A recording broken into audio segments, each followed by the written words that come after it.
What's going on, guys? How you guys doing? Welcome to the channel. Hope you're doing well today. We've got a monstrous video to get through today, something I've always wanted to do, and I finally got around to doing it after completing this other video, which took a while.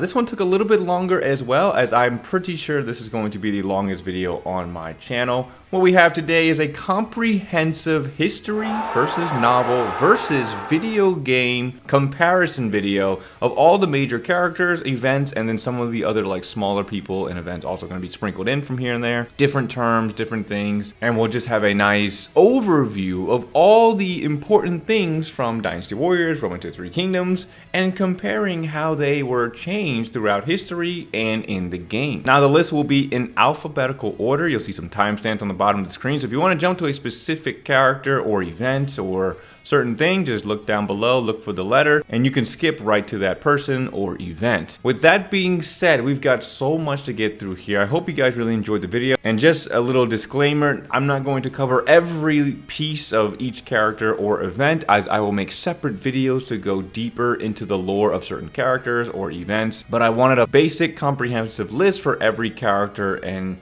event, and the comparisons on how the novel changed them or didn't change them, and of course how the games iterated them and the differences between all three mediums. And starting off, I only could find really one thing that started with an A that was Three Kingdoms prevalent. You know, I could have done like Anding or some other like obscure A's, but I didn't really want to dive into that. So we're going to start off with Ado. And Ado is going to be the only A that I have for my list here. It refers to the childhood name for Liu Shan. The name Ado itself is not a formal name, but a childhood appellation. A was a common affection prefix in ancient China, similar to like little, and Do means a wooden vessel or plate. Historically, the name is simply recorded, there is no dramatic story attached, and it was likely a common but humble name meant to encourage the child to be easy to raise and of sturdy character, much like the simple utilitarian object it was named after. From the novel and games, Ado is born from the legendary Battle of Changban, where Zhao Yun slays dozens of officers while rescuing and returning the child to his lord. The novel also further dramatizes the event by having Liu Bei punt the child into the ground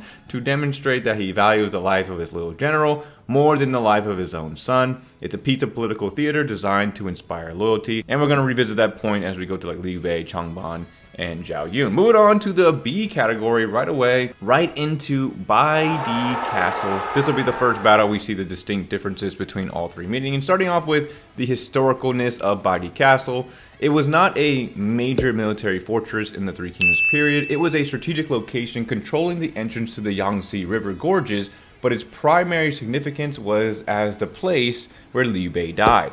After his catastrophic defeat at the Battle of Yiling, a sick and heartbroken Liu Bei retreated to Bai Di Castle. He did not fight a battle there. Instead, he used it as a sanctuary where he summoned Zhuge Liang from Chengdu and entrusted him with the future of Shu Han along with his son, Liu Shan. Moving into the novel follows history closely here. It amplifies the tragedy and emotion of Liu Bei's deathbed scene, making it a tearful, powerful moment of loyalty between emperor and minister. There is no great battle at the castle itself. And then finally into the Dynasty Warriors games, which is why I included it in the list.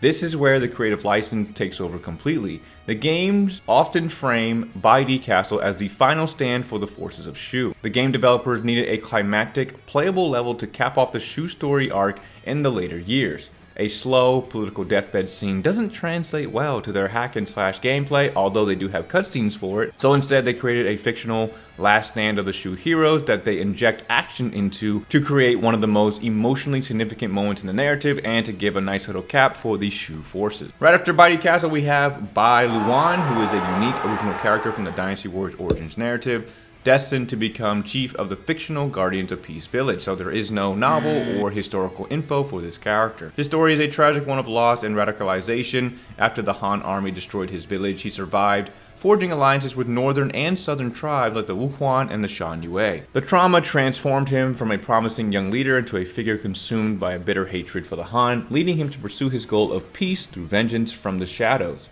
This path inevitably brought him to the direct conflict with his former ally, the Wanderer or Zillawan, showcasing a complex character arc driven by pain and a twisted sense of justice, while utilizing the Guardian's signature incense art to disorient enemies and summon phantoms in battle. Now, jumping into the final B and the first character we get to talk about, we have Miss Bao Sanyang. Starting with the history, we have no record of Bao Sanyang whatsoever. She does not appear in the records of the Three Kingdoms or any contemporary historical text. Furthermore, her supposed husband, Guan Suo, is also considered a largely fictional character.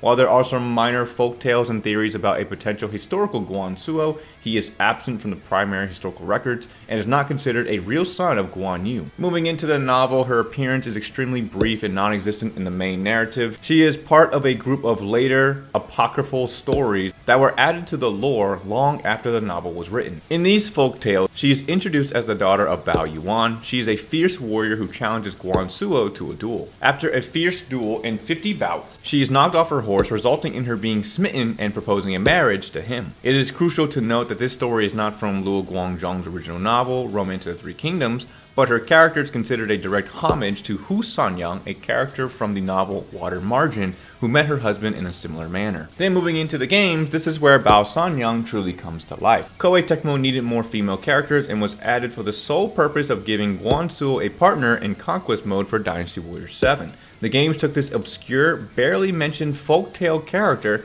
and fleshed her out into a full-fledged, energetic, and powerful warrior. Her personality in the games is bubbly, determined, and fiercely loyal to her husband Guan Suo in the Shu Kingdom. Her weapon is often a pair of giant spinning wheels, which emphasizes her acrobatic and unique fighting style, which is a complete invention of the game designer. Now, moving into the C's and starting off with Miss Sai Wenji. So Sai Yan, courtesy name Wenji, was the daughter of the renowned scholar and official Sai Yang. She was a real historical figure, celebrated for her literary talent, musical prowess. During the political chaos following Deng Zhuo's death, the Xiongnu nomads raided the capital region, and around 195, Sai Wenji was captured and taken to the southern Xiongnu territory. She was forced to become the wife of the Xiongnu left king, with whom she had 2 sons. She lived in exile for 12 years. After Cao Cao consolidated power, he remembered his friendship with her father and, pitying the family's fate, sent a substantial ransom to secure her return around 207. The return was bittersweet. Cao Cao's ransom stipulated she return to Han territory, but she was forced to leave her 2 sons behind. This profound personal tragedy is a subject of most of her famous work. She is credited with composing the poems Poem of Sorrow and Anger and 18 Songs of a Nomad Flute, which describes her captivity and the anguish of leaving her children. While the exact authorship is debated by scholars, they are traditionally attributed to her and remain powerful literary testaments to the suffering of women in this turbulent era. Her primary historical role was to preserve part of her father's library, which she recited from memory. I believe she recited like 400 poems from memory for Cao Cao to encapsulate some of her father's lost pieces, which is crazy to think about. Moving into the novel, she is barely mentioned. Her story is not part of the main narrative of warlords and battles. She appears only in a single brief anecdote where her father, Sai Yang's musical knowledge is referenced. Her own epic story of capture and return is completely omitted by Luo Guangzhong, as it does not serve the central plot. Now, the games transform the historical intellectual into a musical muse archetype. Her character design emphasizes elegance and grace, reflecting her historical status as a cultured lady. Her storyline in the games often involves her being a passive figure to be rescued, or a calming, supportive presence, which simplifies her complex and resilient historical character. The games entirely sidestep the core tragedy of her life, her forced marriage, and the abandonment of her children, opting instead for a less complicated, more aesthetically pleasing version of the character. Now, moving into the big boy himself, Cao Cao, stepping up to the plate. Again, this will be a condensed version. He has a lot, but I will have an in-depth lore video for most of the characters and events, and it'll be down below as a playlist that you guys can check out. So starting off with Cao Cao, the pragmatic strategist himself, the ambitious reformer. Historically, Cao Cao was a brilliant military commander and a shrewd politician. He was a master of strategy who often won through cunning and logistics rather than just brute force. His official title and lifelong claim was that he was the loyal prime minister of the Han Dynasty, working to reunify a fractured empire. He never declared himself emperor, though he held de facto supreme power. His famous motto, "I would rather betray the world than let the world betray me," is a novel invention, but it captures his historical pragmatism. I believe the original quote instead of world was others, but they changed it in the novel to make him seem more antagonistic. He was a highly cultured man. He implemented the Tuncheon system where soldiers farmed land during peacetime, which stabilized the economy and fed his army. He was also a renowned poet with his works like Though the Tortoise Lives Long, reflecting his ambition and awareness of mortality. Historians view him as a complex figure, a ruthless leader necessary for the times, but also a capable ruler who laid the foundation for the Cao Wei state. He was not a cartoonish villain, but a multifaceted and highly effective figure in a brutal era. Now, moving into the novel for Cao Cao, who is the archetypal villain in the novel. So, to serve the novel's core theme of legitimacy, with Liu Bei Shu Han as the righteous hero, Luo Guangzhong systematically amplified Cao Cao's negative traits. Revisiting the quote once again, the infamous quote, "He would rather betray the world than have the world betray him" line is given to him here, cementing his role as a self-servant antagonist. His historical paranoia and ruthlessness are magnified. Events like the murder of Louis Bosch's family, where he kills an entire household out of mistaken suspicion, are fictional episodes designed to paint him treacherous and cruel. In the novel, Cao Cao exists primarily as a dark mirror to Liu Bei's benevolence and virtue. His intelligence is framed as deceit, his ambition as treachery, and he is the necessary obstacle against which the heroes prove their righteousness. Then the Dynasty Warriors series bridged the gap between historical figure and the novel's villain. Early on, Cao Cao took the reins of the antagonistic villain, but would later be developed to reflect his pragmatic historical self. He is portrayed as a charismatic, ambitious, and complex leader with a clear vision to unify China by any means necessary. His dialogue in the games is often about ending this chaotic era through his own strength and will. He often focuses on creating a world where someone of ultimate power is not needed, and to allow the people of talent to grow the world as they see fit. Players see his loyalty to his friends and family, and his genuine desire to create a new, stable world order, even if his methods are harsh. He is given a design that exudes authority, coolness, and intelligence, often with a deep commanding voice and a calm, calculating demeanor. He is not a villain to be booed, but a compelling alternative hero to be understood. Cao Cao's journey through history novel and the game is a story of how perspective shapes a legacy. The history books reveal a pragmatic and brilliant unifier. The classic novel recast him as the cunning villain against Liu Bei's virtue. And finally, Dynasty Warriors completes the circle, resurrecting the historical complexity to present him as a charismatic, visionary anti-hero, proving that in the end there are no true villains in the Three Kingdoms, only men with vastly different dreams for China's future. Now, moving into his son, the founding emperor, Mr. Cao Pi. Historically, Cao Pi was a shrewd and effective politician who successfully managed to transition from his father's military dictatorship to a formal imperial dynasty. Immediately after his father's death, he orchestrated the abdication of the last Han emperor and founded the Wei dynasty, proclaiming himself Emperor Wen. Like his father, Cao Pi was a highly educated man and a key figure in the Jian'an literary style. His work, A Classic of Literature, is a critically important early work of Chinese literary criticism. This scholarly side is a core part of his historical identity. His reign was marked by consolidating the power of the Cao family against other powerful clans, strengthening the 9-rank system for bureaucracy, and generally maintaining the stability his father had forged. He was not known as a great battlefield commander. His talents lay in court politics and administration. He established the legal and political framework for the Wei state. While his reign was short, he is remembered as a capable, if sometimes harsh, intellectual who successfully institutionalized his father's gains. Moving into the novel, loyal to its pro-Shu bias, the novel frames Cao Pi almost exclusively as a usurper and a villain. The complex ceremony of Han abdication is portrayed as a forced and illegitimate seizure of power.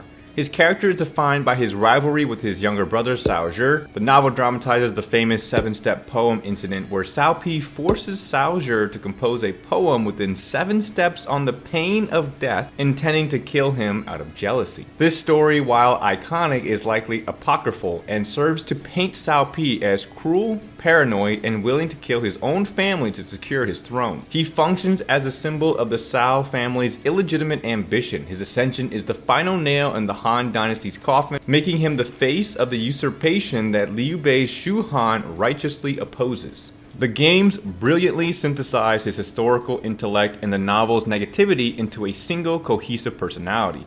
Cao Pi is portrayed as cold, arrogant, calculating, and deeply cynical. Where Cao Cao is portrayed as a charismatic and passionate visionary, Cao Pi is often depicted as a cool, collected, and ruthless individual. His fighting style, elegant, fast, and precise with an ice-themed attribute, reflects this. He is an intellectual combatant, not a berserker. The games don't shy away from his role in ending the Han, but they often frame it as the cold, logical conclusion to his father's work. He's also always mentioned in some capacity that the world he will build is completely different from his father. Cao Pi's legacy is a triangle of interpretations. History knows him as Emperor Wen, the scholarly founder of the Wei Dynasty. The novel remembers him as the jealous brother and illegitimate usurper of the Han, and Dynasty Warriors blends these into a unique, compelling figure, the arrogant, ice-cold strategist, burdened by the weight of his father's legacy and his own thirst for recognition, ultimately becoming the cynical architect of the new world his father dreamed of. Now, moving into the next Cao member, we have Cao Ren, which is Cao Cao's trusted defender. Starting off with his historical reality, Cao Ren was a cousin of Cao Cao and one of the earliest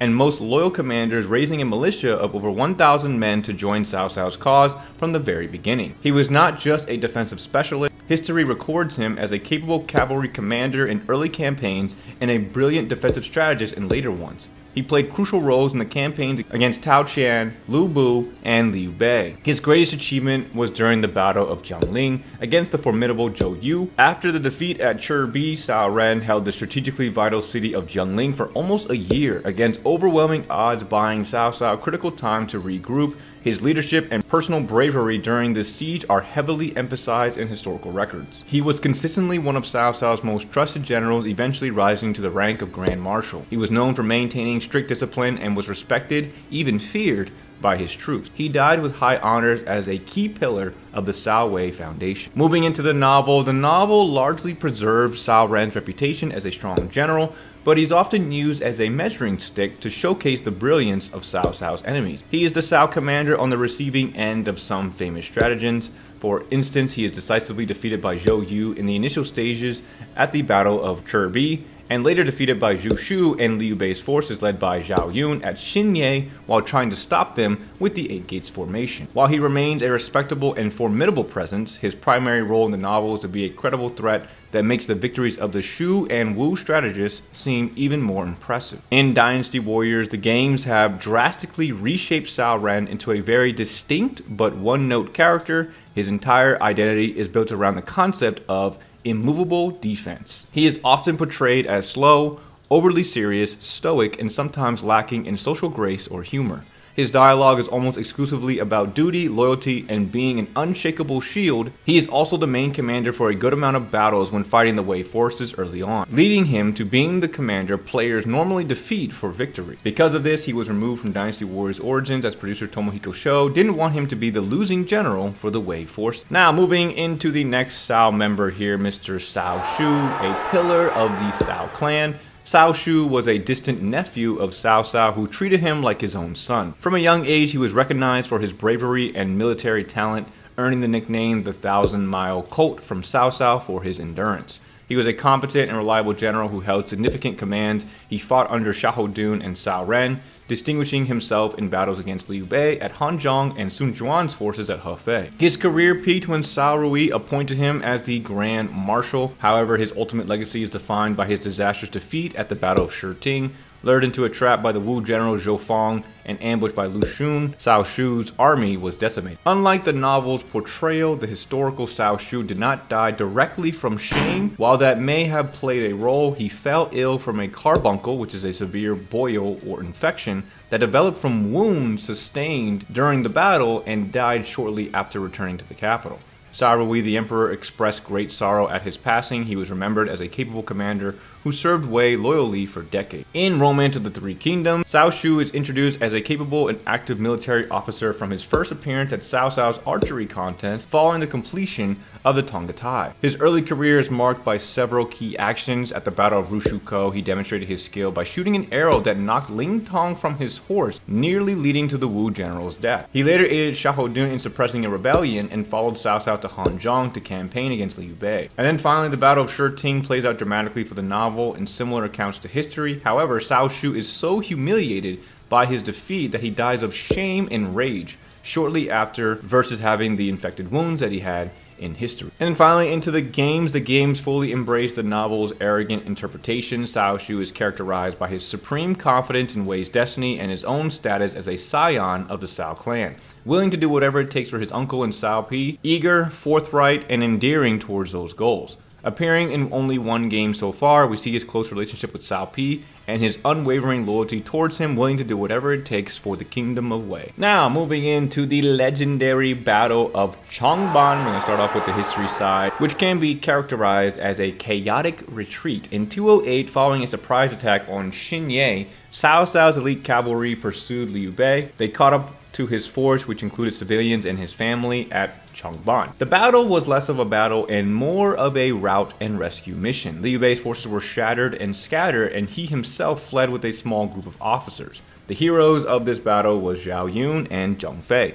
Zhao Yun, in the primary historical record, states he turned back toward the enemy, located Liu Bei's infant son Liu Shan and his mother Lady Gan. He successfully brought the child to safety. The records emphasize his loyalty and bravery, but obviously do not describe a solo slaughter of thousands. And then moving on to Zheng Fei, according to the history, Zheng Fei led 20 horsemen to act as a rear guard. He held a position on a bridge and stared down the pursuing Cao army, shouting, "I am Zheng Yide, come and fight to the death." Very Zheng Fei of him. And the Cao forces, wary of an ambush, did not advance, allowing Liu Bei to escape. Zheng Fei and his troops then crossed the bridges and destroyed them. While this bought some time for Liu Bei to escape, it also allowed Cao Cao's men to realize that there was no ambush at all and resumed their pursuit. Now, jumping into the novel, we have the epic of two heroes. This is where Zhao Yun's legend is forged. The novel details his long slope solo ride, where he fights his way through the Cao army 7 times, and he is said to have slain over 50 Cao generals and countless soldiers during this rampage, all while protecting the infant Ado. This is the source of his unmatched reputation as a warrior. It's also in the novel that Lady Mi jumps in a well to not slow down the general, but this is also just a novel fabrication. Then talking about Zheng Fei's earth-shattering roar, the novel elevates Zheng Fei's rearguard action into one of the most iconic moments in literature. Standing on the broken bridge, he lets out a mighty roar so terrifying that it causes Cao Cao's officer, Shaho Jie, to fall from his horse and die of fright. The roar itself is portrayed as a weapon that stops the entire Cao army in its tracks. As discussed earlier during the Ado section, the novel adds the fictional scene where Liu Bei throws the baby to the ground to show his value for Zhao Yun over his own son. Changban in the game is a staple in one of the original 8 stages, where the maps usually have events surrounding the monster novel feats of Zheng Fei on the bridge and Zhao Yun ripping through Cao Cao's forces. Liu Bei's forces are usually retreating, trying to meet up with the reinforcements led by Liu Qi and Guan Yu, while as Wei, you try to stop and defeat the raging powerhouses of Zhao Yun and Zheng Fei and eventually defeat Liu Bei. Changban from the games is basically the battle from the novel on steroids. Now, moving into the Battle of Changshan, around 193, Yuan Shao conducted a large-scale, punitive campaign in Ji province to subdue the powerful Heishan bandits who threatened his territory. The campaign was a series of engagements. Yuan Shao first achieved several victories that led to the Battle of Changshan. The final and most significant confrontation was at this place against the primary bandit leader, Zhang Yan. Zhang Yan led a massive force of 20 to 30,000 well-trained troops, and during this time, Lu Bu did aid Yuan Shao in this specific battle. This is also the only historical battle that explicitly mentions Lu Bu riding his famous steed, Red Hare. The two forces clashed for over 10 days.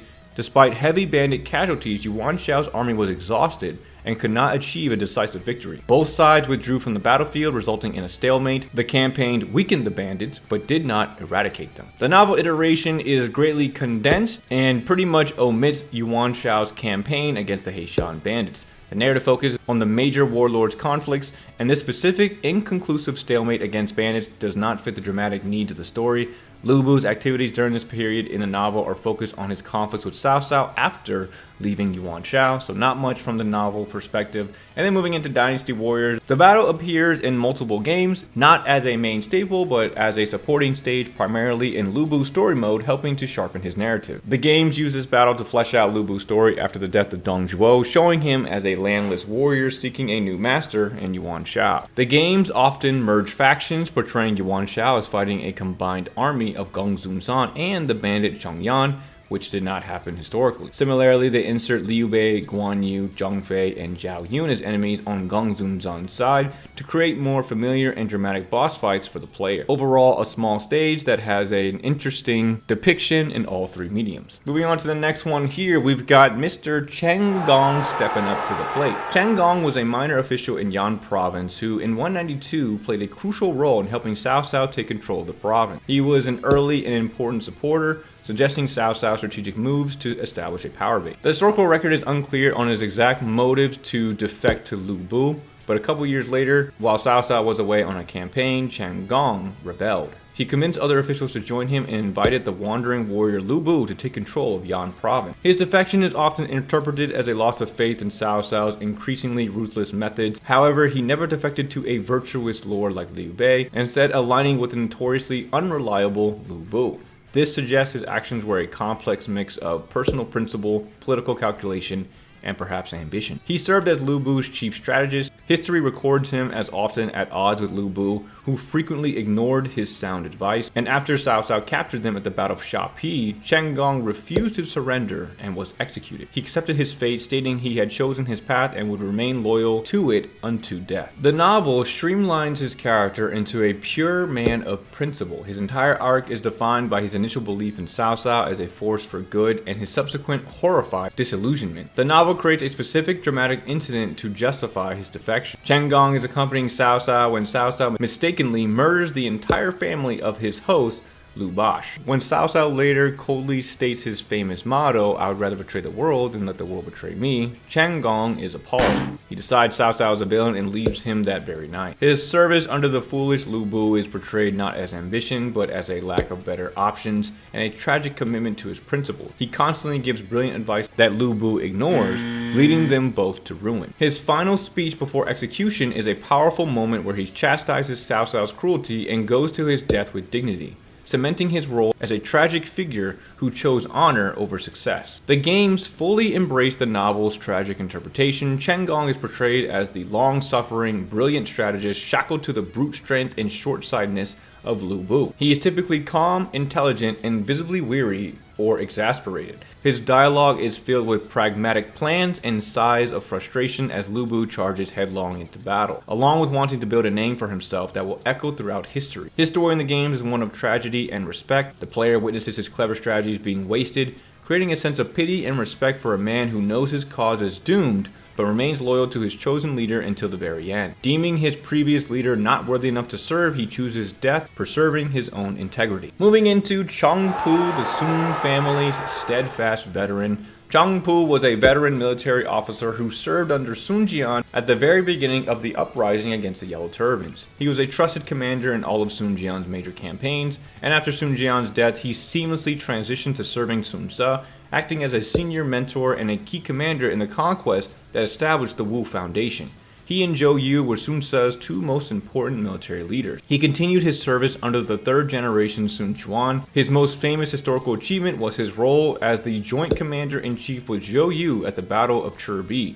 While Zhou Yu took the more celebrated tactical lead, Chang Pu's position as co-commander was crucial for lending his immense authority and experience to the campaign, ensuring the support of the military establishment. He was the living embodiment of the Sun family's legacy, a bridge across 3 generations. He died of illness as a highly respected elder statesman, having secured his place as one of the fundamental pillars of the Wu state. His novel iteration, with its drive to create a clear, singular hero, drastically reduces Chang Pu's role to make Zhou Yu shine brighter.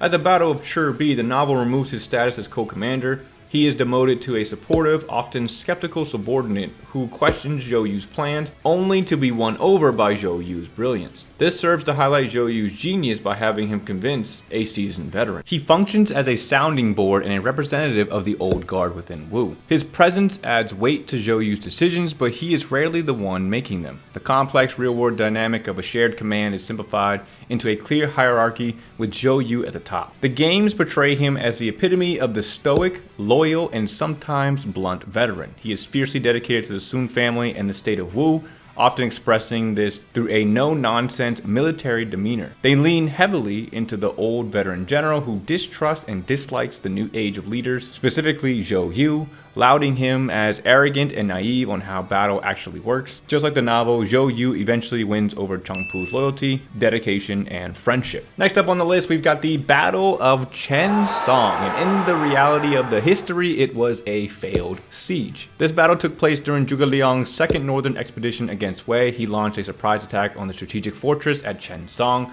The Wei commander Hao Zhao was a capable and prepared officer. He had foreseen a possible attack and had fortified the city with a garrison of only about 1,000 to 2,000 men. Zhuge Liang's Shu army, which significantly outnumbered the defenders, laid siege to the city. The historical records describe Zhuge Liang employing various siege tactics, including siege towers, battering rams, and attempted to undermine the walls. Hao Zhao's brilliant defense neutralized every single one of these attacks. He built a second interior wall to neutralize the breach points. He used large rocks set on ropes and eventually crushed the Shu siege towers. He dug counter trenches inside the city to intercept and thwart any tunneling attempts as well. After a 20-day siege, Zhuge Liang's supplies ran low and Wei reinforcements under Zheng He were approaching. Zhuge Liang was forced to order a full retreat. This was a clear and decisive victory for Wei and a significant setback for Shu. The novel follows the historical outline but dramatizes the duel of wits between Zhuge Liang and Hao Zhao. It presents the siege attempts and countermeasures in a more sequential storytelling format to build tension.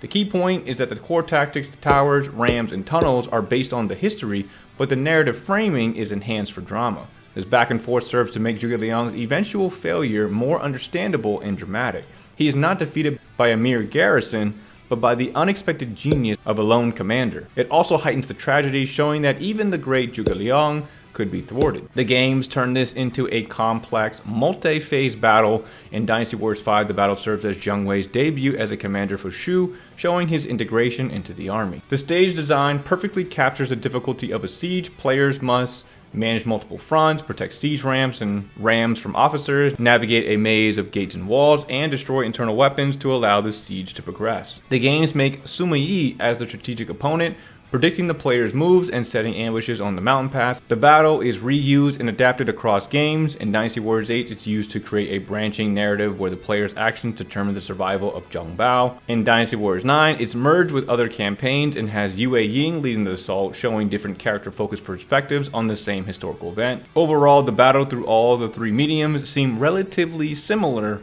It just changes based on the drama, and of course the games take it to another level with adding more layers that a player can go through. Now, moving into the Battle of Chengdu, the conquest of Chengdu of Yi Province, that's what we're on next. Starting with the historical reality, Liu Zhang, the governor of Yi Province, invited his kinsman Liu Bei into his territory to help defend against the rival warlord Zhang Lu and Han Zhong. But Liu Bei used his invitation as a pretext to slowly take control of the province from within. After a pretext for war was established, what followed was a 2-year military campaign, not a single battle. It was a series of engagements, sieges, and defections across the entire province. The strategist Peng Tong was killed by an ambush at Luofeng Po, also known as Falling Phoenix Slope, during the siege of Luochang in 214, which was a significant blow to Liu Bei. The famous general Ma Chao, who had been defeated by Cao Cao and was serving Zhang Lu, switched his allegiance to Liu Bei. His arrival at Chengdu with his troops psychologically broke Liu Zhang's will to resist, and faced with Liu Bei's army and collapsing morale, Liu Zhang surrendered the city of Chengdu without a final bloody siege, believing it would spare the people. And since we're talking about the Chengdu area as battles, I'm going to also talk to you about the fall of Shu that happened during this time as well. So in the year 263, this was the final act of the Three Kingdoms period. The Wei general Zhang Hui launched a massive invasion of Shu, while his colleague Deng Ai took a daring shortcut through seemingly impassable terrain. The defense of Shu was a multi-front war. While Zhang Hui's main force was stalled at the strategic pass of Jiangge, Deng Ai led his troops through a treacherous mountain path emerging directly into the Shu heartland. He defeated Zhuge Zhan, who was Zhuge Liang's son, at Mianzhu, and marched on Chengdu. With Deng Ai's army at his gates and no significant forces left to defend the capital, the Shu Emperor Liu Shan surrendered to Deng Ai. effectively ending the Shu Han campaign. And both of these battles signal the beginning and the end for the Shu kingdom. The novel dramatically condenses the multi-year campaign, focusing on key dramatic moments. Pang Tong's death is portrayed as a fated tragedy, fulfilling a prophecy about his nickname Feng, meaning Phoenix. The capture of key generals like Yan Yan and Zhong Ren is heavily dramatized, and Ma Chao's arrival is staged as a dramatic showdown at Chengdu that convinces Liu Zhang to surrender. The falling of the capital in 263, the novel portrays this event as a tragic, heroic last stand. Zhuge Zhan and his son die heroically resisting Deng Ai, and Liu Shan's surrender is framed as a weak, tragic decision contrasted against the bravery of his soldiers and son. In Dynasty Warriors, this is the ultimate stage. The games use Chengdu as a versatile stage to represent both of these massive events, taking significant creative liberties. For the 211 conquest, the entire multi-year campaign is compressed into a single large-scale battle. Pang Tong's fate is a key gameplay mechanic. Saving him from his historical ambush is often a primary objective for unlocking hypothetical what-if storylines, allowing players to alter history. A famous and sometimes frustrating gameplay element to play is the Mianju Forest, where the games will use fog in a disabled minimap to create confusion and challenge, mirroring the difficult terrain of the real campaign. Ma Chao being recruited is a defection that is often turned into an in-battle event where the player must defeat or convince him to join Liu Bei. And then for the final battle of Chengdu in 263, this is included only in later games of Dynasty Warriors 7 and up. The fall of Shu is portrayed as a complex, multi-part campaign across several linked maps. This event is the climax of the Jin storyline, showcasing the talents of Sima Zhao, Zhong Hui, and Deng Ai. The game creates epic playable moments for Shu's last heroes that are more dramatic than history, such as Zhuge Zhan's defense or Jiang Wei's final schemes. The game sometimes adds spectral visions of Zhuge Liang to haunt the Jin army, blending the historical campaign with the novel's legendary tone. Now, moving into the monstrous battle of Chirbi. Starting off with the historical reality, in the winter of 208, after securing northern China, Cao Cao marched south to unify the empire. He forced the surrender of Jing province and pursued the fleeing Liu Bei. The ruler of the South, Sun Quan, heeding the advice of Lu Su and Zhou Yu, formed an alliance with Liu Bei to resist the invasion. The core of Sun Quan's forces were their highly skilled navy, while Cao Cao's northern troops were inexperienced in naval warfare and suffering from widespread sickness. The two armies met at the Red Cliffs on the Yangtze River. In a preliminary naval skirmish, Cao Cao's fleet was bested, forcing him to retreat to the northern bank and chain his ships together to stabilize them. A decision born of necessity, not a trick by Pang Tong. The allied commander Zhou Yu adopted a plan proposed by the veteran general Huang Gai. Huang Gai feigned defection to Cao Cao. He loaded several ships with flammable materials like dry reeds and oil. Taking advantage of a favorable wind, he sailed towards Cao Cao's fleet, set his ships ablaze, and rammed them into the heart of the immobilized fleet. The fire quickly spread, causing massive chaos and destruction. Following the devastating fire attack, the allied forces under Zhou Yu and Liu Bei launched a full-scale assault. Cao Cao's army, already plagued by disease, was utterly routed. He was forced into a harrowing retreat through marshlands pursued by Liu Bei's forces. This decisive defeat ended Cao Cao's hope of a quick unification and ensured the survival of both Sun Quan and Liu Bei, solidifying the tripartite balance of power that would define the Three Kingdoms era. Now, jumping into the novel, the epic dramatization for this, the novel drastically elevates Zhuge Liang's importance, making him the intellectual mastermind behind the victory and a constant source of frustration and jealousy for Zhou Yu. Key fictional scenes are added, including the borrowing of arrows, which is where Zhuge Liang acquires 100,000 arrows for the alliance by sending straw-stuffed boats into a fog, tricking Cao Cao's army into shooting them. Also, Pang Tong's ruse. The strategist Pang Tong is sent to Cao Cao to suggest chaining the ships together, presenting it as a solution for his seasick troops, but knowing it sets up the fire attack. And then another very key fictional element is the summoning of the southeastern wind. The fire attack's success hinges on a specific wind direction. The novel has Zhuge Liang performing a mystical ritual on an altar to summon the crucial southeast wind. And then finally, the novel adds the Huarong Trail escape. The novel adds a dramatic climax where Zhuge Liang predicts Cao Cao's escape route and positions Guan Yu to capture him. Out of a deep sense of personal obligation for past kindness, Guan Yu defiantly lets Cao Cao go, an act of loyalty that defines his character. And then moving into the Dynasty Warriors portrayal, the playable epic battle itself. The Battle of Chirbi in Dynasty Warriors is a stage entirely built around a single pivotal gameplay mechanic, which is the fire attack. Victory for the Alliance is a scripted, multi-stage process. The player must defend Zhuge Liang as he prays for the win, assist Huang Gai with his fire ship, and optionally ensure Pang Tong can chain the enemy ships. Success triggers a spectacular fire attack that turns the tide, making the rest of the stage a mop-up operation against a routed enemy. Playing as Cao Cao's forces flips the objective. The goal is to proactively hunt down and kill Zhou Yu, Huang Gai, and Zhuge Liang before they can execute their fire attack. Succeeding in this grants a fictional victory for Wei, showcasing the game's alternative history path. The battle has been constantly refined. It evolved from a basic stage in early titles to a complex, multi-part narrative in later games, which included Cao Cao's dramatic escape. Modern titles feature elaborate hypothetical routes where surviving officers like Guo Jia can help Cao Cao completely foil the fire attack and win decisively. Zhi is a legendary epic battle and the most significant from the time period in my opinion, and in all mediums it shines brightly. Moving into the last one for the C's, we have the coup d'etat. The coup was a climax of a long simmering rivalry between the Imperial Cao clan, represented by the regent Cao Shuang, and the increasingly powerful Suma family. Historical accounts paint Cao Shuang as an inadequate leader who abused his power, indulged in a luxurious lifestyle, and drained the state's treasury. His disastrous military campaign against Shu in 244, where he suffered a crushing defeat at the Battle of Jingshi, sensing an opportunity, Sima Yi feigned illness and senility in 247 to lure Cao Shuang into a false sense of security. In 248, he perfectly performed his ruse for a Cao Shuang confidant, who reported that Sima Yi was on the verge of death, leading Cao Shuang to drop his guard completely. In early 249, Cao Shuang and his brothers accompanied the young Emperor Cao Fang on a trip to the Gaoping tombs to pay respects to the late emperor. Seizing this opportunity, Sima Yi staged his coup, swiftly taking control of the capital Luoyang, closing the city gates and securing the army. He petitioned the Empress Dowager Guo to condemn Cao Shuang as a traitor. Despite having the emperor and the seal of authority in his possession, Cao Shuang was indecisive and ultimately surrendered his power after Sima Yi promised him safety. However, once Sima Yi had consolidated power, he went back on his word.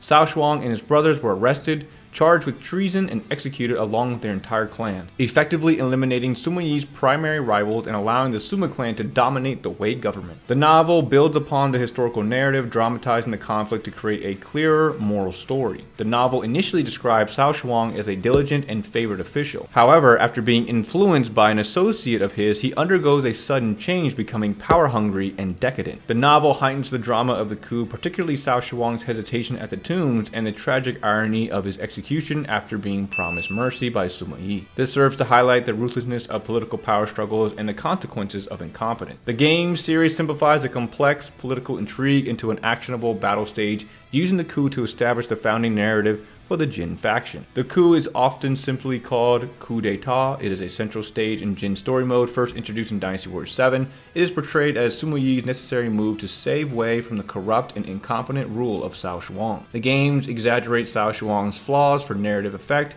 He is depicted as visibly incompetent, spending his time drinking and hunting, and foolishly ignoring the sound advice of his officers during battles. From a gameplay perspective, the stage tasks the player with seizing key points in Luoyang and defeating Cao Shuang and his officers to complete the coup. Now, moving into the D's, starting off with Miss Da Qiao. Her historical reality was she was a political pawn. Da Qiao, literally Elder Qiao, and her sister Xiao Qiao, or Younger Qiao, were the daughters of Qiao Shuan, a respected official. They were renowned for their beauty. In 199, the warlord Sun Ce, who was securing his control over the Jiangdong region, along with his loyal general Zhou Yu, married the Qiao sisters. Sun Ce married Da Qiao and Zhou Yu married Xiao Qiao. This double marriage was a significant political event, symbolically binding the Sun family with the local elite and their most important military commander. Da Qiao's marriage to Sun Ce was very brief. He died the following year in 200 from wounds sustained in an assassination attempt. The historical records note that after his death, Da Qiao lived a widowhood, raising Sun Ce's daughter and, according to some accounts, his younger son, Sun Zhao. There are no further records of her life or actions. The novel uses the Qiao sisters primarily as a plot device. In a famous fictional scene, Zhuge Liang manipulates Zhou Yu by claiming that Cao Cao's desire for the two sisters was one of his motives for launching the southern campaign that led to the Battle of Zhi.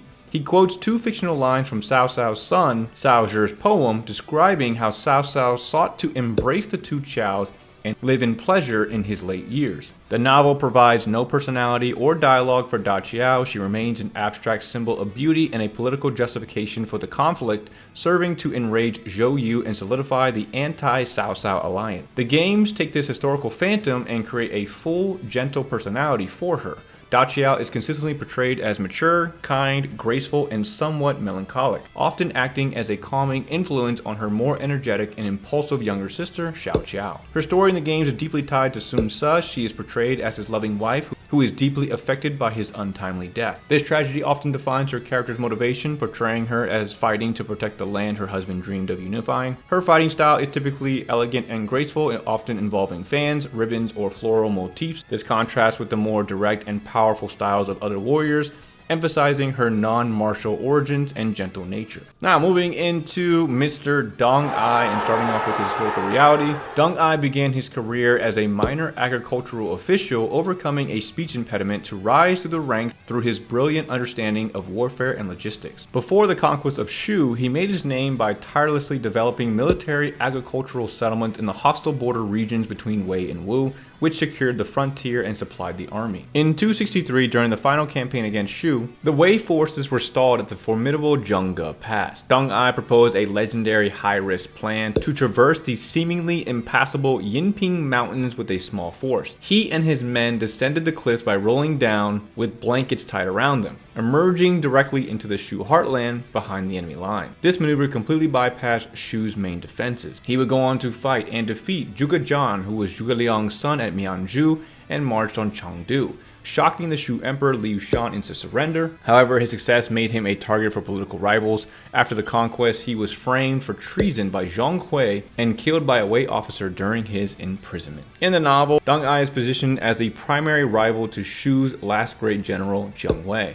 Their numerous confrontations are portrayed as a strategic duel between two brilliant minds, continuing the legacy of Zhuge Liang versus Sima Yi. The novel includes his daring march, emphasizing its difficulty and drama, but frames it within the larger, tragic narrative of Shu's collapse. He serves as a key obstacle in the final acts of the Shu story. His capabilities make Zheng Wei's desperate defense and Shu's eventual fall seem more inevitable and tragic. The games portray Deng Ai as the epitome of the stoic, hardened, and relentless veteran. He is serious, disciplined, and utterly dedicated to his duty, often serving as the reliable backbone of the Wei military. His design emphasizes his age and experience. His primary weapon, which was designed to be a trowel-like spear, is a direct reference to his historical background in developing military agriculture and fortification. This unique weapon cements his identity as a builder as well as a destroyer. His moveset is typically powerful and straightforward, reflecting his no-nonsense character. In the Jin storyline, he is a central figure, often portrayed alongside Zhang Hui, with whom he has a tense professional relationship with. The games faithfully depict his legendary Yinping March as a key story moment, showcasing his determination and brilliance. While history remembers Deng Ai as a multifaceted genius who rose from humble origins to conquer Shu through sheer audacity, the novel streamlines him into a brilliant but more conventional final antagonist. The games then mix the two and amplify it a little bit, and he remains similar in all accounts. The nuances are just removed in the novel due to the Shu focus. Now, moving on to the monstrous Dian Wei. Dian Wei was a man of immense size and strength who served as Cao Cao's personal bodyguard and the commander of his protectors. Historical records emphasize his loyalty and his chosen weapon, a giant battle axe with a long blade. In 197, Cao Cao was caught by surprise when his host Shang Chou launched a sudden rebellion. Dian Wei held the main gate of Cao Cao's camp almost single-handedly against Shang Chou's entire army, buying Cao Cao the critical time needed to escape. During the surprise attack, Dian Wei and a small group of personal guards stood at the main gate of Cao Cao's camp, holding back Shang Chou's entire army to cover Cao Cao's escape. He fought with a long ji, a halberd-like weapon, and with each swing he broke more than 10 enemy spears. After his men were killed and he suffered multiple wounds, he continued fighting at close quarters with short weapons before finally succumbing to his injuries. The historical text notes that his enemies only dared to approach and decapitate him after they were sure he was dead. The novel takes Dian Wei's established strength and loyalty and turns it up to 11. It adds legendary feats such as him holding up a massive central flagpole in a strong wind with one hand, stunning the entire army. His last stand is rendered in even more dramatic and visceral detail, cementing his status as one of the most heroic figures in the entire narrative. The fictional additions of using dead enemies as weapons gets added here, and it becomes a lone stand versus having the dozen or so men with him. His death is portrayed as the ultimate act of loyalty, making Cao Cao's escape from Wan Cheng one of the most memorable and tense sequences in the novel. The games codify Dian Wei as the strong, simple, and fiercely loyal brute of Cao Cao's army. He is often portrayed as having a childlike simplicity and an unwavering, almost fanatical devotion to Cao Cao. His story in the games is a direct adaptation to his novel persona. He is Cao Cao's unmovable shield. His death at Wan Cheng is a pivotal, often playable story moment designed to be emotionally impactful, showcasing the ultimate price paid for Cao Cao's survival. Dian Wei's legacy is one of pure, uncomplicated sacrifice. History records a bodyguard who died buying his lord precious seconds. The novel amplified this into a legendary last stand of almost mythical proportions, and Dynasty Warriors completes the picture, transforming him into the ultimate loyal juggernaut, a playable monument to the power of unwavering duty. Next up, we have Miss Diao Chan. There is no concrete historical record of a woman named Diao Chan in the records of the Three Kingdoms. The name Diao Chan itself is likely a title or stylized name, possibly referring to a sable tail hat ornament worn by high-ranking officials, hinting at her role in a political plot. The historical text confirmed that Dong Zhuo's relationship with his foster son Lu Bu was shattered when Lu Bu was caught in an affair with one of Dong Zhuo's personal handmaidens. Fearing for his life, Lu Bu was then persuaded by Wang Yun to assassinate Dong Zhuo. This handmaiden is anonymous, and her role was likely that of a catalyst, not a mastermind. The novel creates the character of Diao Chan to personify this historical affair. She is not just a handmaiden, but the adopted daughter of the official Wang Yun, who devises the chain of linked rings scheme. Wang Yun offers Diao Chan to Lu Bu, then presents her to Dong Zhuo, skillfully playing the two men against each other. Diao Chan expertly feigns love for Lu Bu and victimization by Dong Zhuo, stoking Lu Bu's jealousy and rage until he is driven to kill his foster father. While she is a pawn in Wang Yun's plot, the novel gives her significant agency. Her success hinges on her intelligence, acting skills, and ability to manipulate the most powerful and dangerous man in the empire. The games consistently soften Diao Chan's novel portrayal.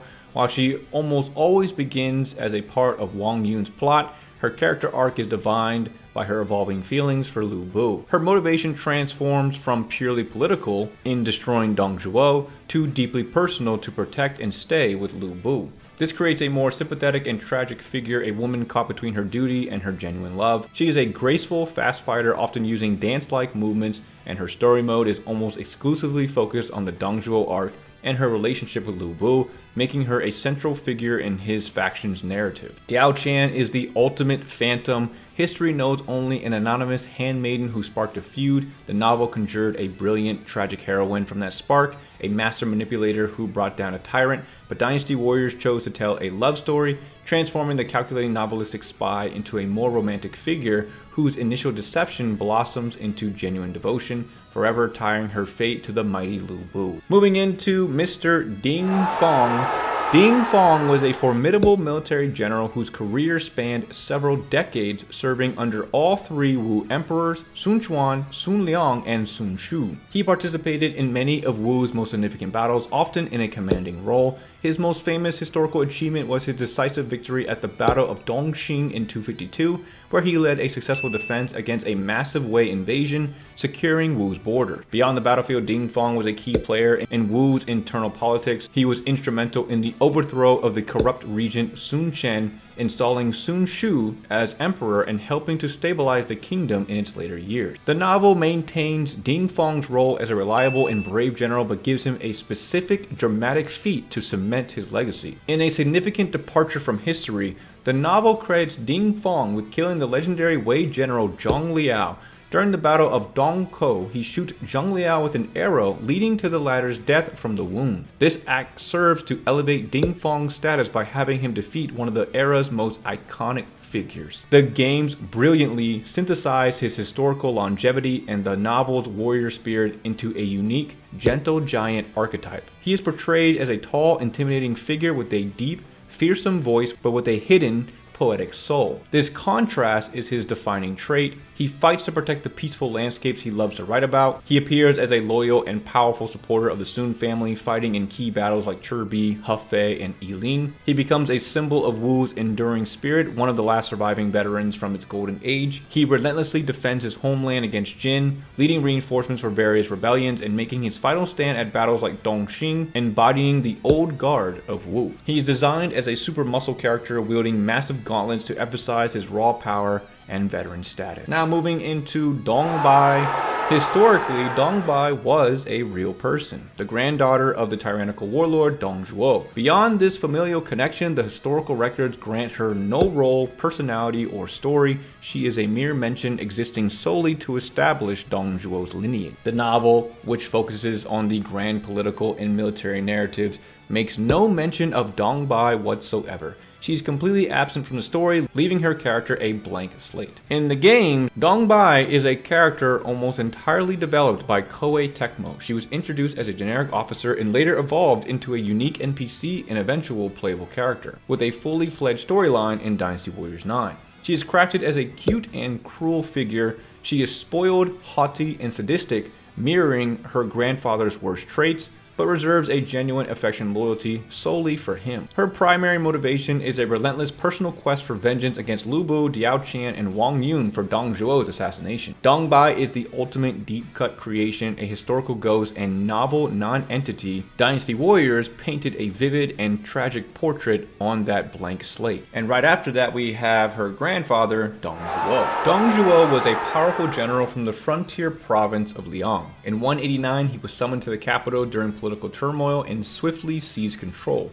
He deposed the emperor, installed the young Liu Xie as a puppet, and named himself chancellor, effectively ruling the empire through military force. His rule was marked by extreme brutality. He allowed his soldiers to pillage the capital Luoyang, and he executed opponents and innocent nobles alike to cement his power. His most infamous act was the sack and burning of Luoyang in 190, when a coalition of warlords formed against him, forcing him to retreat to Chang'an and leaving nothing of value for his enemy. His paranoia and cruelty eventually turned his most powerful subordinate, Lu Bu, against him. In 192, Wang Yun masterminded a plot where Lu Bu assassinated Dong Zhuo within his own palace. The novel takes his historical cruelty and amplifies it, painting him as a gluttonous, lecherous, and sadistic monster. He is the personification of corruption and the primary antagonist of the story's early chapters. The novel creates one of its most famous storylines to explain his downfall, the Chain of Linked Rings scheme. The beautiful Diao Qian is used to drive a wedge between Dong Zhuo and his foster son Lu Bu,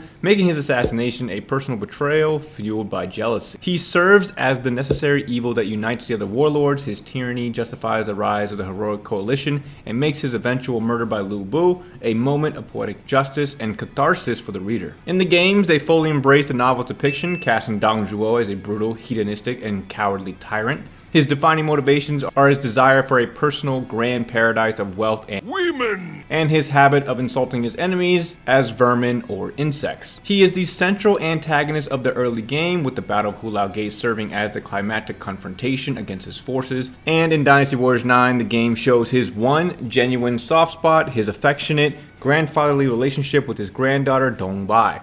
This small touch adds a sliver of complexity to an otherwise purely villainous character. Now, moving into the Battle of Dongkou. The battle in history occurred immediately after the Battle of Yiling, where Wu had defeated Shu. The Wei Emperor Cao Pi, seeking to take advantage of what he perceived as Wu's exhaustion, launched a three-pronged invasion.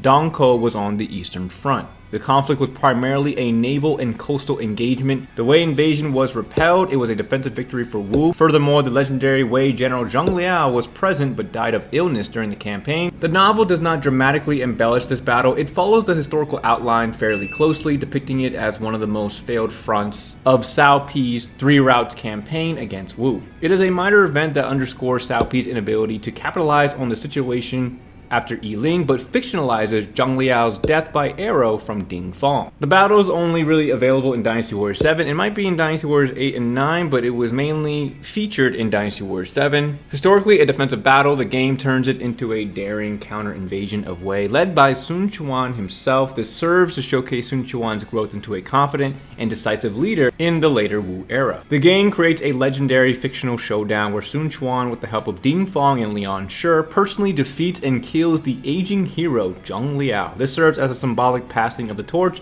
and a huge moral victory for Wu. Next up, we got the Battle of Dongxing. Following the death of the Wu Emperor Sun Quan, the Wei regent Sima Shi saw an opportunity for a quick strike. He sent an army to attack the strategic fortifications at Dongxing. Wu's commanders Ding Fong and Zhuge Ke had prepared by building 2 fortresses on the strategic hills at Dongxing, connected by a dam. As a Wei force attempted to cross the frozen lake and attack the forts during a snowstorm, Ding Fong led a daring and inspiring countercharge. He removed his armor, wielded a short weapon, and led his troops on a direct assault over the ice. This completely surprised the Wei forces, who were thrown into disarray and suffered a major defeat. The battle was a resounding defensive victory for Wu. It secured their border and cemented the reputations of Ding Fong and Zhuge Ke as capable successors to the previous generation of Wu heroes. The novel does not significantly embellish this battle. It is presented as a straightforward victory for Wu, consistent with the historical records, and is used to establish Zhuge Ke's early success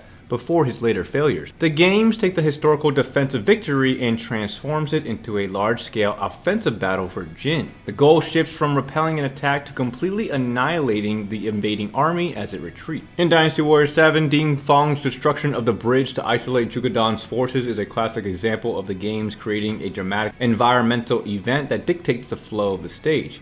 In Dynasty Warriors 8, the entire stage becomes a tense fighting retreat where the player must protect key officers and fight through multiple Wu ambushes to reach an escape point. For Jin's storyline, this battle serves as an early test for Sima Zhao and Wang Yuanji, establishing their dynamic and their ability to handle adversity. For Wu, it's a showcase for their late-era heroes like Ding Fong defending their homeland against the rising Jin threat. Now, let's give it down to the letter F because we don't have anything in E to cover. We're going to start off with Fa Zhang. Fa Zhang was a brilliant tactician who defected from Liu Zhang to Liu Bei, providing the crucial insider knowledge needed to conquer Yi province. His most celebrated achievement was orchestrating the campaign of Hanzhong, which culminated in the death of the Wei general Xiahou Yuan at the Battle of Mount Dingjun.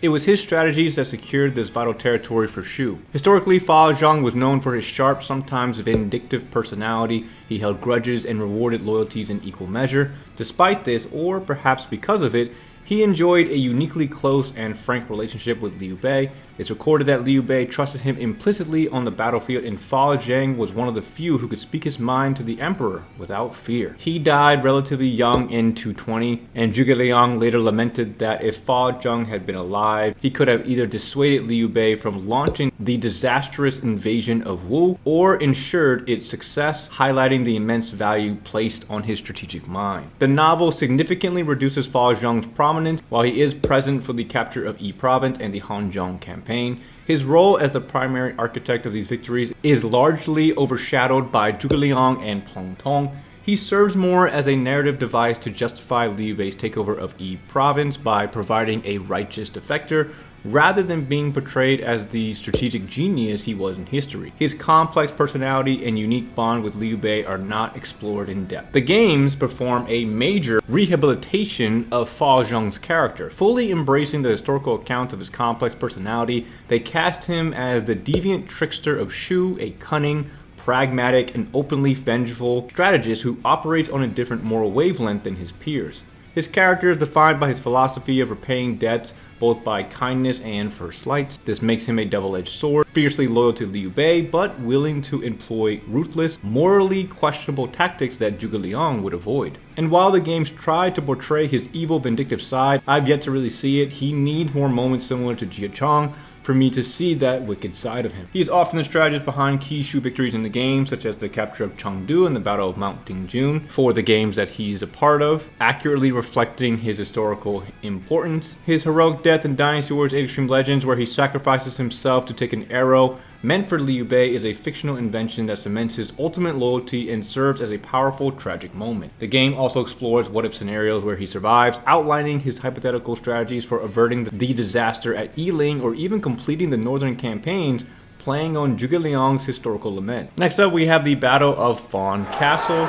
In 219, Guan Yu, stationed in Jing province for Shu, launched a northern campaign against the Wei-held Fan Castle. His initial success was spectacular, putting the city under a heavy siege and defeating the renowned Wei general Yu Jin, who surrendered along with his 7 armies. Guan Yu's campaign was famously aided by a massive flood of the Han River, which destroyed Yu Jin's relief force and trapped the Wei commander Cao Ren inside Fan Castle. Guan Yu used this to his advantage, besieging the city by boat. Despite this seemingly divine favor, the tide turned. Wei reinforcements under Shu Huang arrived, and more critically, Sun Quan of Wu betrayed the Sun Liu alliance. Wu forces led by Lu Meng launched a surprise attack on Guan Yu's home base in Jing province, which was lightly defended. Caught between a reinforced Wei army and the loss of his base, Guan Yu's campaign collapsed. He was forced to retreat, was captured by Wu forces, and was executed along with his son Guan Ping. This event shattered the Sun Liu alliance and led directly to Liu Bei's catastrophic defeat at the Battle of Yiling. The novel turns this campaign into the ultimate showcase of Guan Yu's might and virtue. It adds famous fictional episodes such as scraping the poison from the bone, where he calmly plays a board game while a doctor treats a poisoned arrow wound in his arm. The flood is portrayed not as a lucky break, but as a deliberate tactic, with Guan Yu intentionally diverting the river.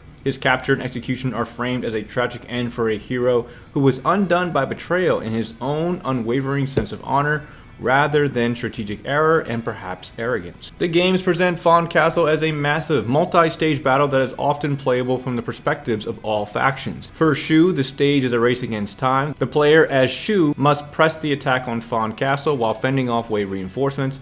The central tension is the impending betrayal by Wu, which often triggers as a scripted event, forcing the player into a desperate two-front fight or a last stand. For Wei, the stage is a desperate defense. The player must hold the line against the seemingly unstoppable Guan Yu, survive the flood, and hold out until Wu's betrayal turns the tide.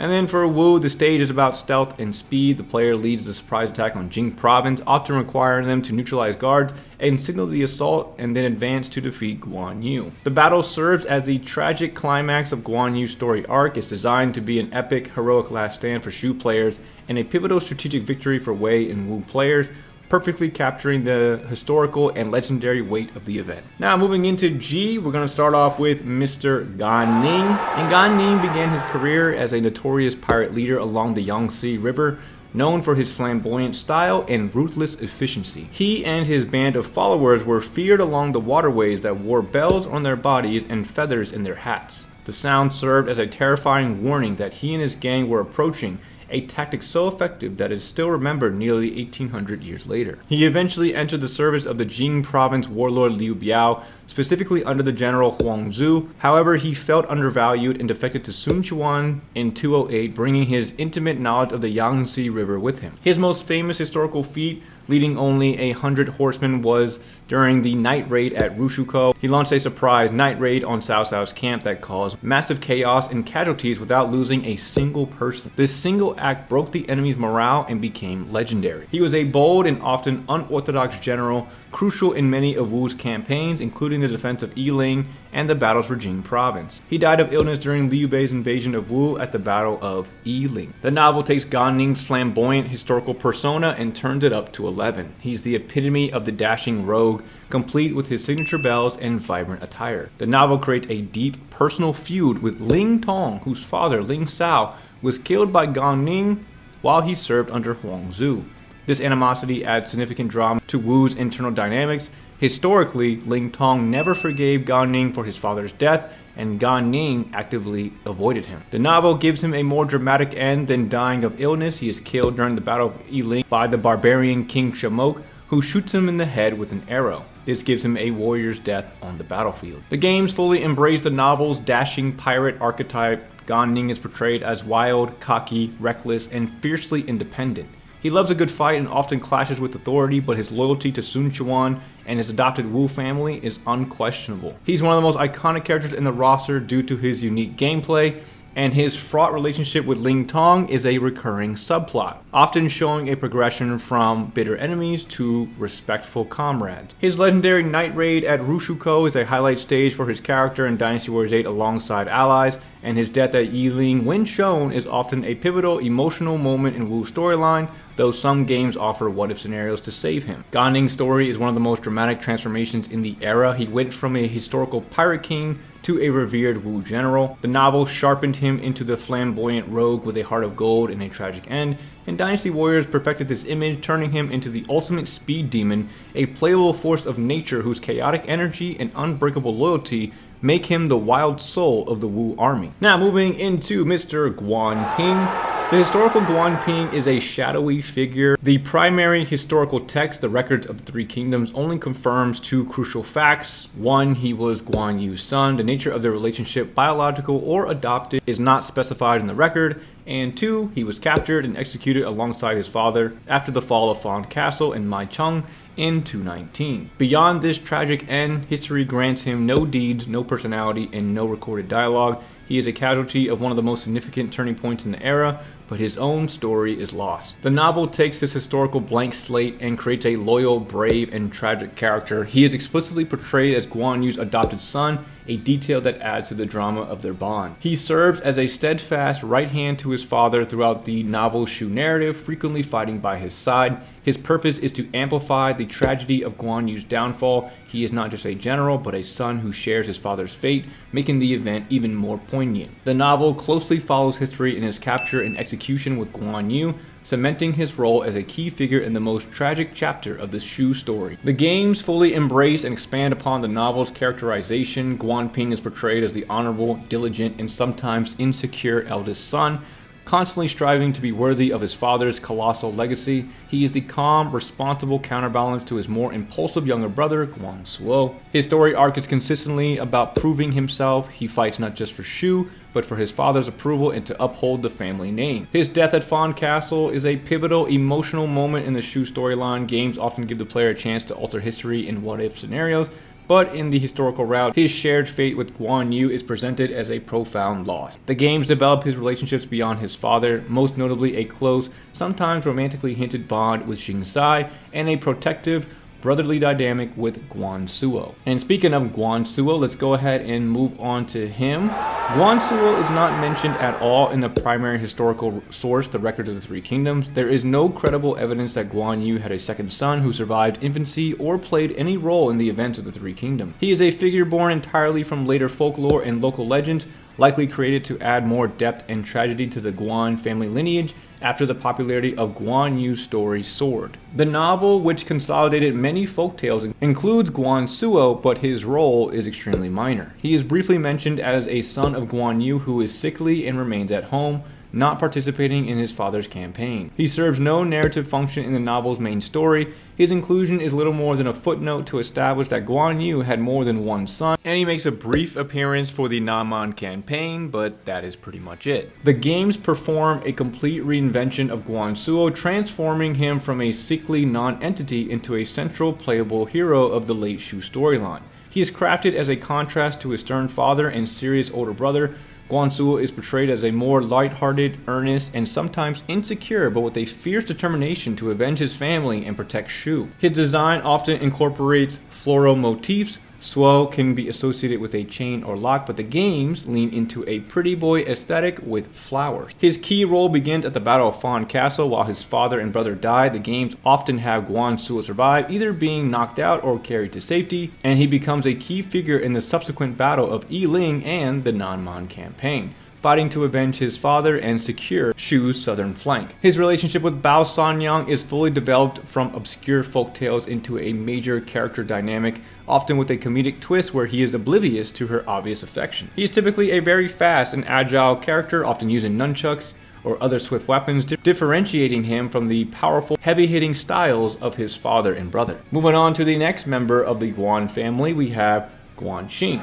Unlike Guansuo, Guanxing was a real person. He is recorded in the records of the Three Kingdoms as one of Guan Yu's sons. The histories note that he was intelligent and well regarded, so much so that Zhuge Liang held him in high esteem. He entered the service of Shu Han and was given a mid-level official post as a gentleman of the interior. The key historical point is that he died young, after only a few years in office. He left no major military achievements or a significant legacy of his own. His primary historical importance is in continuing the Guan bloodline. The novel takes the historical figure and gives him a narrative purpose. He is portrayed as coming of age just after his father's death. His most famous scene in the novel is at the Battle of Yiling. He encounters and duels the Wu general Pan Zhong, who had been involved in his father's capture. Guanxing kills Pan Zhong, thus symbolically avenging Guan Yu. He is often paired with Zhang Fei's son, Zhang Bao, representing the next generation of Shu heroes who continue their father's oath of brotherhood. The novel gives him a more active, though still supporting role in the later northern campaigns before he, like his historical counterpart, is written out of the story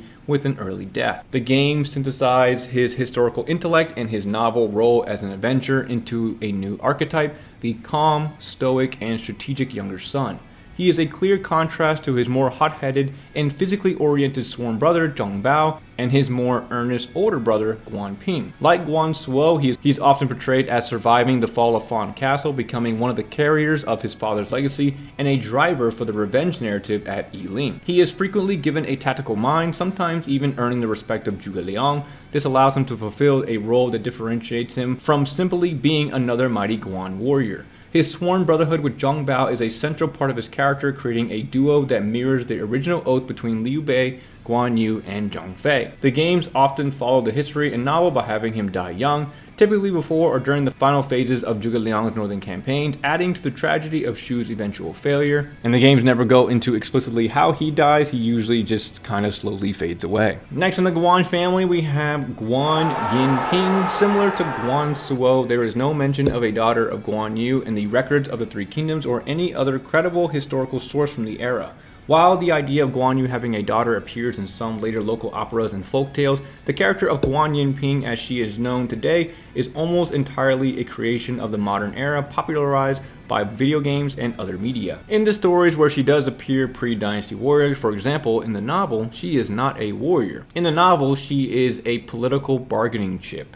A common folktale involves Sun Quan proposing a marriage alliance between his son and Guan Yu's daughter to secure Jing province. Guan Yu's infamous, arrogant refusal by insulting the Sun family is sometimes cited as a key reason for Wu's subsequent betrayal. In these tales and the novel, she has no agency, no name, and no story beyond this proposed marriage. The games completely reinvent the vague folkloric concept into a full character. Guan Yinping is crafted as the gentle warrior of the Guan family. She is kind, innocent, and sometimes naive, but possesses immense physical strength, a trait humorously contrasted with her delicate appearance, along with a fierce loyalty to her family and Shu. Her primary function is to round out the Guan family, providing a distinct female perspective. She is the beloved younger sister, often shown interacting with her brothers and being fiercely protected by her father. Like Guansuo and Guanxing, she is consistently portrayed as surviving the fall of Fan Castle. This makes her a carrier of the family's legacy and a living reminder of the tragedy, fueling the narrative of revenge. She fights alongside the other children of Shu, like Jing Sai and Zhang Bao in the later stages of the story,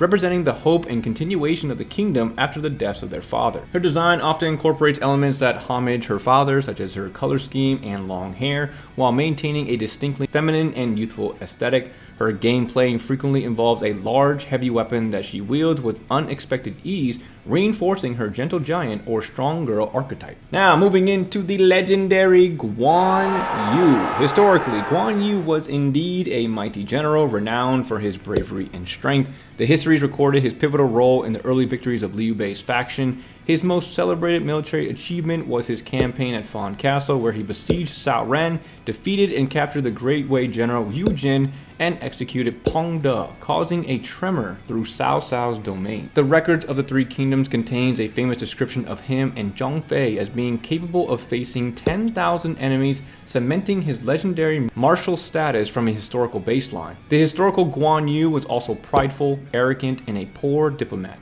His treatment of allies and subordinates in Jing province was a major political liability. He openly insulted Sun Quan's marriage proposal, a historical event, though the novel's tiger daughter line is fictional, and looked down on the Wu kingdom, which directly contributed to their decision to betray him. His inability to maintain the crucial Sun-Liu alliance was a catastrophic strategic failure that led him to his death and the loss of Jing province, dealing a mortal blow to Shu's long-term ambition. The novel systematically purges Guan Yu's historical flaws and elevates his virtues to superhuman levels. He becomes the ultimate symbol of loyalty, righteousness, and martial prowess. The novel invents or attributes to him its most iconic stories to build his legend, including slaying Hua Xiang, which was borrowed from Sun Jian's history to give Guan Yu an early feat. Then we have the three brothers versus Lu Bu, which was the ultimate showcase of his martial skill. Then Cao Cao's captive. His time with Cao Cao is framed as a test of loyalty.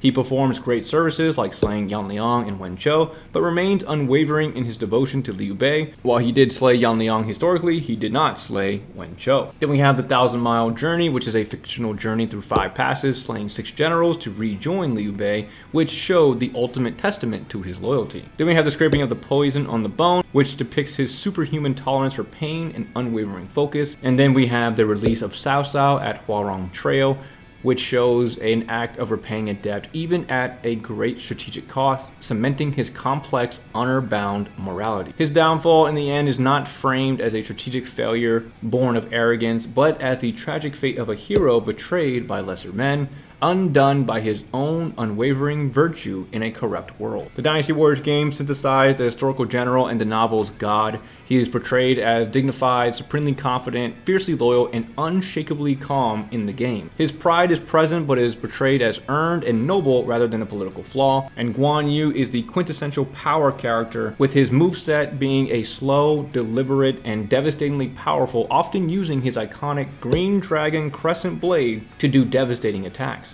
He is designed to feel unstoppable, allowing the player to embody the God of War fantasy. He is one of the 3 core protagonists of the Shu storyline. His bond with Liu Bei and Zheng Fei is the emotional heart of the faction. The fall of Fan Castle is one of the most pivotal and emotionally charged stages in the entire series, and the games often make it a multi-stage, desperate last stand, giving the player a chance to fight against the inevitable.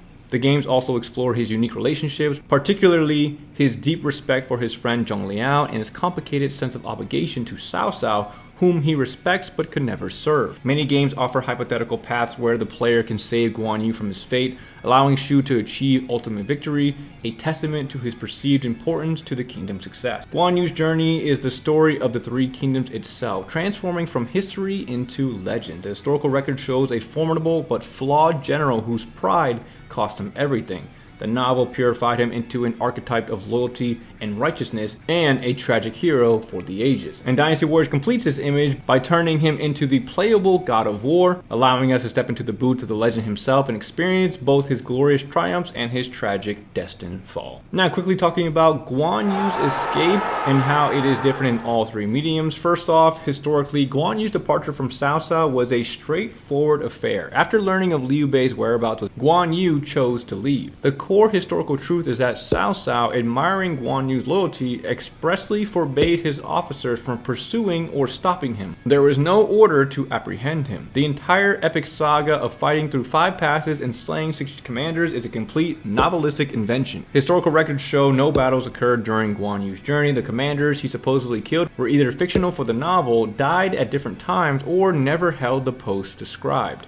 The only potential historical friction was with Xiahou Dun, who may have moved to intercept Guan Yu. However, upon receiving Cao Cao's direct order to let him pass, Xiahou Dun immediately stood down. There was no climactic duel at a final gate. In essence, the historical escape was a permitted and peaceful departure, showcasing Cao Cao's magnanimity and Guan Yu's determination, but devoid of any combat. Luo Guanzhong transformed the quiet departure into one of the most iconic chapters in the novel. Guan Yu traverses 5 passes and slays 6 generals. This was designed as the ultimate narrative test of Guan Yu's loyalty. Guan Yu is not just leaving, he is solemnly escorting Liu Bei's wives, adding a layer of duty and gravitas. He is systematically blocked at 5 separate passes. The guards refuse to let him pass without Cao Cao's direct order, which he does not possess. With no other other choice and duty-bound to continue, Guan Yu is forced to slay the general at each pass until he finally makes it to the end. The journey culminates in a face-off with Xiahou Dun, who, unlike in history, refuses to believe Cao Cao would let Guan Yu go and demands a fight. This creates a much more dramatic and tense finale. This entire sequence serves to prove that Guan Yu's loyalty to Liu Bei is so absolute that he will defy the entire military apparatus of Cao Cao, fighting his way through friends and foes alike to honor his oath. It elevates him from a mere general to a paragon of unwavering commitment. The games fully embrace the novel's version, turning it into an interactive power fantasy and a character-defining mission.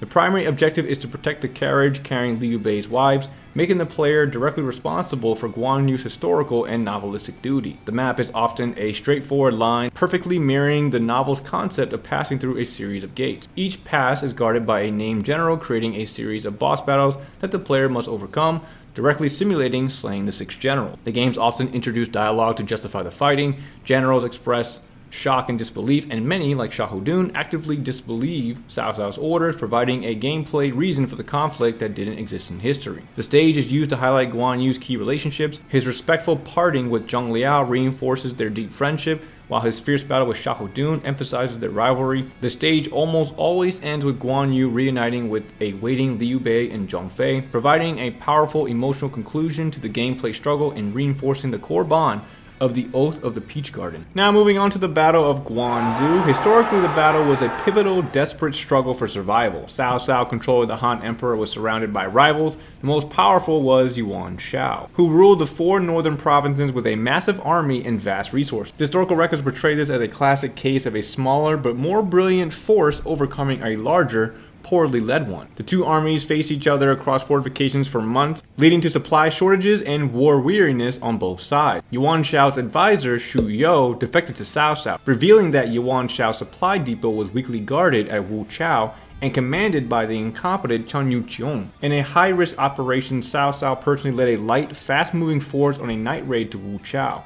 He bypassed Yuan Shao's main army, attacked the supply base, and burned the provision. Yue Jin slew Chen Yuqiong, and this was the true turning point of the campaign. The destruction of the supplies caused panic and mass desertion in Yuan Shao's army. Key commanders, most notably Zheng He, defected to Cao Cao, judging him to be the superior leader. Yuan Shao's force collapsed, and he barely escaped with his life, dying of illness shortly after. This victory cemented Cao Cao's dominance over northern China. During this time, Guan Yu was under the service of Cao Cao, and his killing of the general Yan Liang was a real event that boosted Cao Cao's morale. But it was a tactical event within the larger siege, not the narrative centerpiece it becomes in fiction. The death of Wen Chou is also recorded, though Guan Yu's direct involvement is less certain. The novel takes the historical framework and injects immense drama, personal heroism, and narrative flair.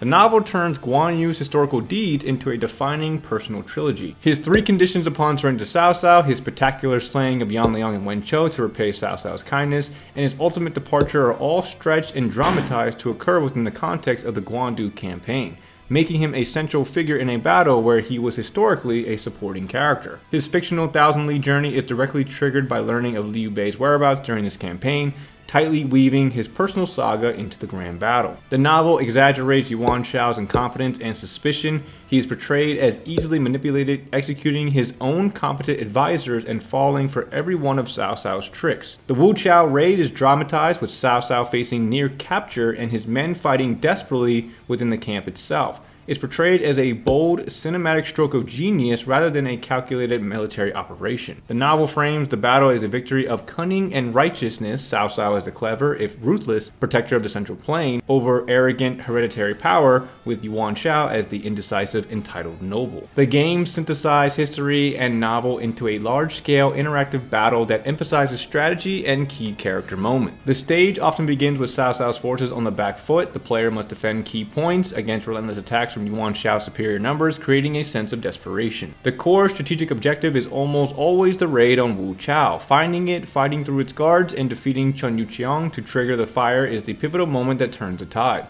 This makes the player the active agent in recreating Cao Cao's master stroke.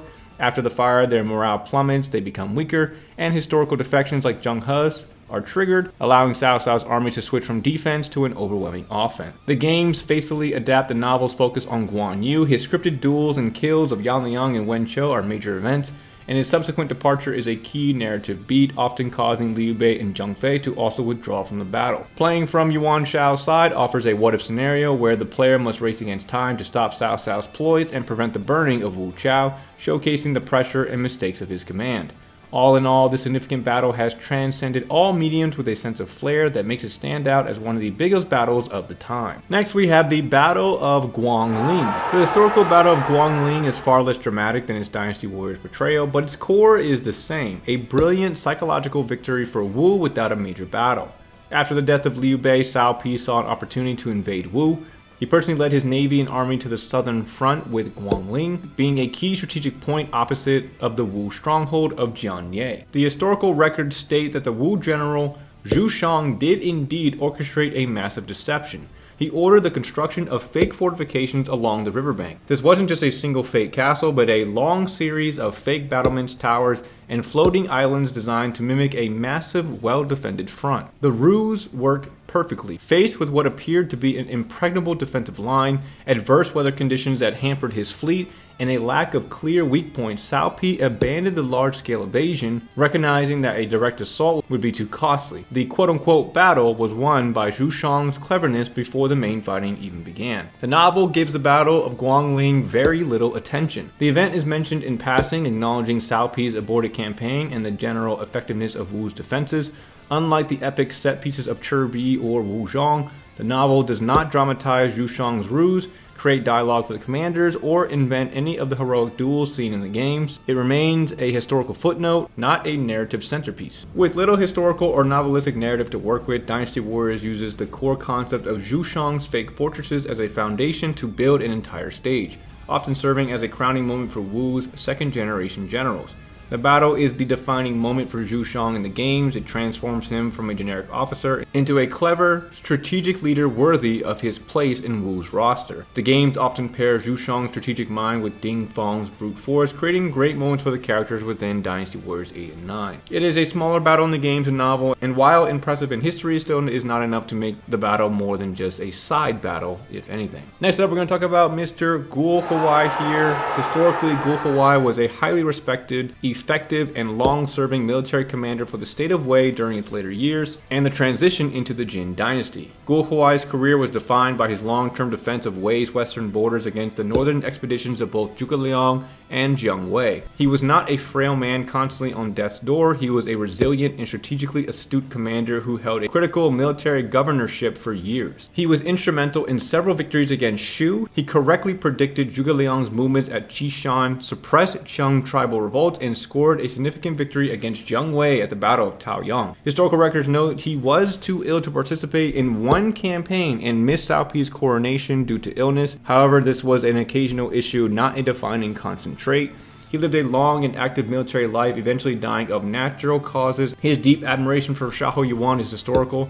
He served under him in Hanzhong. His relationship with Xiahou Ba is also recorded, including his initial shock of the defection and his subsequent pragmatic handling of the situation. He treated Xiahou Ba's family well, which historically led to Xiahou Ba's daughter marrying a Suma. As the novel primarily focuses on the early and middle periods of the Three Kingdoms, Guo Huai appears as a secondary antagonist during Zhuge Liang's northern expeditions. He is portrayed as a capable but constantly outwitted foe of Zhuge Liang and Jiang Wei. He is present at many key battles like Tianshui and Wuzhong, serving as a named commander for the Wei army who provides credible opposition, but ultimately loses to Shu's superior strategist. The novel does not delve into his personality, his health, or his internal conflicts. He is a military officer fulfilling his duty without the tragic personal depth the games would later bestow upon him. The novel invents a dramatic death for him, having him be killed by an arrow during an ambush by Jiang Wei. This is a complete fabrication, as he would die of illness in history. The games synthesize fragments of history and the novel to create a wholly original and deeply sympathetic character archetype, the loyal warrior battling his own failing body. His chronic illness is his defining trait, flanderized from a historical footnote into his core identity. This creates immediate pathos and frames every one of his actions as an act of immense willpower. He serves as a human connection from the era of Cao Cao and Xiahou Yuan, to the new era of the Suma clan. His loyalty is to Wei as an ideal and believes in the state with all his heart, making him a tragic figure as he serves the family that will ultimately usurp it. In the Jin storyline, he is the heart of the faction, while Sima Shi and Sima Zhao are ambitious and calculating. Guo Huai's motivations are pure loyalty and duty. His death in games are a major emotional moment designed to inspire the player and the in-game army to victory. His relationship with Xiahou Ba is a central dramatic conflict. He sees Xiahou Ba not just as a traitor, but as a personal betrayal of his revered father, Xiahou Yuan. The games create heartbreaking scenarios where Guo Huai is forced to confront and even kill the man he once saw as a nephew. His association with a heavy, taxing weapon like the cannon reinforces his character. Every powerful swing comes with the visual suggestion of it costing him energy, perfectly marrying gameplay and narrative. Now, moving on to Guo Jia. Historically, Guo Jia was arguably Cao Cao's most trusted and brilliantly unorthodox strategist during the critical early years of his rise to power. Guo Jia was renowned for his psychological insight and his ability to make stunningly accurate predictions about his enemy's behaviors. He was a master of understanding human nature, not just battle formation. His counsel was pivotal in several major victories. He correctly advised Cao Cao to attack Liu Bei while he was weak before Yuan Shao could react, advocated for the Lightning campaign against the Wuhuan tribes, which succeeded against all odds, and accurately predicted that Sun Ce would die an untimely death, removing a major threat. Guo Jia died in 207, just before the Battle of Red Cliffs. After his catastrophic defeat at Chirbi, Cao Cao famously lamented, "If Guo Jia were here, I would not be in such dire straits." This single historical quote is the entire foundation for his legendary status and his Dynasty Warriors narrative arc. His early death created one of the great unanswered questions of the era. The histories also note that Guo Jia was not a conventional, upright Confucian scholar. He was known for his hedonistic lifestyle, enjoying wine and women, and was criticized by more traditional officials. However, Cao Cao valued his genius so highly that he overlooked these quote-unquote flaws. The novel, while acknowledging his brilliance, does not give Guo Jia a major dramatic role, precisely because he dies so early. He appears as one of Cao Cao's key advisors during the campaigns against Lu Bu and the Yuan family, often providing the clever plan that leads to victory. His most significant moment in the narrative is his death. Cao Cao's lament for him is included, cementing his legacy as the one who got away. However, he is quickly overshadowed by the strategists who lived to fight at Chirbi and beyond. The novel does not invent any grand fictional exploits for him, and his story is one of promise that was cut short. The game seized upon Cao Cao's historical lament and built an entire character and narrative around it. Guo Jia's portrayal is a love letter to lost potential. The games heavily emphasize his early death, framing it as a tragic, foregone conclusion that he himself is aware of. This adds a layer of poignant beauty to his character. He is brilliant, charming, and he knows his time is short. They fully embrace his historical hedonism.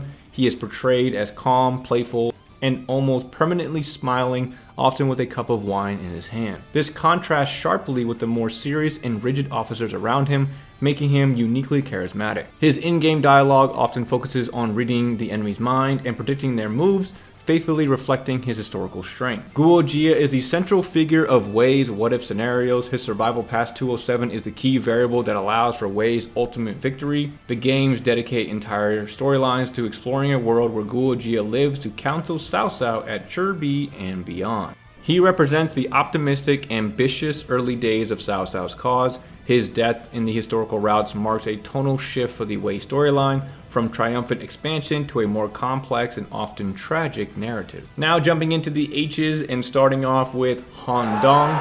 Historically, Han Dong was a reliable, stalwart, and long-serving military commander whose career spanned the reigns of Sun Jian, Sun Ce, and Sun Quan. He was a military man through and through, participating in virtually every major campaign from the Yeltsin Rebellion to the battles against Shu and Wei that defined Wu's later years. His consistency and longevity are his most defining historical traits.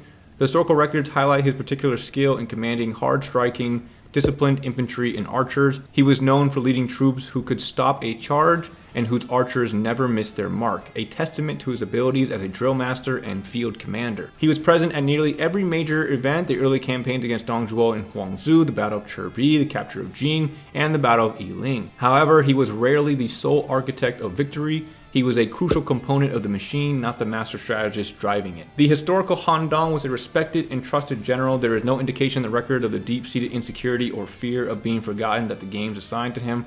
This is a fictional creation to give him a personal struggle. The novel, which focuses on iconic heroes and grand strategists, gives Han Dong very little individual attention. He's consistently name-dropped as being present in Sun family battles. He is one of the officers listed alongside Chong Pu and Huang Gai, forming the core of the veteran bloc within Wu's forces.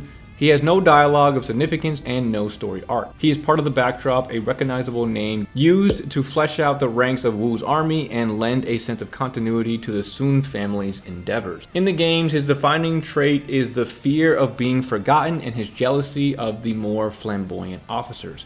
This creates a relatable internal conflict. He isn't fighting just for victory, he's fighting for recognition and a legacy, although it can get a bit excessive. He serves as a living history of Wu. He personally witnessed the heroic deaths of Sun Jian and Sun Ce, served alongside the old guard like Huang Gai and Chong Pu, and also adapted to serve under the new generation of strategists like Lu Xun. While the Sun family are nobles and visionaries, and men like Zhou Yu are geniuses, Han Dong represents a dependable, hard-working officer who forms the backbone of the army. His victories are earned through grit and duty, not innate brilliance. His long lifespan allows him to be a constant in the Wu storyline. His presence in battles from the first to the last chapter provides a sense of narrative cohesion. His grief at the deaths of his old comrades is used to make those losses feel more impactful for the player. He often voices the concerns of the traditional military officers. His initial skepticism of Lu Xun and Yi Ling is a classic example, representing the army's distrust of an untested intellectual commander. Right after that, we have the Battle of Hongzhong. We're going to talk about two separate incidents for the Battle of Hongzhong.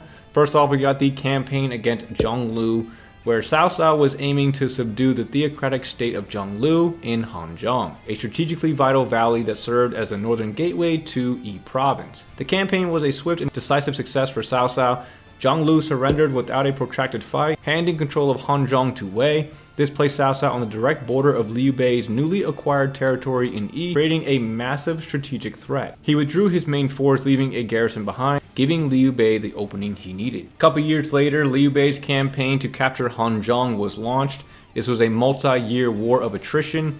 For Liu Bei, capturing Hongzhong was essential for securing his northern border and crucially for declaring himself King of Hongzhong, a title that formally elevated him to a sovereign ruler. The true turning point was the Battle of Mount Dingjun, which we'll talk a little bit more in depth later. The veteran Shu general Huang Zhong followed a plan by Fa Zhang, launched a surprise attack that routed the Wei army and killed Cao Cao's supreme commander in the west, Shaho Yuan. This was a catastrophic loss for Wei. Cao Cao personally arrived to stabilize the situation, but found Liu Bei's forces dug into formidable defensive positions.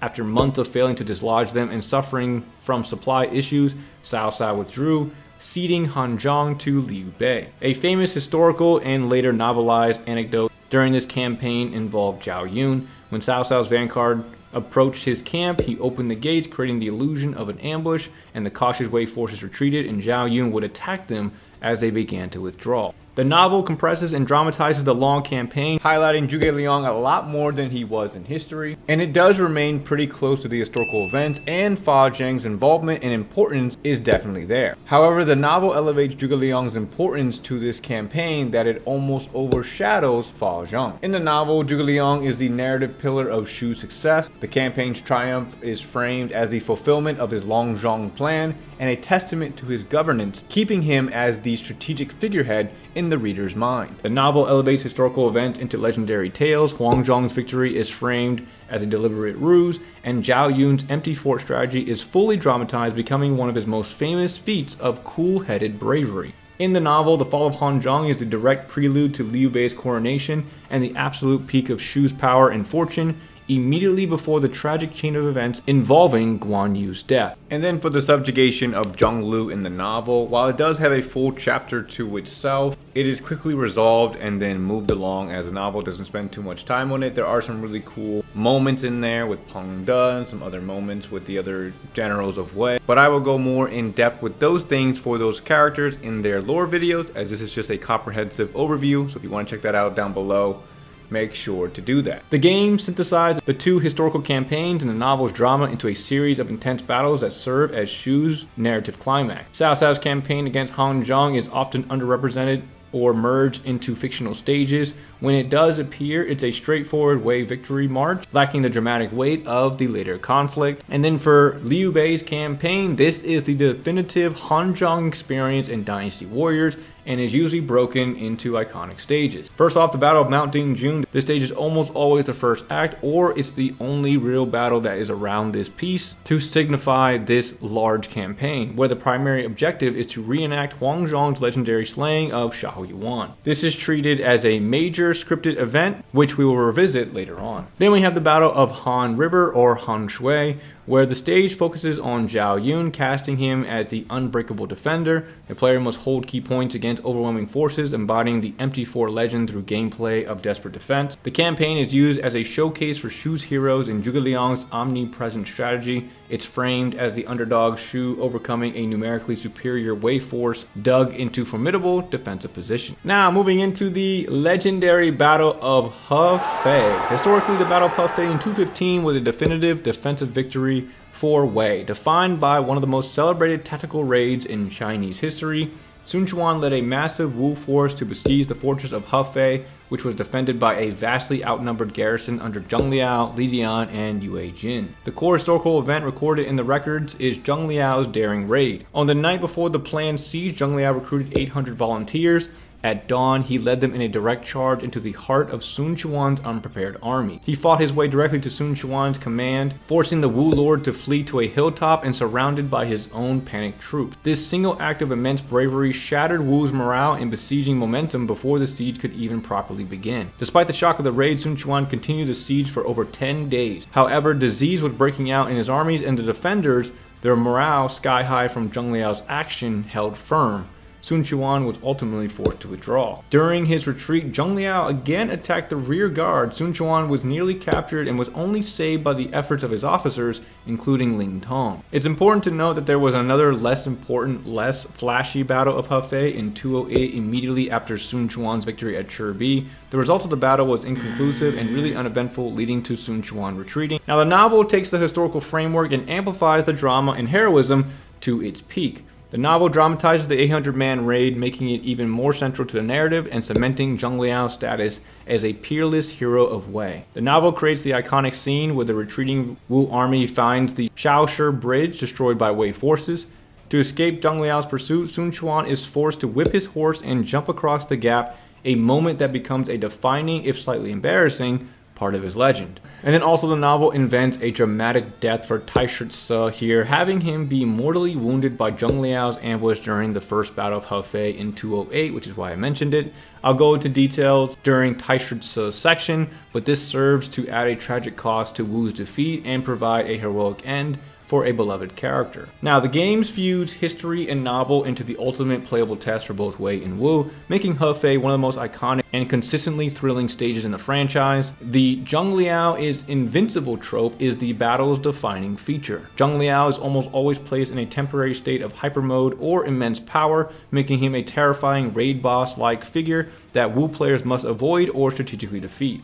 This perfectly translates the historical and novel fear he instilled. Playing as Wei, the stage is a classic last stand. The player is tasked with holding the line against endless waves of Wu troops, triggering the historic raid and shattering enemy morale through sheer aggression. Playing as Wu, Hefei is a stage defined by things going horribly wrong. The gameplay is often a series of crisis management events, including the bridge being destroyed or trapping your units, Zheng Liao going on a rampage and hunting your commander, ambushes being sprung at every turn, Taishitsu being killed in some of the moments, and then the objective shifting from victory to survival and escape, making it a uniquely stressful and memorable experience. This battle is the definitive stage for Zheng Liao, Gan Ning, who often arrives as a flashy, morale-boosting reinforcement for Wu, and Taishitsu, whose heroic sacrifice is a key emotional beat. And all in all, throughout most of the games, Hefei is the battle where Zheng Liao nearly becomes a real-life Dynasty Warriors character, and the fictional mediums only enhance the legendary battle. Alright, next up we have the Battle of Hefei Castle. Now, starting off with the historicalness for Hefei Castle, we have two sieges on one fortress. The fortress itself, Hefei New Castle, was built by the Wei general Man Chong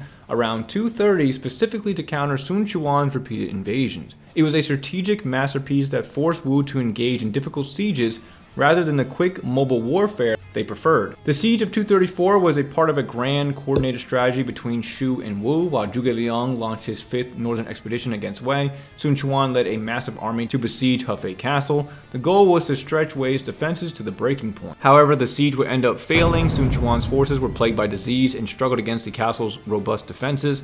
When the Wei Emperor Cao Rui personally led a massive relief force south, Sun Quan withdrew without a decisive engagement. Moving into the siege of 253, which occurred long after the golden generation of Wu, Sun Quan was dead and the regent Zhuge Ke was in power following a successful victory at Dongxing. Flushed with confidence, he launched a massive force of 200,000 men to besiege Hefei Castle. This was a catastrophic failure. The siege dragged on for months and the Wu army was ravaged by pestilence in the summer heat. Zhuge Ke's incompetent handling of the campaign led to massive losses and was fooled by a fake surrender, leading to reinforced defenses and relief forces breaking through to rout his forces. The novel's narrative drive is firmly centered on the heroes of Shu, particularly Zhuge Liang. As a result, Wu's later campaigns at Hefei are significantly downplayed and lack the dramatic detail given to earlier battles. The Siege of 234, this battle is presented not as a grand standalone epic, but purely as the Wu-specific half of a coordinated pincer attack. The novel briefly details Sun Quan's advance and the Wei court's panic. However, the siege itself lacks any major duels or intricate stratagems. It concludes abruptly when Sun Quan's vanguard is defeated and his army is stricken by illness. Upon hearing that the Wei Emperor Cao Rui is personally leading a massive relief force,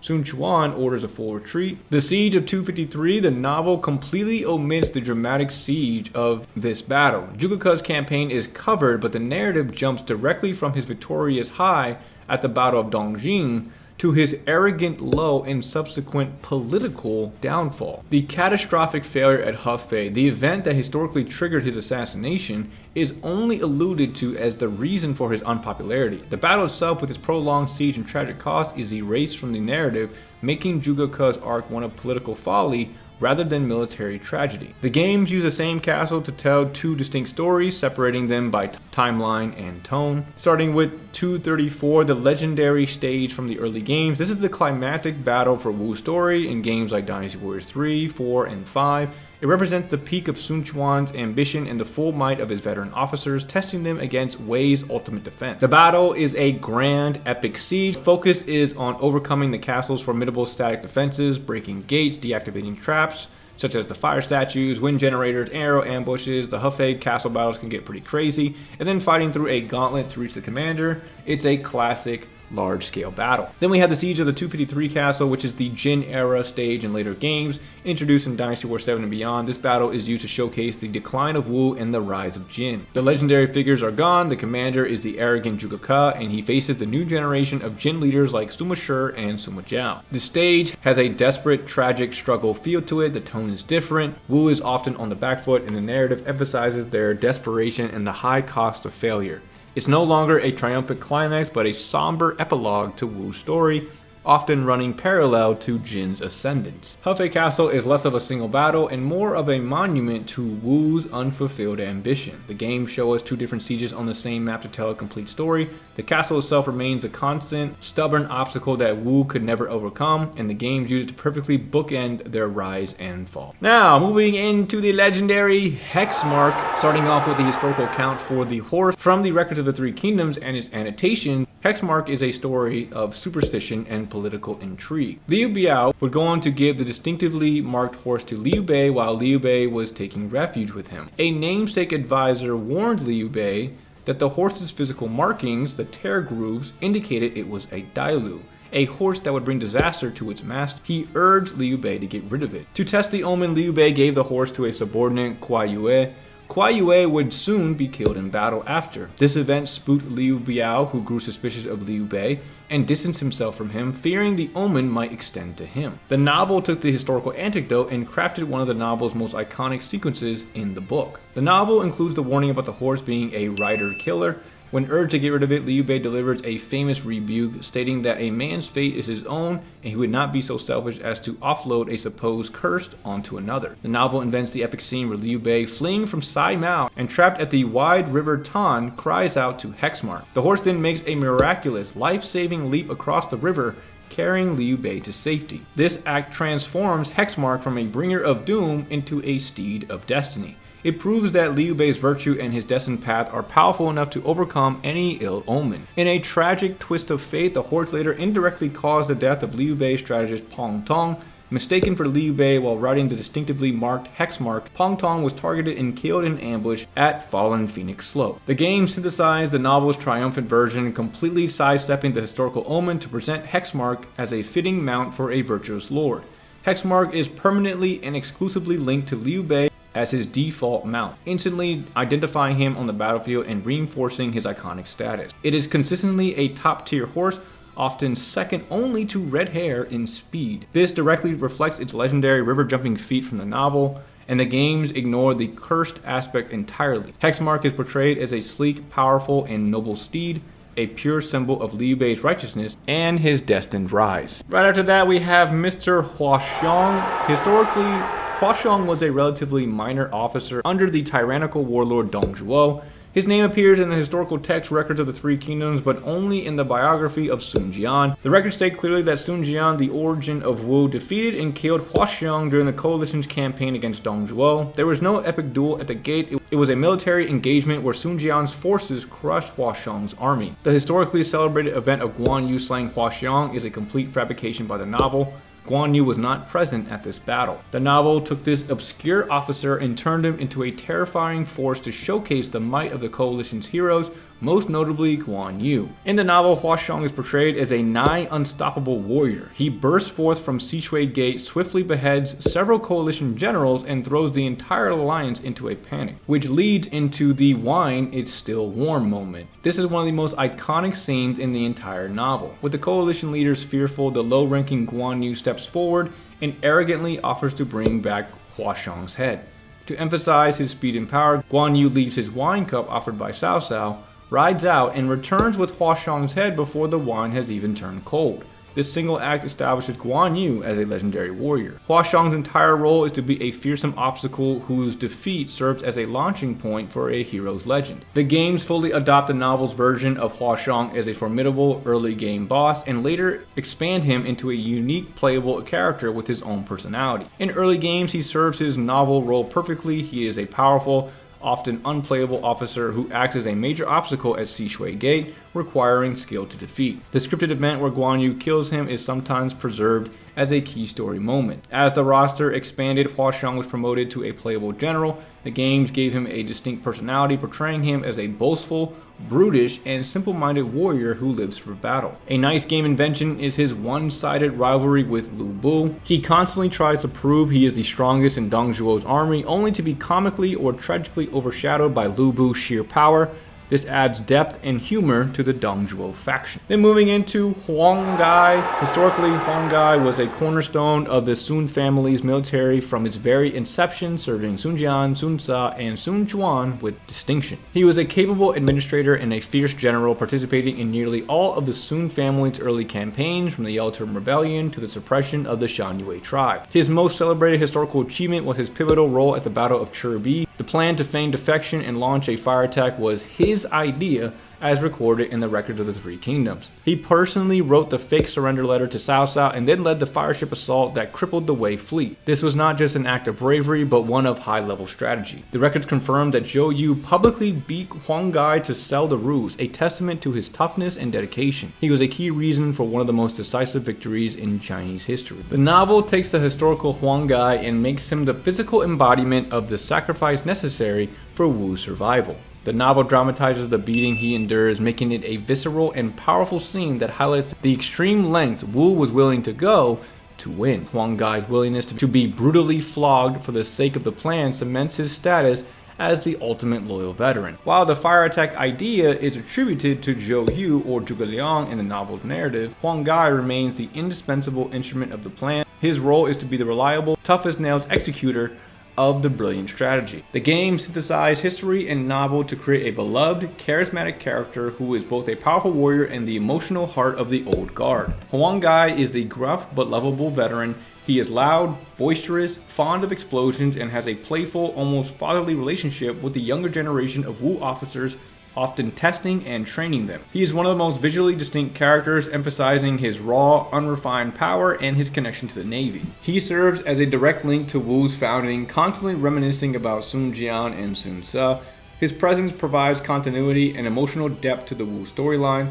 The games always make his fake defection and fire attack a central playable objective. Players either protect him as he rams the enemy fleet or try to stop him as Wei, making them an active participant in his legendary moment. Later games show him explicitly training officers like Lu Xun and Zhu Xiong, transforming him into a mentorship role, ensuring that the spirit of the old guard is passed down. Huang Gai is the rare character whose core is consistent across all three versions. History gives us a loyal strategic veteran who conceived the fire attack of Chur-B. The novel turns his sacrifice into high drama, with the brutal beating making him a symbol of unwavering loyalty, and Dynasty Warriors brings him to life as the boisterous, anchor-wielding heart of Wu, a playable pillar of the faction who connects its past to its future, letting us personally execute the fiery ruse that made him a legend. Alright, next up we have Huang Zhong. Huang Zhong historically was a veteran general who found his greatest fame late in life after joining Liu Bei. While his early career under Liu Biao and Han Xuan was not particularly illustrious, his capabilities were clear. When he defected to Liu Bei, alongside Wei Yan, he quickly became a key military commander. His participation in Liu Bei's Hanzhong campaign was his defining moment. He fought with great bravery and was instrumental in several victories. The historical records confirm that Huang Zhong was the commander who led the charge that resulted in the death of Cao Cao's top general in the west, Xiahou Yuan, at the Battle of Mount Dingjun. This was a monumental achievement that shattered Wei's command structure and was the pivotal turning point in the campaign. Liu Bei's subsequent declaration as king of Hanzhong was a direct result of this victory. The novel takes the historical framework and injects classic novelistic drama, turning Huang Zhong's late-in-life prowess into a personal journey of pride and rivalry. The novel invents a dramatic encounter where Huang Zhong, still serving Han Xuan, duels Guan Yu during the takeover of Changsha. They are evenly matched, with Huang Zhong showcasing his peerless archery skills by shooting Guan Yu's helmet instead of killing him, repaying an earlier act of mercy. This immediately establishes him as a warrior of immense skill and honor. His partnership with the hot-headed Wei Yan is emphasized, creating a grumpy old man and reckless youth dynamic that adds character to Shu's ranks. The victory over Xiahou Yuan is framed as Huang Zhong's personal triumph. He is portrayed as fiercely determined to prove his worth, explicitly taking the high ground to launch the decisive ambush that kills his Wei counterpart, silencing any doubts about his age or ability. Huang Zhong, along with Guan Yu, Zhang Fei, Zhao Yun, and Ma Chao, was named one of the 5 Tiger Generals, a posthumous honorific that cemented his status as one of Shu's greatest military leaders. The games fully embrace the novel's version of Huang Zhong, designing him as a beloved, powerful character who embodies the aged badass archetype. He is the grizzled veteran. He is proud, sometimes impatient, and constantly eager to prove that his age has only honed his skills. He often refers to younger officers as pups or youngsters, but deep down acts as a mentor and pillar of experience. He is the quintessential archer of the roster. His movesets heavily feature bow and arrow attacks. This directly references his novel feat of shooting Guan Yu's helmet, but not from history, as there was no indication of him being an accomplished archer as the games show. Mount Dingjun is the battle that is his character-defining stage. The game makes the player actively participate in his legendary ambush, often requiring them to seize the high ground and defeat Xiahou Yuan in a scripted event. This allows the player to personally become the agent of this historic victory. The games heavily play up his rivalry with Xiahou Yuan, with the Wei general often taunting him about his age, making the final victory all the more satisfying. Next up, we have the legendary Battle of Hulao Gate. Now, the dramatic siege of Hulao Gate did not happen in history. The historical alliance against Dongzhuo was plagued by hesitation and internal politics. While they nominally opposed him, the various warlords were largely unwilling to commit their forces to a direct assault on his heavily fortified position. The main historical fighting was done by Sun Jian, but occurred at other locations near Luoyang. He defeated Dongzhuo's generals in the field, but there is no record of a grand coalition-wide assault on the Hulao Pass. While Lu Bu was a commander under Dongzhuo, there is no historical account of him single-handedly holding the pass against the entire coalition or engaging in a series of duels with the three Oath brothers. Dong Zhuo's eventual decision to move the capital from Luoyang to Chang'an was a strategic one, prompted by the threat posed by the coalition and Sun Jian's successes elsewhere, not because he was defeated at Hulao Gate. The coalition disbanded not long after without achieving a decisive military victory. The novel took the historical coalition's indecision and transformed it into one of the most iconic and action-packed chapters of the entire novel, creating the legendary battle we know today. Hulao Gate is framed as the ultimate choke point, the final defensive line protecting Dong Zhuo and Luoyang. The entire might of the coalition is marshaled against it. The novel creates the legendary image of Lu Bu as an invincible warrior. He is placed before the gate and one by one he easily defeats or kills coalition champions, building a sense of despair in his own mythos. Then we move on to the novel's masterpiece, the three heroes versus Lu Bu. To overcome the seemingly unstoppable Lu Bu, the three Oath brothers Liu Bei, Guan Yu, and Zhang Fei are forced to join forces. Their combined assault is the only thing that can turn back Lu Bu. This scene is designed solely to elevate the status of all four characters involved. The entire sequence serves as a dramatic introduction to the era's greatest heroes and establishes the power dynamics that will define the next century. The games take the novel's epic template and turns it into the quintessential boss rush stage designed to test the player and create a legendary gaming moment. Hulao Gate is almost always a linear march toward an inevitable, terrifying confrontation. The stage design funnels the player toward Lu Bu. He is not just a strong officer, he is a gameplay event. Early games famously signaled his arrival with the Lu Bu has appeared on the battlefield and Yuan Shao saying, "Don't pursue Lu Bu," instantly creating a sense of danger. He is often given superpowered stats, making him a genuine threat that players must either skillfully defeat or wisely avoid. The games consistently use a snowy, bleak atmosphere at Hulao Gate, which adds to the grim, epic tone of the battle and makes it visually distinct. Hulao Gate is the ultimate example of fiction rewriting history. The historical record shows a hesitant coalition that never stormed the pass, but the novel needed a dramatic stage to introduce its heroes, so it invented the epic siege, pitting the unstoppable Lu Bu against the united three heroes. And Dynasty Warriors perfected this legend, transforming Hulao Gate into a playable boss arena where Lu Bu becomes a terrifying gameplay mechanic, a living, breathing force of nature that every player must learn to either conquer or flee, creating one of the most iconic moments in gaming history. Now moving into I, we have the Imperial Seal. Historically, the Imperial Seal was a potent political symbol representing the mandate of heaven and the legitimate right to rule. The seal was created in 221 BC for Qin Shi Huang, the first emperor. It was carved from the legendary Heshi B jade and inscribed with the phrase, "Having received the mandate from heaven, may the emperor lead a long and prosperous life." Its possession was a powerful claim to authority. During the collapse of the Han Dynasty, the seal was indeed a source of conflict. The historical records state that it was in the possession of the eunuchs during the turmoil in Luoyang. After the warlord Dong Zhuo sacked the capital, it was lost in the chaos. It is recorded from the Book of Wu that Sun Jian's forces, while securing the ruined capital of Luoyang, were the ones who found the seal. This gave the Sun family a tremendous, albeit controversial, political asset. Now, how the seal eventually got to Yuan Shu. The transfer of the imperial seal from the Sun family to Yuan Shu happened after Sun Jian had passed away, with Yuan Shu obtaining it by holding Sun Jian's wife, Lady Wu, hostage. However, the specific person who physically handed over the seal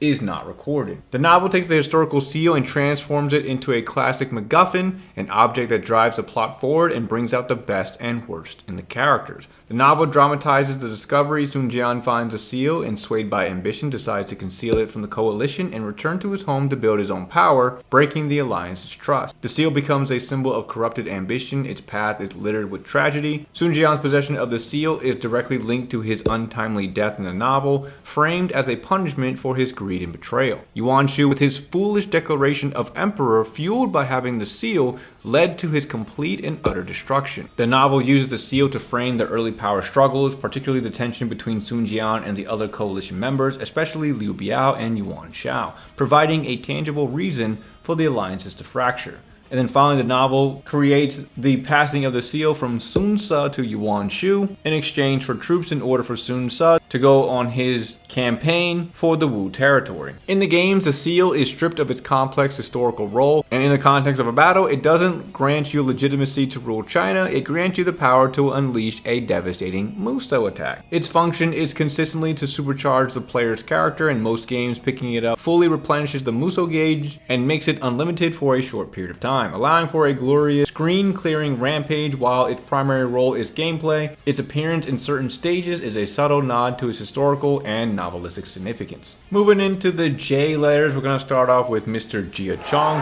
And historically, Jia Chong was one of the most pivotal yet controversial figures in the transition from Wei to the Jin Dynasty. He was a supremely capable but utterly ruthless political operator. He was a deeply trusted confidant of Sima Zhao, serving as his chief strategist and master of political intrigue. His most infamous historical act was ordering the assassination of the Wei Emperor Cao Mao, who had attempted a coup against the Sima clan, and when the first assassin hesitated, Jia Chong famously asked him, "What will Sima Zhao do if something happens to you?" prompting another officer, Chong Ji, to strike the emperor down. This act cemented Sima Zhao's total control, but stained Jia Chong's name in the history books. He was a brilliant logistician and planner. He opposed the ambitious but costly campaigns against Shu proposed by others, advocating for a strategy of waiting until Shu collapsed from internal decay, a strategy that ultimately proved correct. Despite his crucial role in founding the Jin Dynasty, historians often judged him harshly for the regicide. His daughter Jia Nanfeng would later become the notoriously cruel and power-hungry empress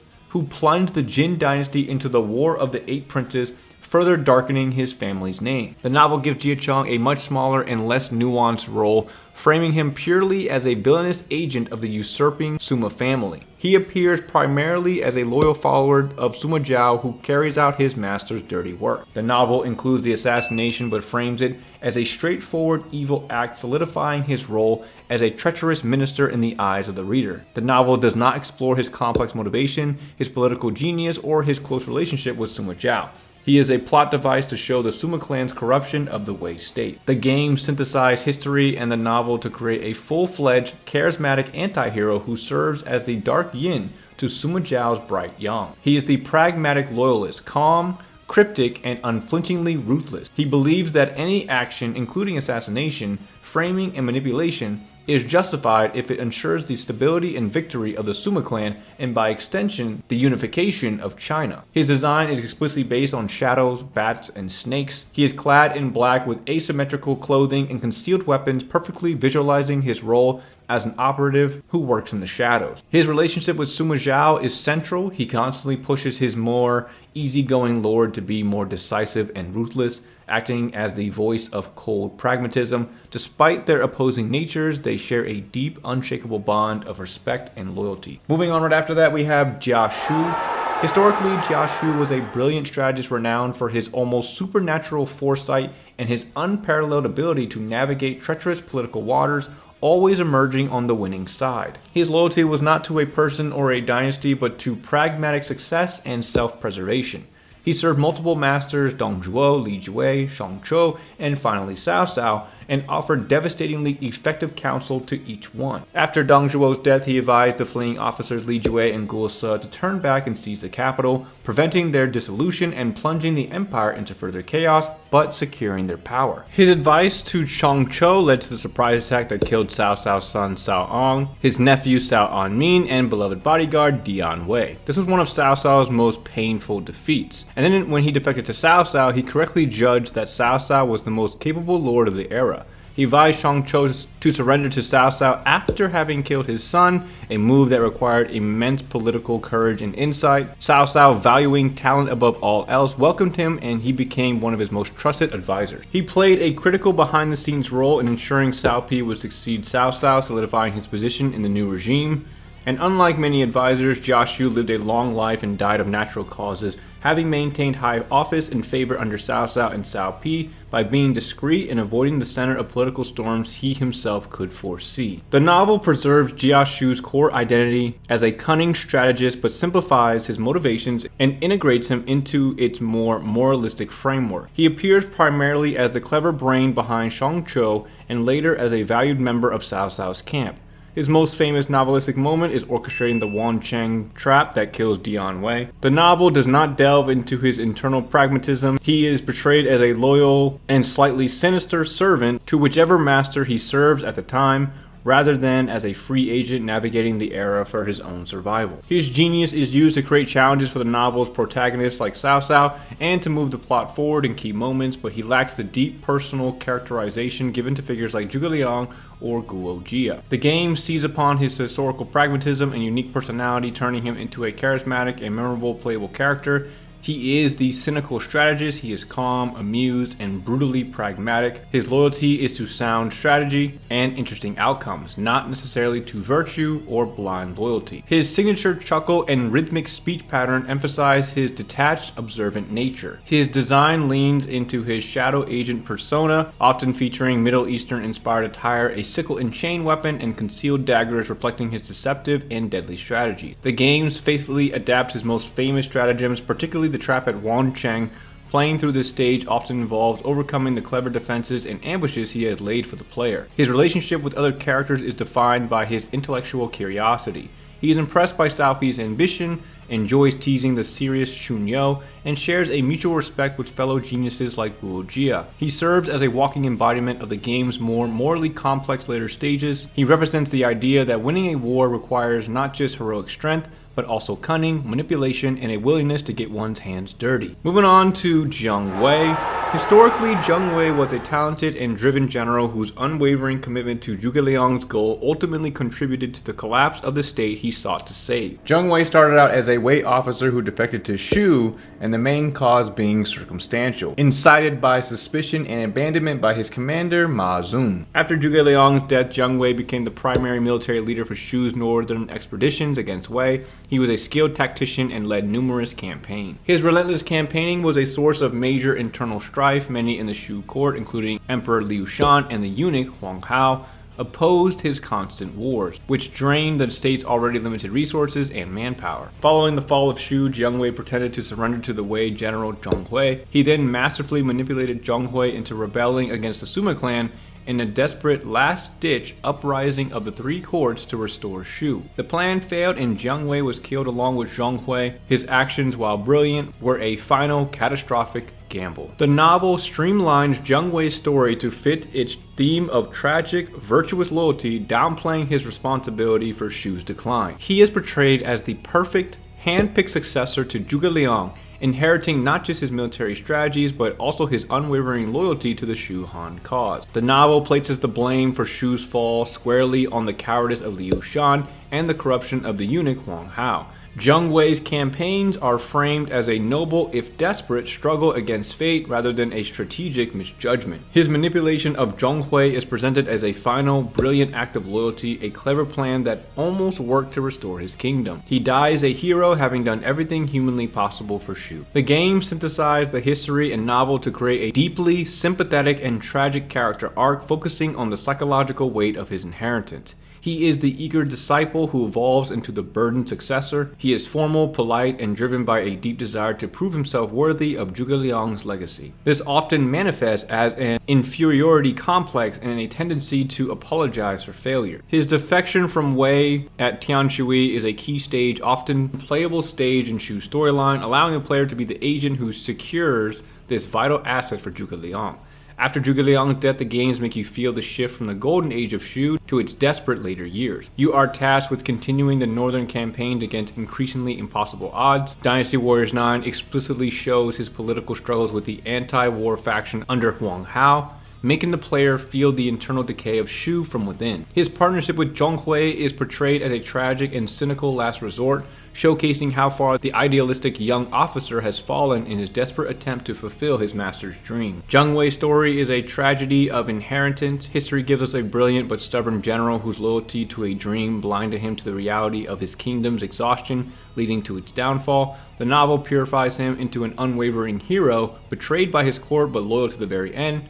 And Dynasty Warriors makes you feel the weight of that legacy, letting you play as Jiang Wei, then forces you to become the burdened commander, fighting a war you can't win against both external enemies and internal decay, transforming Jiang Wei from a mere historical figure into one of gaming's most poignant portraits of desperate loyalty. Now, moving into the Battle of Jiangdong. Sun Tzu's campaign to secure the Jiangdong or Wu territories was a brilliant, rapid series of military maneuvers from 194 to 199, which we will cover later. But I want to highlight the Battle of Jiangdong and the encounter with Taishi Ci. The historical meeting between Sun Tzu and Taishi Ci did involve a confrontation, but it was a small-scale scouting engagement, not a formal duel. According to the records, Sun Tzu led 13 men on a recon mission where he encountered Taishi Ci, who was also with a single companion. The two fought briefly in a one-on-one skirmish before their respective soldiers arrived, and the fight was ended in a stalemate. Taishi Ci was later captured by Sun Tzu's forces. Instead of executing him, Sun Tzu personally released his bonds, treating him with immense respect, and said, "You are the only hero in this land who can partner with me in great endeavors." Deeply moved by Sun Tzu's charisma and vision, Taishi Ci swore allegiance. This act of magnanimity, not victory in a duel, was the true foundation of their legendary loyalty. The novel took the kernel of the historical skirmish and transformed it into one of the most iconic and dramatic duels in the entire novel. The novel creates a full-scale battle where Sun Tzu's forces attack Taishi Ci, who is serving under the warlord Liu Yao. The two warriors meet on the battlefield and engage in a prolonged, fierce duel. The novel describes them fighting for 50 rounds with no clear victor, showcasing their equal and exceptional martial skill. The fight continues off the battlefield with the two heroes chasing each other, dismounting and grappling hand-to-hand in a dramatic struggle that ends only when their respective armies arrive to separate them. This epic confrontation serves to establish Sun Tzu as a worthy successor to his father's legacy, and to introduce Taishi Ci as a peerless warrior whose eventual recruitment becomes a major victory for the Sun family. The games fully embrace the novel's version, structuring the entire battle around the pivotal character moment of the duel and recruitment. The conquest of Jiangdong stage is almost always designed as Taishi Ci's recruitment mission. The primary goal for the player is not just to win the battle, but to specifically encounter and defeat Taishi Ci to trigger his joining the Sun army. Games often feature a special cutscene or a triggered duel event between Sun Tzu and Taishi Ci, directly recreating the novel's iconic moment. This gives the event immense weight and makes the player an active participant in a legendary story. This battle is also a cornerstone for Sun Tzu's storyline, representing his first major step in building his own kingdom and legacy, independent of his father's shadow or Yuan Shu's command. Now moving on to Jianye, and historically Jianye was the capital of the Eastern Wu Kingdom, established by Sun Quan in 229. It was a political and economic center, not the site of a major final siege during the Three Kingdoms period as we know it. Sun Quan moved his capital to Jianye and remained the heart of the Wu Empire for decades. The Wu Kingdom did not fall in a dramatic last stand battle. In 280, the Jin Dynasty launched a multi-pronged invasion. The Wu Emperor Sun Hao surrendered after Jin forces captured key points along the Yangtze River and approached Jianye. There was no great recorded battle for the city itself. The collapse was political and military, culminating in a surrender. The novel, which concludes with the fall of Wu, also does not feature a large-scale battle for Jianye. The narrative focuses on the internal decay of the Wu court under the later emperors and the strategic maneuvers of the Jin commanders. Similar to history, the novel describes the Jin advance and the surrender of Sun Hao. The capture of Jianye is an administrative and political event, not a military set piece. The final battles of the era are against the forces of Wu in the field, not a desperate defense of the capital's walls. With no major or novelistic battle to adapt, the games invented the Battle of Jianye to serve a crucial narrative and gameplay purpose, providing a climactic, satisfying finale for the other kingdom. Jianye is used as the ultimate objective in what-if scenarios where Wei or Shu, and I believe the Nanman as well, manages to conquer Wu. It allows for a grand, conclusive end to their storyline, providing a final challenge equivalent to the battles against the Shu capital at Chengdu. The stage is almost always designed as a brutal, trap-filled siege through the heart of the Wu capital. The gameplay from Dynasty Warriors 4, fighting through successive generations of the Sun family, is a perfect example. It's a greatest hits gauntlet that tests the player against the entire legacy of Wu. Attacking Jianye in the game symbolizes the utter destruction of the Wu kingdom. It's the playable equivalent of capturing the enemy's heart. Now, moving on to the Battle of Jieting. Historically, the Battle of Jieting was a decisive military defeat for Shu, not merely a tactical loss. Its outcome had profound consequences for the entire northern campaign. This was the first of Zhuge Liang's northern expeditions. He had successfully deceived Wei and captured several key cities. The strategic pass at Jieting was the crucial supply line and defensive position needed to consolidate these gains and threaten further advance. Zhuge Liang placed Ma Su in command of the defense of Jieting, explicitly ordering him to secure his position on the main road and near a water source. Confident in his own theoretical knowledge of warfare, Ma Su disregarded these orders. He instead camped on a nearby mountain, believing the high ground would offer a tactical advantage, but isolating his army from water and supply. The Wei general Zheng He seized the opportunity. He surrounded the mountain, cut off the water supply, and attacked. Ma Su's army, stricken by thirst and panic, was routed. The loss of Jieting forced Zhuge Liang to abandon all his newly captured territories and retreat entirely, nullifying the entire campaign. To restore military discipline, Zhuge Liang was forced to execute Ma Su for his insubordination, despite their close personal friendship. This event is a key example of a single commander's failure derailing a grand national strategy. The novel follows the historical framework but dramatizes it to enhance the tragedy and elevate Zhuge Liang's virtue. The novel creates a more detailed narrative of the battle, emphasizing Ma Su's arrogance in rejecting the advice of his veteran subordinate Wang Ping, who urged him to follow Zhuge Liang's plan. The novel famously invents the empty fort strategy immediately following the loss of Jieting. With his forces depleted and Zheng He's army approaching, Zhuge Liang calmly plays the lute atop the gate of a defenseless city, tricking Sima Yi into believing an ambush awaits. This fictional event is placed right after Jieting to showcase Zhuge Liang's genius even in the face of a catastrophic failure caused by another person. The execution of Ma Su is portrayed as an immensely painful but necessary act for Zhuge Liang, highlighting his commitment to law and discipline over personal affection. He is shown weeping for Ma Su, cementing his image as a leader who bears the heavy burden of command. The games adapt this historical and novelistic tragedy into a challenging stage that often frames the player as trying to avert a destined failure. The stage is almost always structured around a desperate defense and rescue objective for the Shu side, and the player must fight against time and overwhelming Wei forces to reach Ma Su's isolated position before it falls. Many games incorporate a what-if path. If the player is exceptionally skilled and fast enough to complete specified objectives, they can save Ma Su and alter history, unlocking a more favorable hypothetical campaign for Shu. Playing from the Wei side, the stage becomes a satisfying execution of a brilliant strategy. The player systematically isolates and crushes Ma Su's forces, directly reenacting the historical victory. This map is integrated as early as Dynasty Warriors 3, which signifies its importance within the story. Now, jumping into the L category, because I don't have anything for K, we're starting off with Li Dian. Historically, Li Dian was a respected general known for his cool-headedness, love of learning, and gentlemanly conduct. Li Dian came from a powerful family clan and joined Cao Cao early in his campaigns. His uncle Li Qian was killed while defending Gan province against Lu Bu. It's important to note that this was not directly Zheng Liao's doing, though Zheng Liao was serving Lu Bu at the time. He participated in many of Cao Cao's pivotal campaigns, including the battles against Lu Bu, the showdown with Yuan Sha at Guandu, and the southern expedition that led to the defeat at Chibi. His most celebrated achievement was the defense of Hefei alongside Zheng Liao and Yue Jin. The historical texts record that the three generals were on bad terms, but Li Dian famously set aside his personal animosity, stating, "This is an important affair of the state. How can my personal hatred make me neglect the common good?" This act of professionalism was crucial to their victory against Sun Quan's massive army. Chen Shou, author of the Records of the Three Kingdoms, praised Li Dian for his righteousness and for always prioritizing his duties over personal affairs. He was a humble man who did not quarrel with other generals over merit.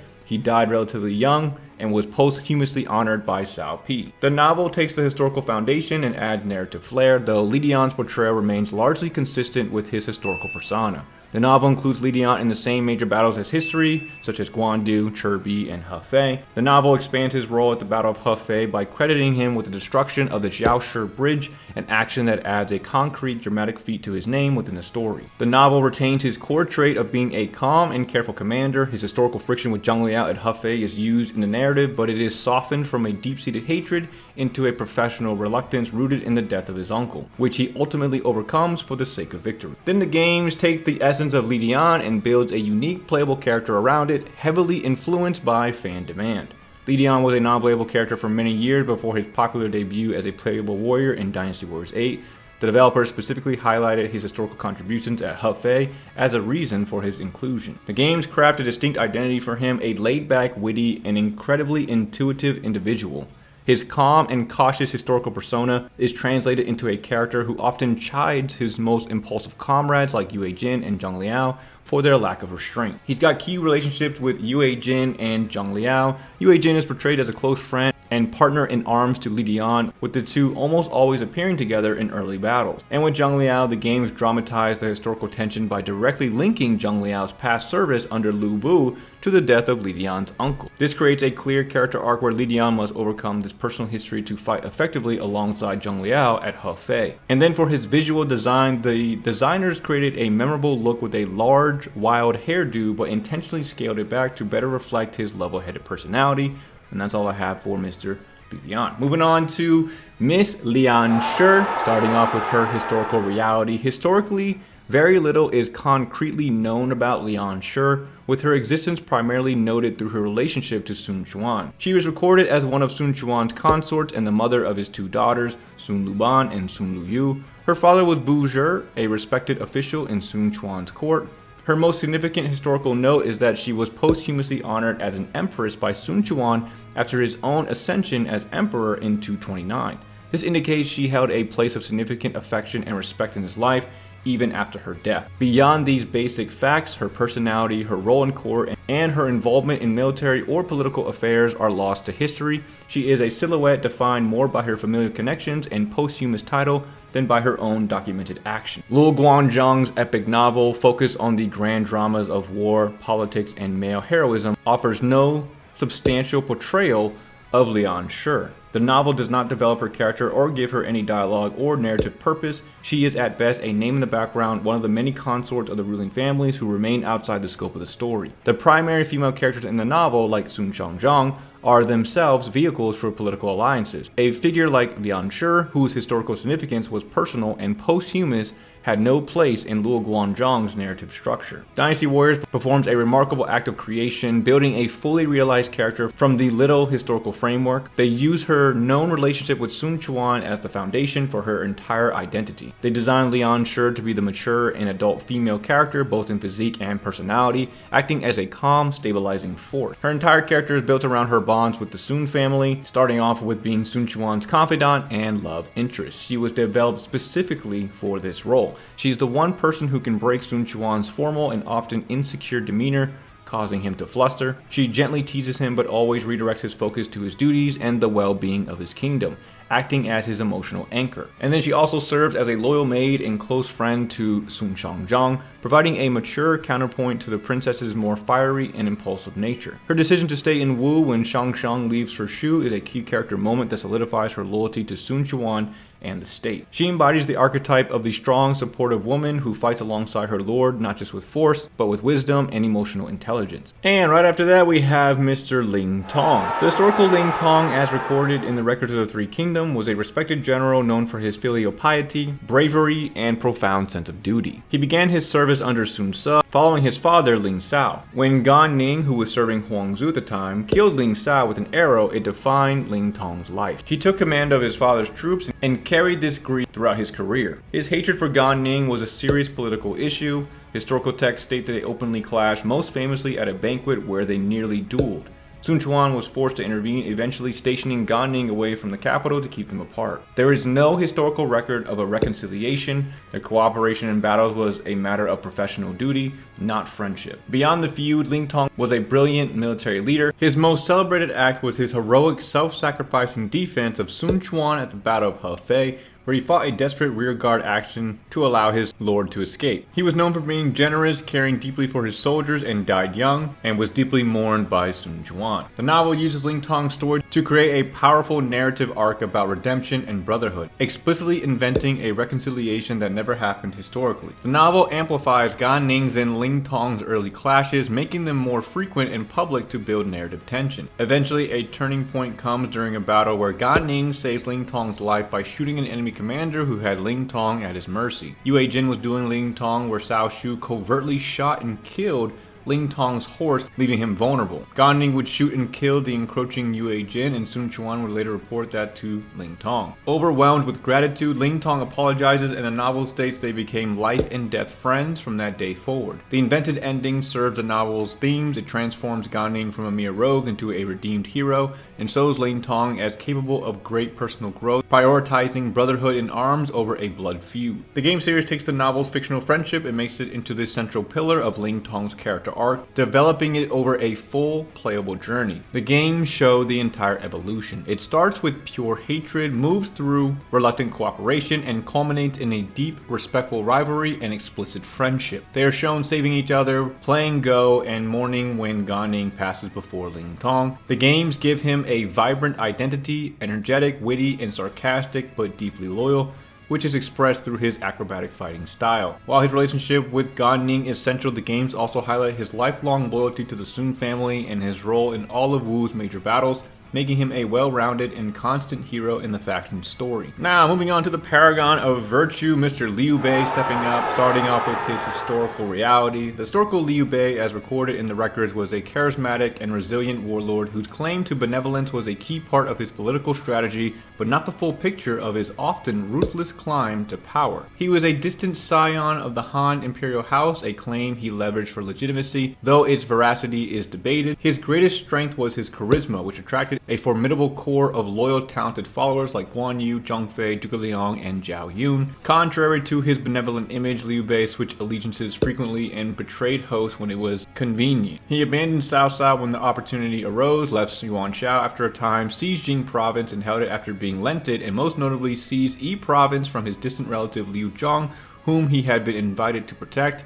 This act was a clear conquest, not a reluctant takeover. While he used the rhetoric of restoring the Han, his primary goal was establishing his own state, Shu Han. His declaration of emperorship after Cao Pi deposed the last Han emperor was a political move to maintain a line of imperial continuity, and it was an act of founding a new dynasty. The novel systematically reshapes Liu Bei into the perfect Confucian ruler, creating a clear moral dichotomy with the villainous Cao Cao. Novel Liu Bei is defined by his benevolence, righteousness, and compassion. His every action is filtered through this lens. His flight from Xinye, where he takes the common people with him, becomes a legendary act of sacrifice. The novel reframes his seizure of Yi province. Instead of a calculated betrayal, it becomes a reluctant, drawn-out process where he is constantly pressured by his advisors and eventually provoked by Liu Zhang's subordinates, which preserves his image as a man forced into action against his will for the greater good. The novel elevates his oath with Guan Yu and Zhang Fei to the central tenet of his character. His catastrophic campaign against Wu after Guan Yu's death is framed not as a strategic blunder, but as a tragically noble fulfillment of his oath, solidifying his role as a leader who values loyalty above all. The Dynasty Warriors series takes the novel's idealized, virtuous uncle and makes him the emotional core of the Shu faction, fully embracing and gamifying his benevolent persona. His motivation is consistently and simply for the people. From his first battle against the Yellow Turbans to his final goals, his dialogue and actions are centered on protecting commoners and creating a land of benevolence. The games often explore his internal conflict, particularly his reluctance to take up arms against Liu Zhang or his despair after being defeated.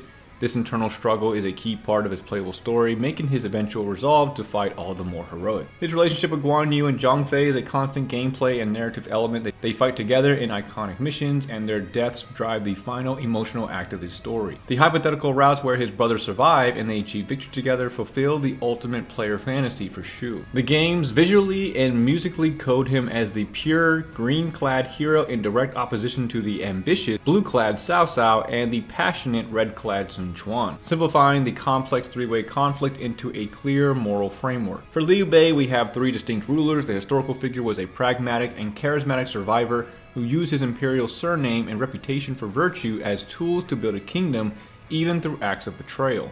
The novel transformed him into the flawless protagonist whose every tough decision was justified by righteousness or tragic loyalty. Finally, Dynasty Warriors crystallized this fictional hero into the playable, virtuous uncle, making his dream of a peaceful land and his bond with his brothers the driving emotional force for the entire Shu faction, fulfilling the romantic ideal that history often contradicts. Then moving into his son Liu Shan, the historical record paints Liu Shan as a fundamentally unfit ruler whose personal failings directly led to the state's collapse. He is depicted as incurious, easily manipulated, and deeply disengaged from state affairs, preferring to delegate all power to his trusted chancellor Zhuge Liang and later to the corrupt eunuch Huang Hao. When the Wei generals Deng Ai and Zhong Hui invaded, Liu Shan ignored the advice of his loyal ministers and his own son, who begged him to fight on. He surrendered Shu in 263 without a final desperate defense of the capital Chengdu, while he still had significant armies in the field. His most infamous historical moment came after his capture and relocation to the Wei capital. When Sima Zhao asked him if he missed his kingdom of Shu, he infamously replied, "I am enjoying myself here and have no thoughts for Shu."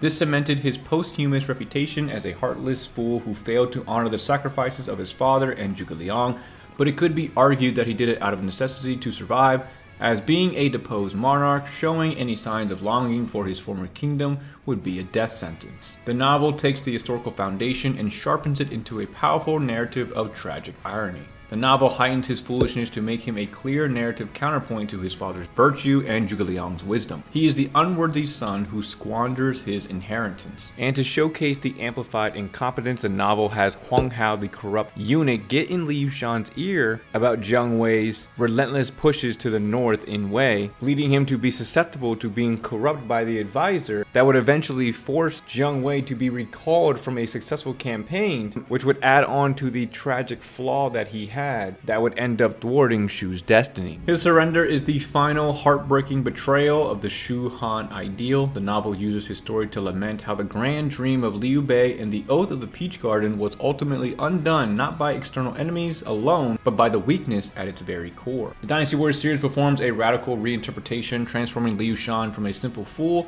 into a complex and often sympathetic character. The games often subvert the idiot trope. He is portrayed as a calm, smiling young man who is acutely aware of his own inadequacies and the weight of his legacy. His apparent foolishness is sometimes reframed as a deliberate act to manipulate his vessels or to hide his inner turmoil. His surrender is not framed as cowardice, but as a difficult, pragmatic choice to end a costly war and prevent further bloodshed for his people. The games invent a profound philosophical connection between Liu Shan and Sima Zhao, portraying them as two men trapped by the shadows of their powerful fathers.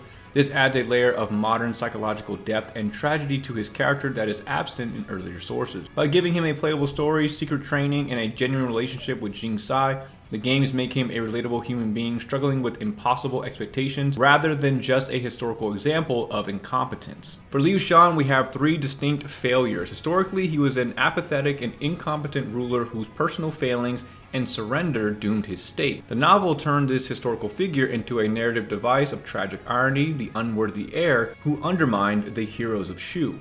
But Dynasty Warriors completely reimagined him, transforming the heartless fool into a sympathetic, perceptive, and tragic figure whose surrender is framed not as cowardice but as a painful, philosophical choice for peace, finally giving a voice and motivation to the main history simply labeled a failure. Now, moving on to the monstrous Lu Bu, starting off with the historicalness. Now, I know that him and Lu Meng, for their names, they are pronounced with the soft W, so Lu Bu's name is actually pronounced Lui Bu, which is why Origins kept messing it up, but I'm going to, for just simplicity's sake, I'm going to keep saying Lu Bu, as I have done for other entries, and just to keep it simple. So starting off with the historicalness of Lu Bu, he was noted to be a supremely gifted warrior whose political and personal decisions were driven by impulse and a lack of long-term strategy. He was renowned as a ferocious fighter and brilliant cavalry commander. His nicknames, the Flying General and the Warrior Without Peer, were earned through genuine battlefield feats. His most defining historical actions were the betrayals of his patrons. He killed Ding Yuan to join the powerful Dong Zhuo, and he later killed Dong Zhuo at Wang Yun's suggestion. While removing Dong Zhuo ended a tyrant's reign, it irrevocably branded Lu Bu as utterly untrustworthy. The famous exchange where Dong Zhuo threw a halberd at him in a fit of rage is recorded in history, illustrating their volatile relationship. After Dong Zhuo's death, he became a free agent, never able to establish a stable power base. His seizure of Shu province from Liu Bei, whom he had earlier sheltered, was a typical act of short-sighted opportunism that destroyed a potential alliance and made him more enemies. His final defeat came from a coalition of Cao Cao and Liu Bei. Historically, his downfall was accelerated by his lack of foresight. He dismissed his advisor Chen Gong's strategies relied solely on his personal might, and he was so suspicious of his officers that he lost their support, leading to his capture and execution. His final desperate offer to serve Cao Cao was refused, with Liu Bei citing the precedent of Lu Bu's portrayals of Ding Yuan and Dong Zhuo. The novel takes the historical framework and transforms it into a more dramatic and psychologically driven tragedy centered on his relationship with Diao Chan. The novel cements his status as the ultimate warrior through iconic fictional set pieces, most famously the three heroes versus Lu Bu at Hulao Gate, where Guan Yu, Zhang Fei, and Liu Bei together could only fight him to a standstill. And then we have the Diao Chan plot, which is one of the novel's master stroke. The entire sequence where Wang Yun uses his foster daughter Diao Chan to turn Lu Bu and Dong Zhuo against each other is a fictional creation. It provides a compelling romantic motive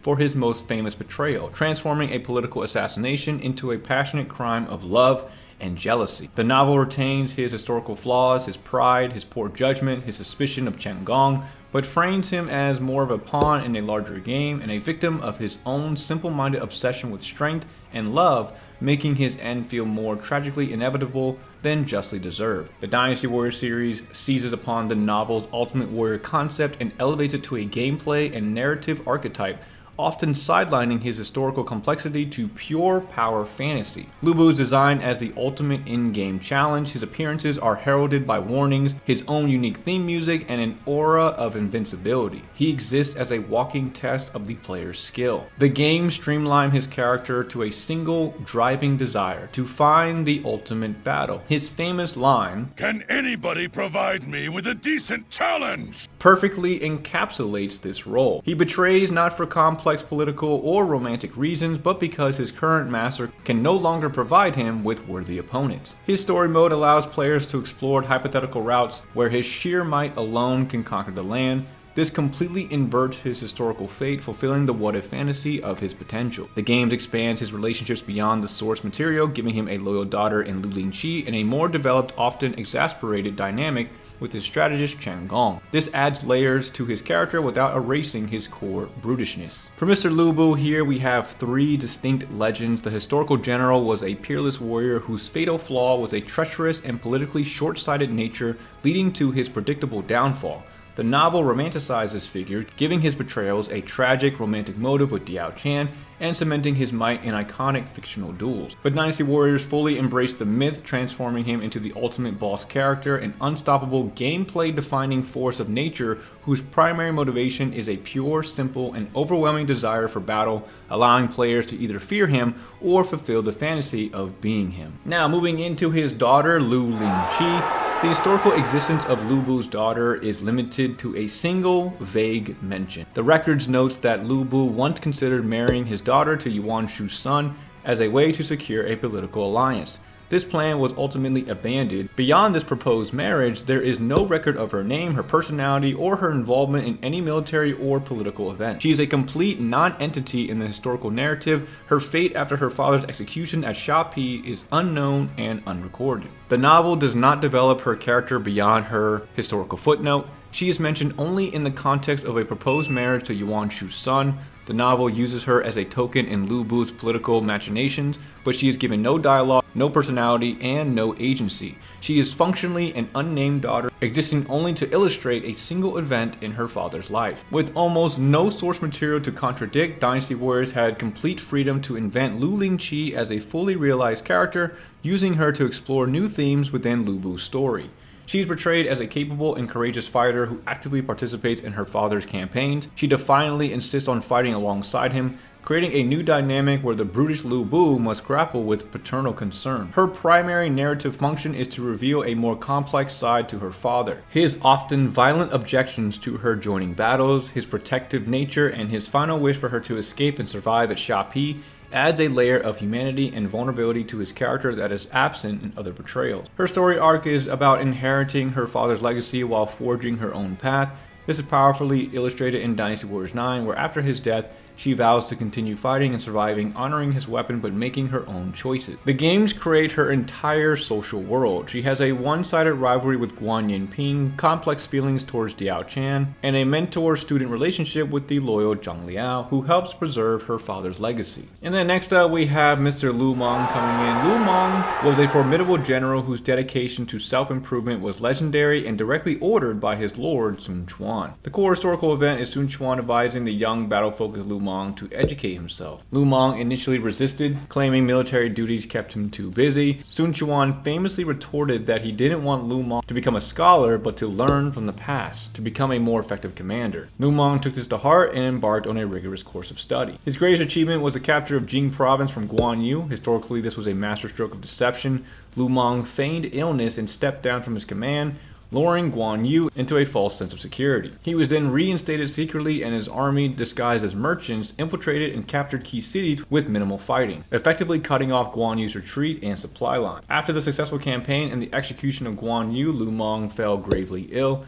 Sun Quan was deeply concerned and spent great sums to try and save him. Lu Meng died shortly thereafter from his illness, and Sun Quan would go on to mourn him deeply. The novel uses Lu Meng's historical achievements but frames his death as a direct supernatural consequence of his actions against the novel's righteous heroes. The novel retained his strategic brilliance and the feigned illness plot. However, after Guan Yu's execution, the story takes a dramatic turn. At a grand banquet held by Sun Quan to celebrate the victory, Lu Meng is suddenly seized by Guan Yu's spirit. He grabs Sun Quan, sits in the Lord's seat, and denounces the Wu leaders before dying a violent, frenzied death. This fictional event serves a clear purpose: to punish the man who orchestrated the death of the godlike Guan Yu.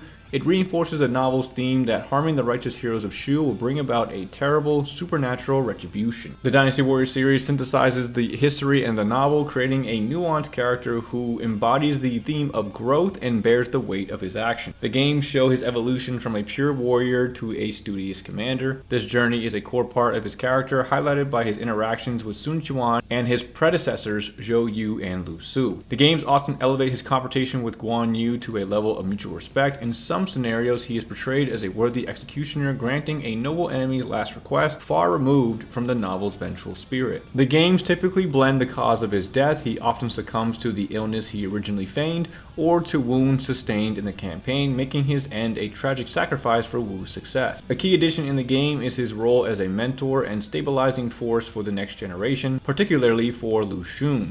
His dying scenes are often moments where he passes the torch, ensuring Wu's future is secure, which solidifies his role as a selfless pillar for the kingdom. Now, moving on to Lu Su. The historical Lu Su was a bold and forward-thinking strategist who provided the foundational framework for Sun Quan's claim to imperial power. Even before Zhuge Liang's famous Longzhong plan for Liu Bei, Lu Su presented Sun Quan with a similar grand strategy. He correctly identified that Cao Cao could not be immediately eliminated, and that the only path for Wu's survival and growth was to solidify its hold in the south, seize Jing province, and then claim the imperial title itself, establishing a true tripartite balance of power. His most famous act was the decision to lend the southern part of Jing province to Liu Bei after the Battle of Chebi. Historically, this was not an act of naive trust, but a pragmatic plan. Wu's forces were exhausted. They needed Liu Bei as a buffer against Cao Cao in the west, and holding the entire province alone was unreliable. By letting Liu Bei garrison there, they turned a potential enemy into a frontline shield. While he was the primary advocate for the Sun Liu alliance, he was not a pushover. Historical records show he repeatedly confronted Guan Yu over the return of Jing province, even attending single-blade meetings where both men wore a single sword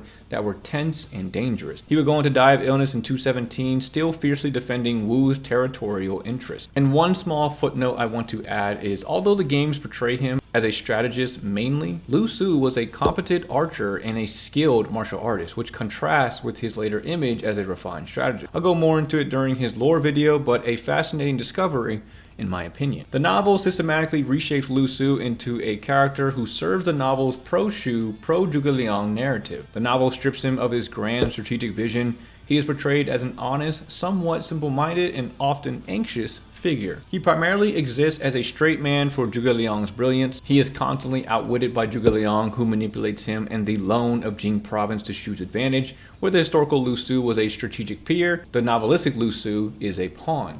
His role is softened to that of a perpetual peacemaker between the more aggressive figures in Wu like Zhou Yu and Lu Meng and the heroes of Shu. He advocates for the alliance out of a sense of honor and righteousness, not the cold, pragmatic calculation that defined his historical counterpart. The Dynasty Warriors series creates a synthesis leaning into the novel's good guy persona but restoring some of his strategic importance in giving him a unique, charming identity. The games firmly established Lu Su as the sincere and chivalrous champion of the Sun Liu alliance. He genuinely believes in the partnership as the best hope for a benevolent future, and is often visibly pained or frustrated when it fractures. The developer's intent to make him a reliable and chivalrous figure is central. He is wise, positive, and kind-hearted, acting as a mature mentor to the younger generation like Lu Meng and Lu Xun. The games use his character to explore what-if scenarios where his idealistic vision prevails.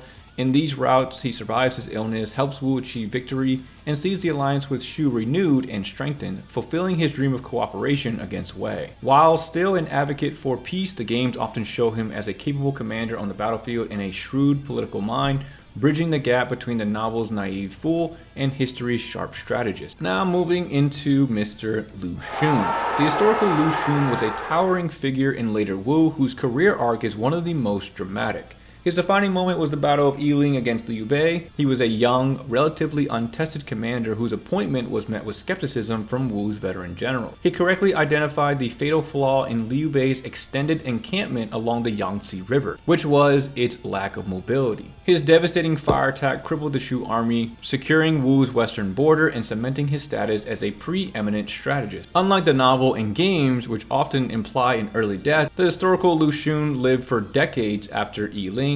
He became a chancellor of Wu, serving as the state's chief civil and military official for many years under Sun Quan. In his old age, he became embroiled in the political struggle over Sun Quan's succession. He supported the crown prince Sun He, while others supported a rival prince. Sun Quan, growing paranoid and suspicious, turned against Lu Xun.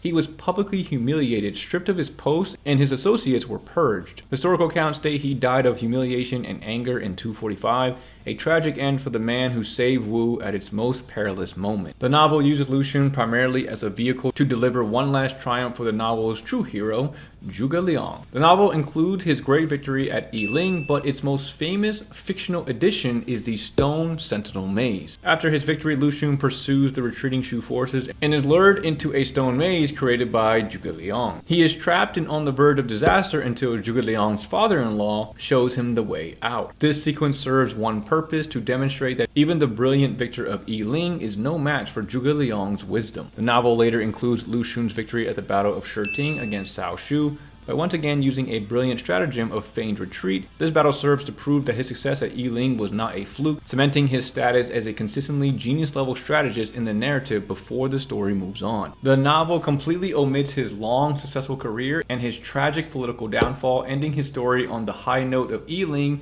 and his respectful encounter with Zhuge Liang. The Dynasty Warriors series crystallizes Lu Xun at the peak of his youth and brilliance, making him the symbol of Wu's promising future. The games consistently portray him as a young, idealistic, and energetic officer. This visually and narratively sets him apart from the older generation of Zhou Yu, Lu Su, and Lu Meng, positioning him as the heir to their legacy. A key theme in this story is living up to the expectations of his mentors, particularly Lu Meng. His promotion to commander before Yiling is framed as him overcoming the doubt of older generals and proving himself worthy of Lu Meng's dying recommendation. The games universally ignore his historical political downfall and tragic death. Instead, he is portrayed as a constant, loyal pillar of Wu who leads the kingdom into its later battles against Wei, often alongside his friendly rival, Zhu Ran. His story modes are almost exclusively focused on his two great early successes, the campaign against Guan Yu and his legendary fire attack at Yiling. And then most games also include the Battle of Shiting as well, which creates a satisfying, heroic narrative arc without the complications of his later life. Now, let's talk about the city of Luoyang. Historically,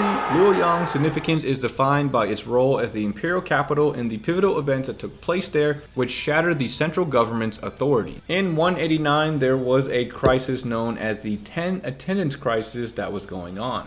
This was a brutal political coup where the powerful eunuch faction, the 10 Attendants, murdered the general-in-chief He Jin within the palace walls. He Jin's supporters, led by Yuan Shao, then stormed the palace and massacred the eunuchs in retaliation. This power vacuum allowed the warlord Dong Zhuo to march in, seize control of the emperor, and effectively take control of the government. Dong Zhuo's subsequent burning and looting of Luoyang in 190 before retreating to Chang'an was a cataclysmic event. It was not just the destruction of a city, but the very public desecration of the Han Dynasty's authority, signaling the true beginning of the warlord era. Decades later, in 260, with the Han long gone and the Cao family's Wei Dynasty in power, Luoyang was again the stage for a pivotal assassination. The Wei Emperor Cao Mao, in a desperate attempt to reclaim power from the regent Sima Zhao, led a pathetic coup with his personal guard. He was quickly cut down in the streets by Sima Zhao's officer Jia Chong. This act ended any pretense of Cao family rule and cemented the Sima family's path to founding the Jin dynasty. The novel takes these historical pillars and sharpens them into a more dramatic and character-driven narrative.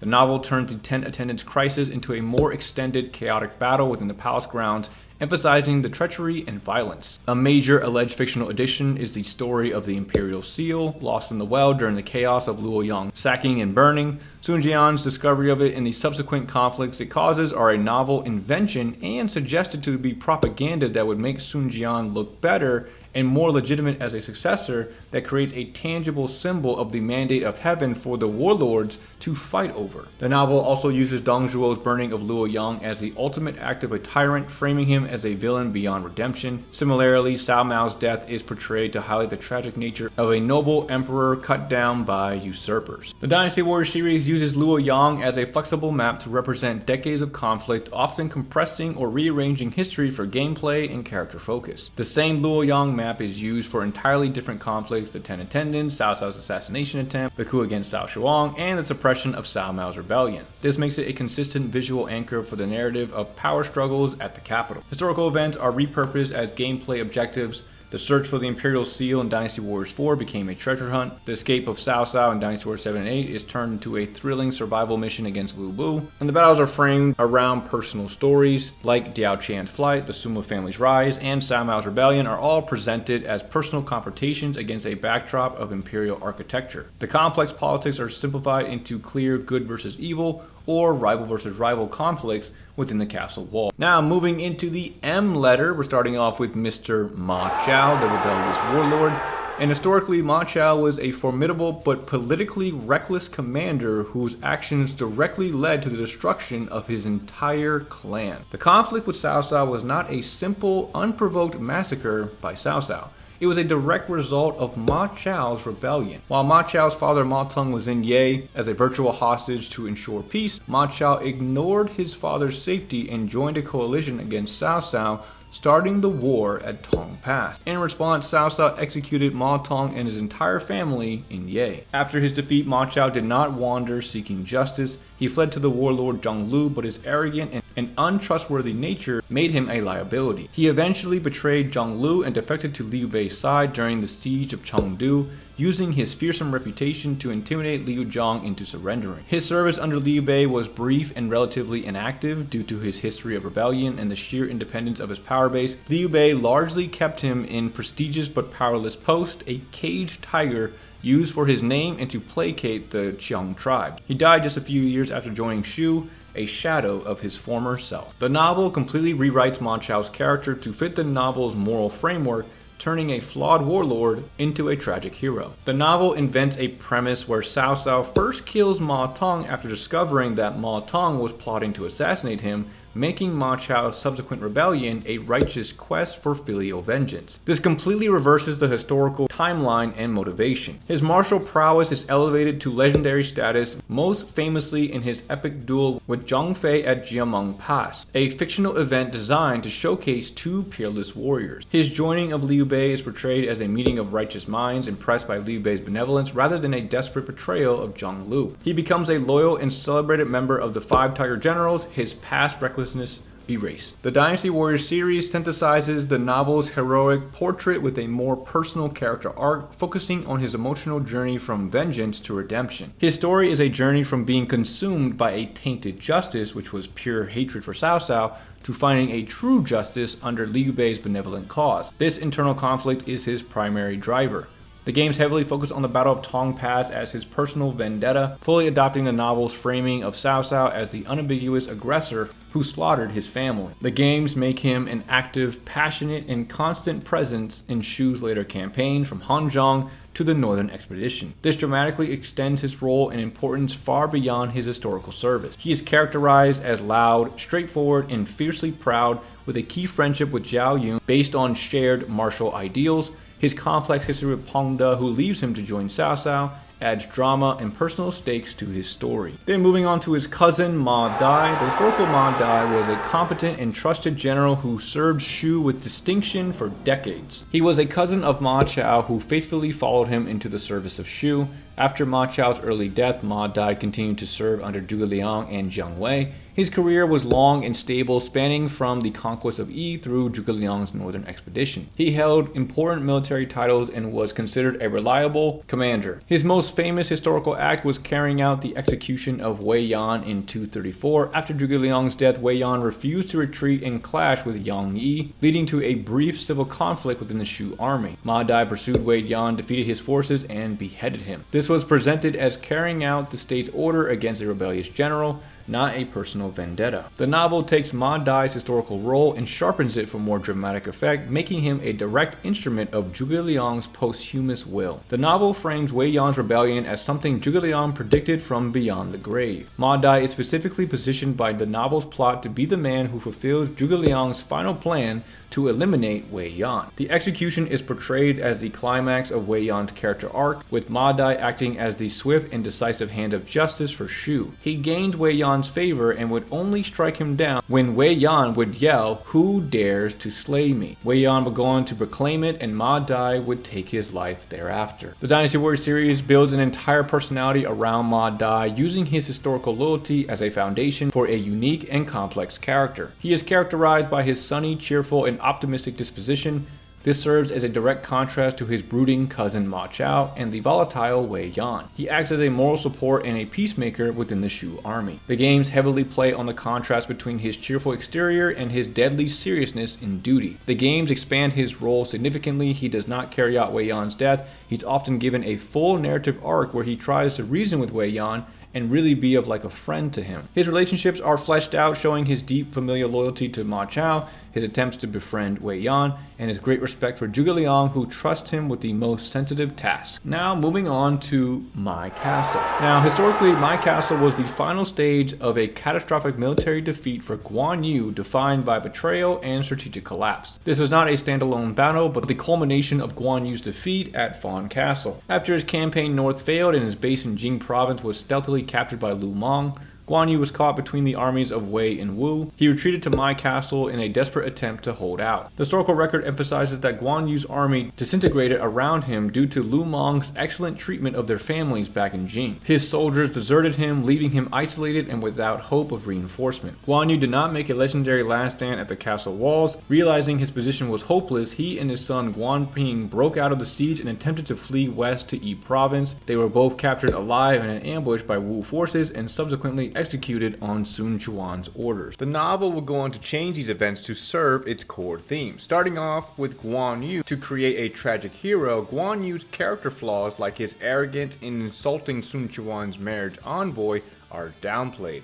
Instead, the novel heightens external betrayals like the refusal of aid from Liu Fang to make his fate seem more unjust and poignant. The novel, just like some of the other events we already talked about, likes to dramatize the morality of the situation. The detailed story of Lu Meng's kindness causing desertions frames the conflict as one of benevolence versus loyalty. Guan Yu's posthumous haunting of Lu Meng serves as karmic justice. And then of course, to enhance the narrative drama, the stand at Mai Castle, the tense ambush, and the final defiant speeches are classic literary creations that make the story more memorable and emotionally powerful than the more straightforward historical record. The Dynasty Warriors series uses My Castle primarily as a stage for high-stakes gameplay and to explore alternate history, often downplaying the totality of Guan Yu's historical defeat. The stage revolves around fulfilling the hypothetical rescue and defense of Shu forces or playing as the other side to defeat Guan Yu. When depicted, Guan Yu's execution is often framed as a moment of respect or tragic necessity. Lu Meng is sometimes shown granting Guan Yu's request for an honorable death, elevating the moment above a simple political killing. When it comes to the stages overall, this is one of the smaller, less important ones, and if it doesn't have a stage of its own, Guan Yu's execution or death scene is usually included within the Battle of Fawn Castle itself. Right after that, we've got Man Chong. The historical Man Chong was a trusted official who served under Cao Pi and Cao Rui, distinguished by his blunt honesty and strategic acumen. He was known for giving candid and often contrarian advice. He famously advocated for strict, clear laws to maintain discipline in the army and state, and he was unafraid to disagree with even Cao Cao's top commanders if he believed their strategies were flawed. During the Battle of Fawn Castle, he was a key defender alongside Cao Ren. He correctly predicted the flood attack from Guan Yu's forces and worked to maintain morale during the desperate siege. After Yujin's surrender and Peng De's execution, Man Chong's steadfastness was crucial to the defense. His most celebrated historical achievement was the construction and design of the new fortress at Hefei. This stronghold became the linchpin of Wei's eastern defense against Wu for decades, a testament to his skills in military engineering and long-term strategic planning. As with many secondary Wei figures, Luo Guangzhong's novel gives Man Chong almost no role. He is occasionally named as one of the many officers in Cao Cao's camp, but is given no lines, no personality, and no significant action. His major historical contributions, like the defense of Fawn Castle and the building of Hefei, are either ignored or attributed to more prominent characters. The novel's focus on the heroes of Shu and the key villains of Wei leaves no room for the nuanced administrative brilliance of a figure like Man Chong. The Dynasty Warriors series seizes upon Man Chong's historical expertise in fortifications and builds a unique, quirky character archetype around it. The games define him by his obsession with traps and intricate designs. This is a creative and logical extension of his historical role as the master architect of Hefei's defenses. He is portrayed as a man so absorbed in his work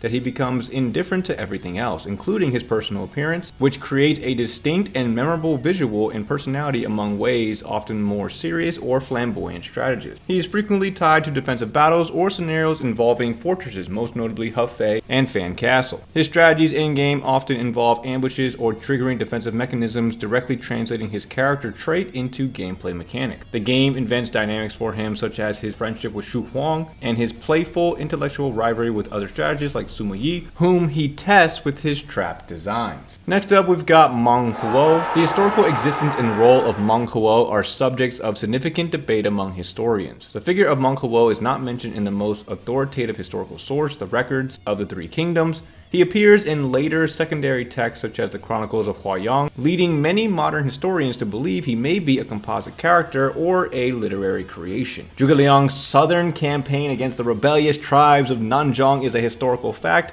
The region was pacified and Shu successfully integrated the area's resources and manpower. The famous tale of 7 captures and 7 releases is a complete fictional invention from the Romance of the Three Kingdoms. Historically, the campaign involved multiple battles against different chieftains and factions, but there is no record of a single leader being captured and released repeatedly. The novel created the story of Meng Huo to serve several key narrative functions, turning a military campaign into a legendary tale of psychological and moral conquest. Meng Huo serves as the personification of the untamed, rebellious South. His repeated captures and releases are not a sign of his incompetence, but a demonstration of Zhuge Liang's supreme wisdom and psychological mastery. The story illustrates the Confucian ideal of winning over an enemy through superior virtue and strategy rather than pure brutality. By defeating Meng Huo utterly and then releasing him each time, Zhuge Liang earns not just his surrender, but his unshakable loyalty. The 7 capture structure provides a memorable, almost folkloric framework for the campaign, making it one of the most iconic sequences in the entire novel.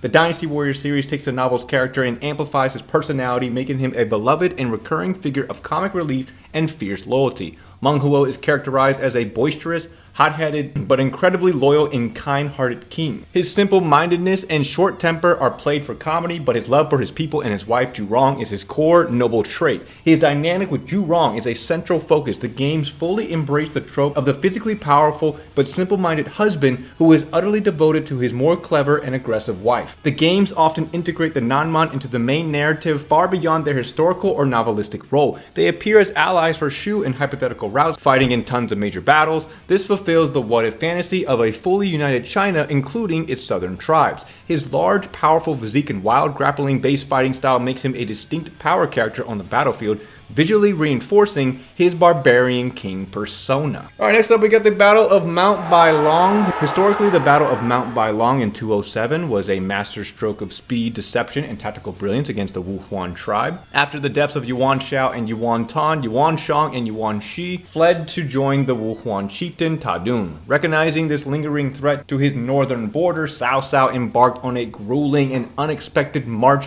through difficult terrain to launch a surprise attack before Ta Dun could be fully reinforced. The historical achievement was the march itself. Cao Cao's forces moved quickly, a minimal baggage train, catching the Wuhuan coalition completely off guard. The battle was a decisive victory where Cao Cao's superior generalship and the elite cavalry routed the Wuhuan forces and killed Ta Dun. The Yuan brothers escaped the battle and fled to Gongsun Khan in Liaodong. Cao Cao, in a display of brilliant psychological strategy, did not pursue them. He correctly predicted that Gongsun Khan, fearing Cao Cao's power, would kill the brothers to curry favor, which he promptly did. Guo Jia, who advocated for this swift campaign, died of illness on the return journey. The novel simplifies and condenses the complex historical campaign to fit the novel's narrative flow, focusing on the key players. The novel merges the conflict with the Wuhuan and the pursuit of the Yuan brothers into a more straightforward narrative. The Yuan brothers are more directly involved in the battle itself, rather than being peripheral figures who flee afterward. While the historical victory was one of overall strategy, the novel adds scenes of individual valor, such as Zhang Liao slaying Ta Dun, to provide a more dramatic and personal climax to the campaign. The novel places great emphasis on Guo Jia's role in advising the campaign and his subsequent death, using it as a major tragic moment for Cao Cao and a way to foreshadow future difficulties without his premier strategist. The Dynasty Warriors series uses the battle as a complex gameplay stage that blends its historical and novelistic elements with what-if scenarios. The battle is designed as a multi-phase tactical puzzle. Players must split forces, use siege weapons, assault mountain bases, and manage multiple fronts, mirroring the historical challenges of the campaign. The most significant game original addition is the Branthing Path choice, where the player can save Guo Jia's life. This turns Guo Jia's historical death into a preventable outcome, creating a powerful what-if, and the games make this the definitive final battle against the entire Yuan family, featuring all three brothers, providing a clear and satisfying conclusion to that story arc within Wei's narrative. Now, moving on to the Battle of Mount Dingjun. Historically, the battle was a masterful display of tactical positioning and a well-executed surprise attack. The two armies, Shu and Wei, were locked in a stalemate across complex terrain. The control of key high grounds like Mount Dingjun and Mount Tiandang was critical. The historical records credit Fa Zheng as the chief strategist. He identified a weakness in Xiahou Yuan's disposition. While Xiahou Yuan was distracted with reinforcing a weakened position, Huang Zhong, following Fa Zheng's signal, led a furious downhill charge. They caught Xiahou Yuan by surprise, killing him and his deputy in the attack. The death of Xiahou Yuan, a top-tier Wei general and close friend of Cao Cao, was a massive psychological and military blow. It directly led to Cao Cao's personal arrival to salvage the situation and ultimately to Shu's successful capture of Hanzhong, allowing Liu Bei to declare himself king of Hanzhong. The novel takes the historical framework and injects high drama, personal rivalry, and a more central role for Huang Zhong.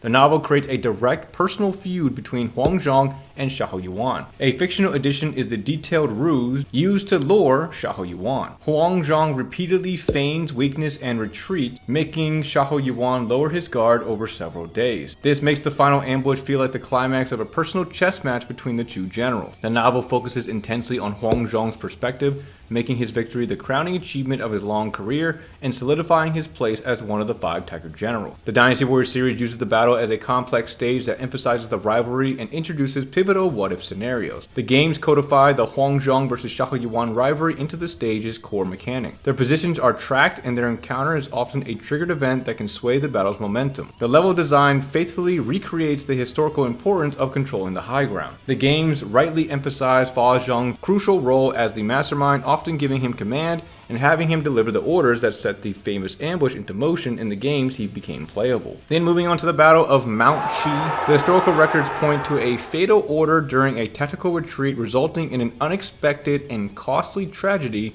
for for Wei. Zhuge Liang's campaign had been stymied by supply issues and the cautious strategy of Sima Yi, who refused to give battle. Forced to retreat, Zhuge Liang set an ambush at Mumen Trail. Sima Yi, against Zheng He's own counsel, ordered Zheng He to pursue the retreating Shu army. Zheng He, an experienced commander, argued that according to military classics, one should not pursue a retreating army into enclosed terrain, as it risked an ambush. However, Sima Yi insisted. As Zheng He pursued, Zhuge Liang's ambush was sprung. The Shu forces, lying in wait on high ground, rained arrows down on the Wei troops. Zheng He was struck in the right knee by a stray arrow and died at the scene. His death was seen as a major and likely avoidable loss for Wei. The novel frames the battle as a perfect, premeditated trap set by Zhuge Liang. Zhuge Liang sent Wei Yan to feign defection and provoke the Wei army, knowing Sima Yi would take the bait and send a force in pursuit. Wei Yan lured the pursuing general Zheng He into a narrow valley where Zhuge Liang had positioned archers on both sides. The exits were sealed and Zheng He was killed in a hail of arrows. From a distance, a helpless Sima Yi witnessed the death of his general. Zhuge Liang famously remarked, "I meant to hunt a horse, but got a river deer instead,"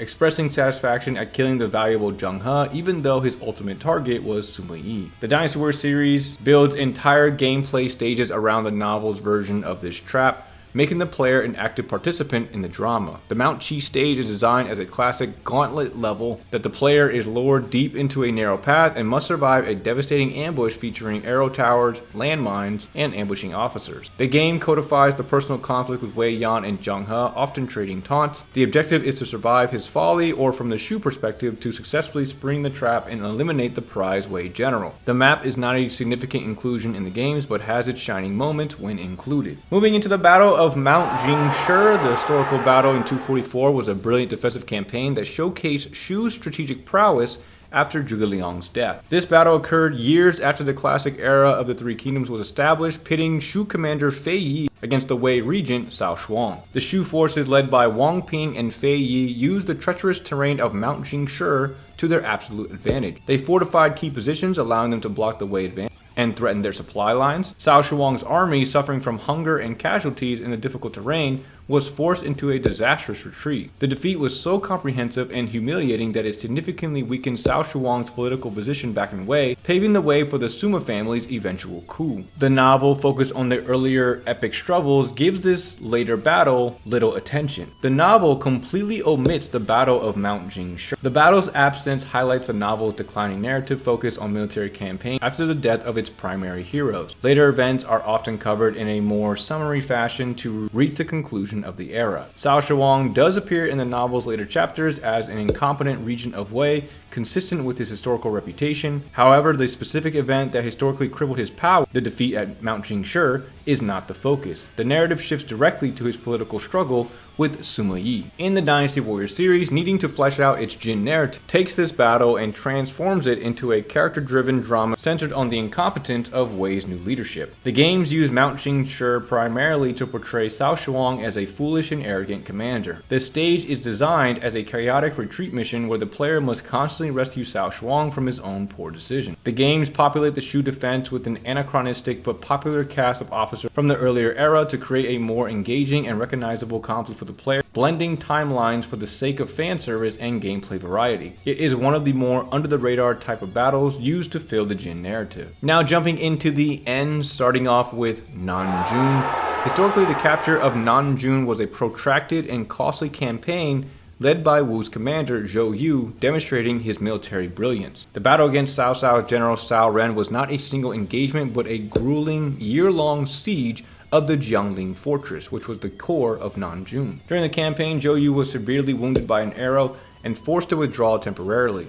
His return to rally his troops was a key moment in maintaining morale, and Wu ultimately forced Cao Ren to abandon Jiangling, but the victory came at a high cost in men and material. Most importantly, it secured for Wu only the eastern part of Nanjun Commandery. The southern territories of Jing Province were not taken by Wu in this campaign. The novel completely rewrites this campaign to shift the moral high ground and strategic advantage to Liu Bei, making Wu's victory hollow and setting up their later grievance. According to the story, Zhou Yu and Wu fight bitterly and at a great cost to besiege Nanjun. Zhou Yu fakes his own death after being injured to lure in Cao Ren's forces to deal a major blow. Just as they weaken Cao Ren's forces, Zhuge Liang sends Zhao Yun to seize the empty city of Nanjun itself. Then, using the captured seal of Cao Ren, Zhuge Liang deceives Cao Cao's forces in other Jing cities to surrender, allowing Liu Bei to swiftly take the southern four commanderies without a fight. The novel adds a famous scene where Zhou Yu, upon learning of Zhuge Liang's maneuver, is so enraged by the deception that he falls from his horse, exacerbating his arrow wound and uttering his famous lament. Since heaven made you, why did it also make Liang? This frames the entire event as a personal defeat for Zhou Yu at the hands of Zhuge Liang's superior cunning. The novel uses this sequence to justify Shu's later control of Jing province. It portrays Liu Bei as merely capitalizing on an opportunity, while making Wu seem greedy and vengeful for later demanding the territory back. The Dynasty Warriors series synthesizes elements from both history and the novel, creating a stage focused on Zhou Yu's personal drama and the nascent tension with Shu. The games heavily feature Zhou Yu's arrow wound. They often build mechanics around it, such as having him use a feigned injury stratagem to lure the enemy, turning his historical vulnerability into an active tactical ploy. A key gameplay and narrative element directly inspired by the novel is the looming presence of Liu Bei's forces. In some versions, the player must capture objectives before the Shu army can, creating a sense of competition and foreshadowing the future conflict. This turns a historical campaign into a direct race between allies, and the games introduce what-if scenarios, most notably the ability to alter history by ensuring Zhou Yu's survival. Nanjun is not a staple battle, but important in some of the games, especially later on as the games became more quote-unquote historical. Now moving into the next one, we're going to be talking about a group of people here called the Nanman, and I got some short descriptions on the differences between how the Nanman were in all three mediums. Starting off with the historical reality, the Nanman is a collective term for the diverse non-Han Chinese tribal people inhabiting southern China. They were not a single unified kingdom, but a series of independent tribes and chieftains, including figures like Meng Huo, who led a rebellion that Zhuge Liang pacified around 225 to secure Shu's southern border. The novel reimagines them as a unified, exotic barbarian kingdom. The novel invents the famous 7 captures and 7 releases narrative, where Zhuge Liang repeatedly captures their king, Meng Huo, to win his loyalty through superior virtue and strategy, turning a military campaign into a legendary tale of psychological conquest. The games amplify the novel's exoticism, transforming the Nanman into a vibrant, distinct faction defined by wild, animal-themed outfits, eccentric personalities, and a comedic yet fierce aesthetic. They are a playable force complete with unique weapons and a clear visual identity that sets them apart from the 3 main kingdoms. Then following that up, we have the actual Battle of Nanzhong itself. And the historical campaign, occurring in 225, was primarily a military and administrative operation by Zhuge Liang to secure Shu's southern border before focusing on the northern rival, Wei. The uprising was started by several figures including Yong Kai, Gao Ding, and Zhu Bao. After Liu Bei's death, they killed Shu-appointed governors and allied with Sun Quan's state of Wu. Historical texts mention Meng Huo as a local leader who was persuaded by Yong Kai to incite the Nanman tribes against Shu. His historical existence and role are subjects of academic debate, and the famous tale of his 7 captures is generally viewed as a fictional allegory. Zhuge Liang's forces defeated the rebels in a multi-pronged invasion. To ensure long-term stability, Zhuge Liang adopted a policy of inclusion, appointing local leaders like Meng Huo to administrative posts and incorporating native soldiers into the Shu army. The novel dramatically romanticized the campaign, turning it into a legendary story of psychological conquest. The narrative core from the novel is the 7 captures. Zhuge Liang captures Meng Huo 7 times, releasing him after each defeat to win his genuine loyalty, demonstrating that attacking the heart is the best. The novel also introduces Meng Huo's wife, Lady Zhurong, a descendant of the fire deity. She is depicted as a fierce warrior who leads troops and is captured multiple times, adding a new dynamic to the conflict. The novel downplays the complex rebellion of Yong Kai and Gao Ding, instead focusing almost exclusively on Meng Huo as the singular king of the Nanman. The games blend the novel's plot with original gameplay-driven elements to create a unique experience. The 7 captures trope is used as a stage mechanic where players must defeat Meng Huo multiple times in one battle. The stages are filled with exotic hazards like poison swamps, tiger and elephant units, and secret passages. The games greatly expand the roles of Meng Huo and Zhu Rong, making them playable characters with their own storylines. It also explores hypothetical narratives such as Wu's perspective. In some games, Sun Quan's forces invade Nanzhong and kill Meng Huo. Different types of legend modes exploring the Nanman defending their land from Wei after the fall of Shu. And then some whimsical stages involving the protection of animals from poachers and other factions. The relationship between Meng Huo and Zhu Rong is a key focus. Zhu Rong is often portrayed as a more assertive and strategically capable character, providing a compelling character dynamic between the two. Now moving into the letter O, starting off with the Oath of the Peach Garden. Historically, the bond between Liu Bei, Guan Yu, and Zhang Fei was noted for its exceptional closeness,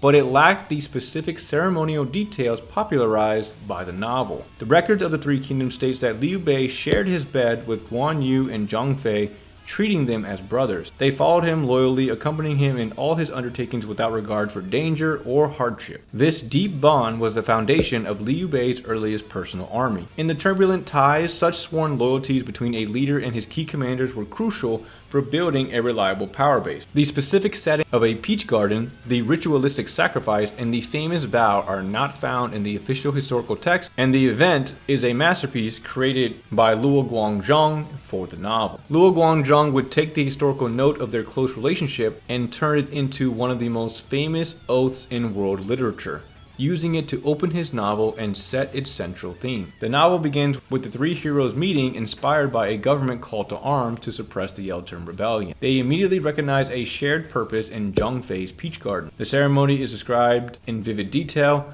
The vow itself is poetic, powerful, and absolute, binding them not just in life, but in death. This creates immense dramatic irony and tragedy, as their eventual deaths do not occur together despite their wish. This oath becomes the moral compass for Guan Yu and Zhang Fei, and a deep personal commitment for Liu Bei. It justifies Guan Yu's temporary surrender to Cao Cao, and Liu Bei's disastrous decision to attack Sun Quan after Guan Yu's death, which is framed as placing his oath above his kingdom. The Dynasty Warriors series fully embraces the novel's version, making the Oath of the Peach Garden a central pillar of the Shu faction's identity. The oath is frequently depicted in opening cinematics and character story endings. These scenes visually cement the brothers' bond for the player, often showing them joining hands. The games constantly reference the oath to explain the character's motivation. The entire Shu narrative in the games is built upon this foundation of brotherhood and loyalty, contrasting with Wei's ambition and Wu's family pride. In summary, the Oath of the Peach Garden evolves from a historical relationship into a defining myth, and finally into a versatile and essential branding tool and narrative device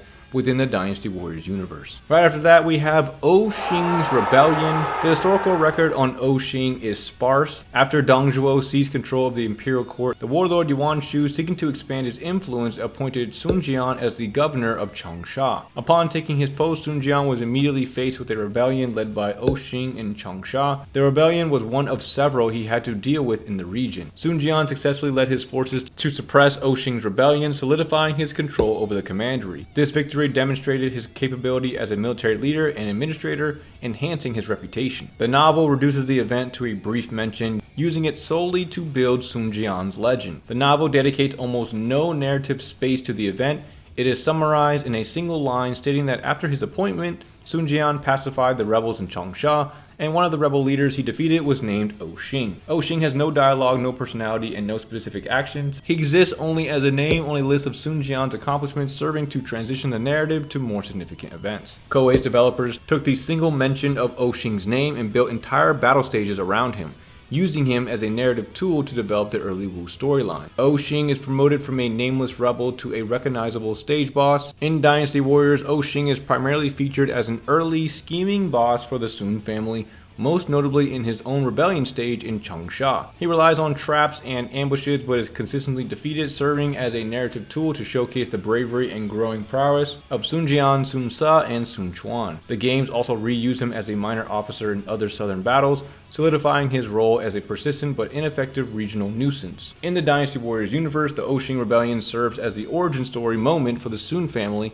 showcasing their unity, bravery, and tactical skill early in their rise to power. It's their first major collective challenge as a clan. Alright, moving into the letter P now, we're going to be starting off with Mr. Pong De. And Pong De was a renowned and formidable general whose life was defined by shifting allegiances in a chaotic era, yet his final act cemented his legacy as a model of absolute loyalty. He first served the Ma family in his native Liang province, earning a reputation as a courageous and fierce fighter.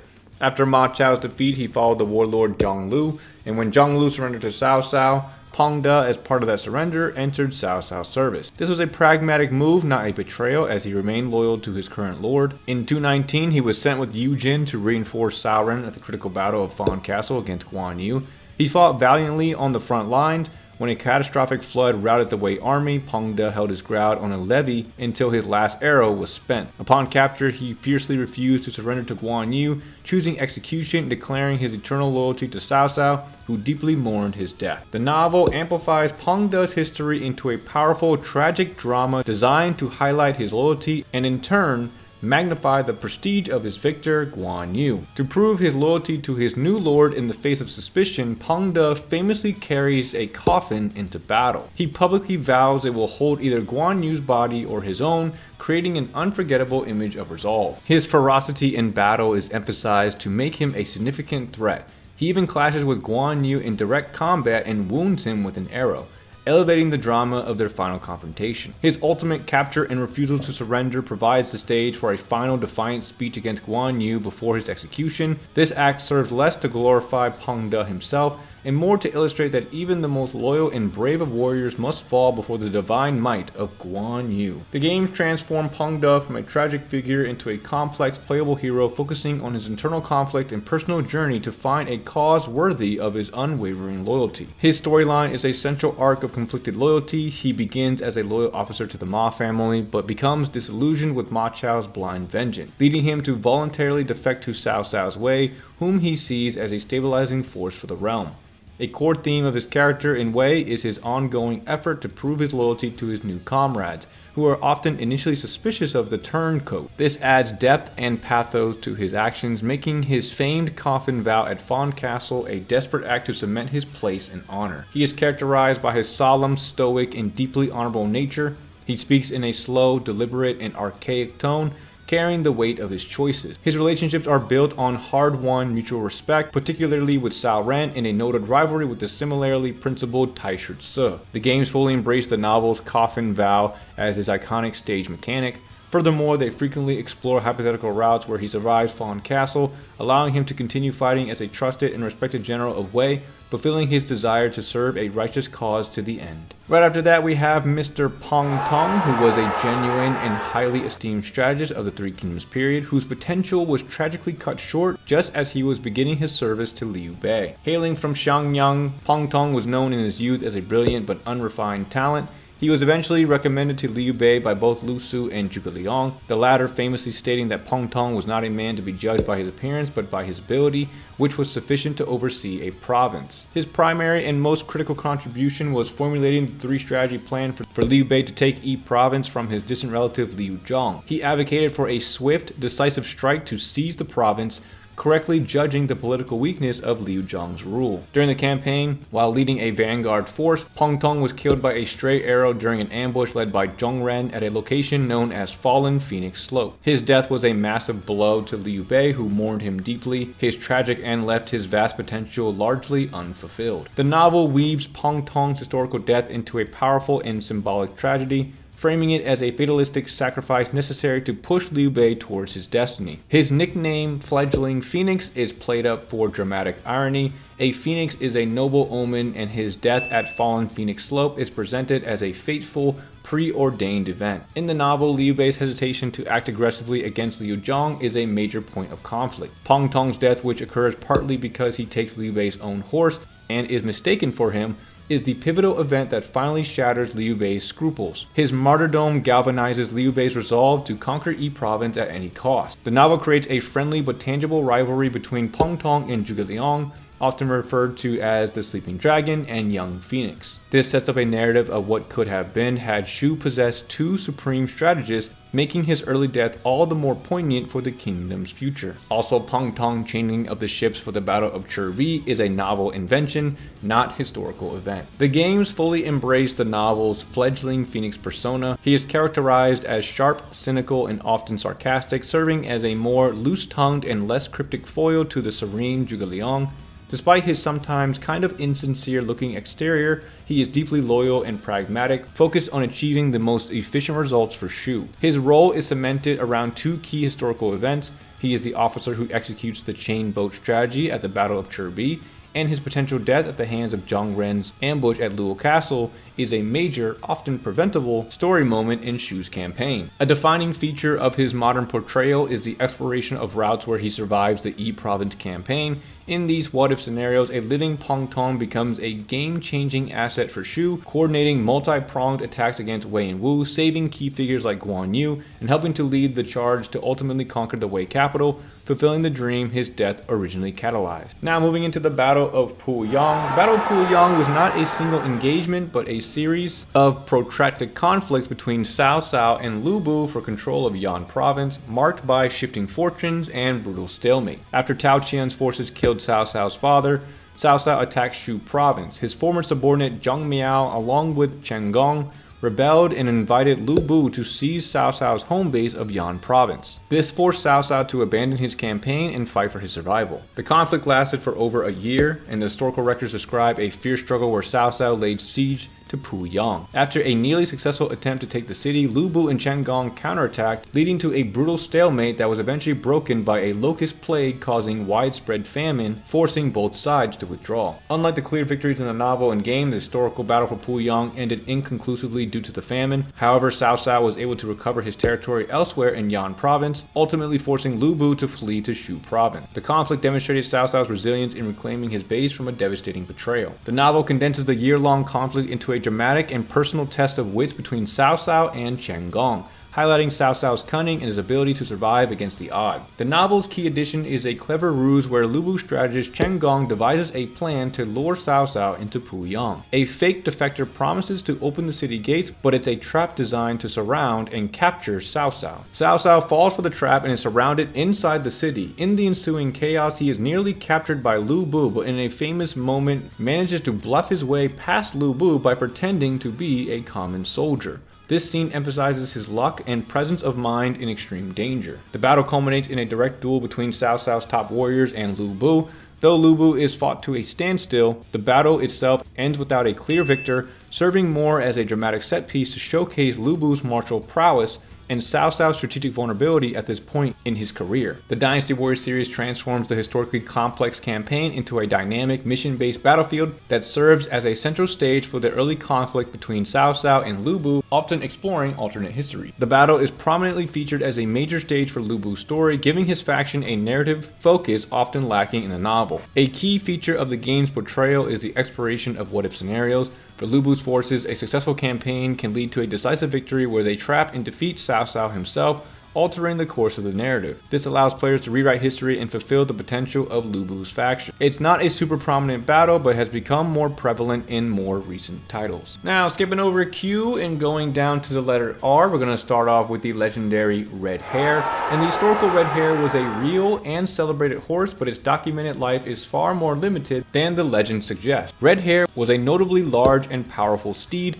likely a Fergana horse from Central Asia, prized for its strength and endurance. It was exclusively associated with the warrior Lu Bu. Historical sources specifically note Lu Bu riding Red Hare during his campaign against the Black Mountain Bandits in Chongshan in 193. This is its primary concrete appearance in the historical record. The historical text confirmed the horse's existence and its link to Lu Bu, captured in the famous couplet, "Among men, Lu Bu, among horses, Red Hare." However, they are silent on its origins and ultimate fate. The stories of it being a gift from Dongzhuo or being passed to Guan Yu are later literary inventions with no basis in the official history. The novel took the historical horse and crafted it into a powerful narrative symbol that connects the era's two greatest warriors. The novel creates the iconic story that Dongzhuo gave Red Hare to Lu Bu as a bribe to persuade him to betray and kill his foster father, Ding Yuan. This firmly establishes the horse as an object of immense value and political consequence from the very beginning. The novel codifies the mythical attributes of the horse, describing it as having a startling red mane and the legendary endurance to run 1,000 li in a day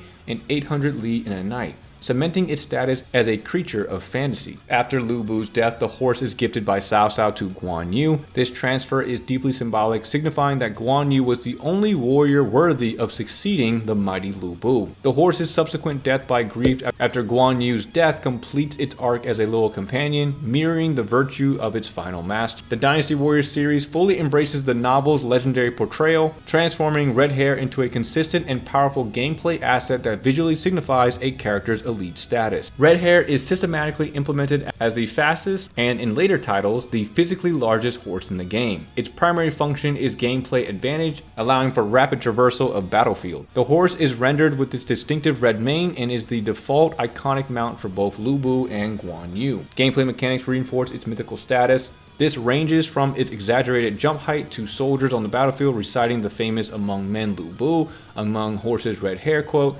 seamlessly weaving the legend into the interactive experience. Now, moving on to the Battle of Runan. Runan Commandery was a strategically vital and perpetually unstable region in central China, serving as a flashpoint for conflict between major factions and a hotbed of local rebellions throughout the late Han and Three Kingdoms period. Located in Yu Province, Runan was a populous and agriculturally rich area situated between the expanding spheres of Cao Cao, Yuan Shao, and Liu Biao. Control over it was essential for securing the Central Plains. The commandery was a major center for Yellow Turban remnants and local rebellions. Many led repeated uprisings there against Cao Cao, often in coordination with larger warlords like Liu Bei and Yuan Shao, creating a persistent security crisis. After fleeing from Cao Cao around 200 AD, Liu Bei found temporary refuge in Runan, where he joined forces with the rebel Gong Du. This alliance allowed Liu Bei to harass Cao Cao's southern flank. They defeated and killed the defending general, and eventually Cao Cao defeated Yuan Shao at Guandu and would turn to Runan,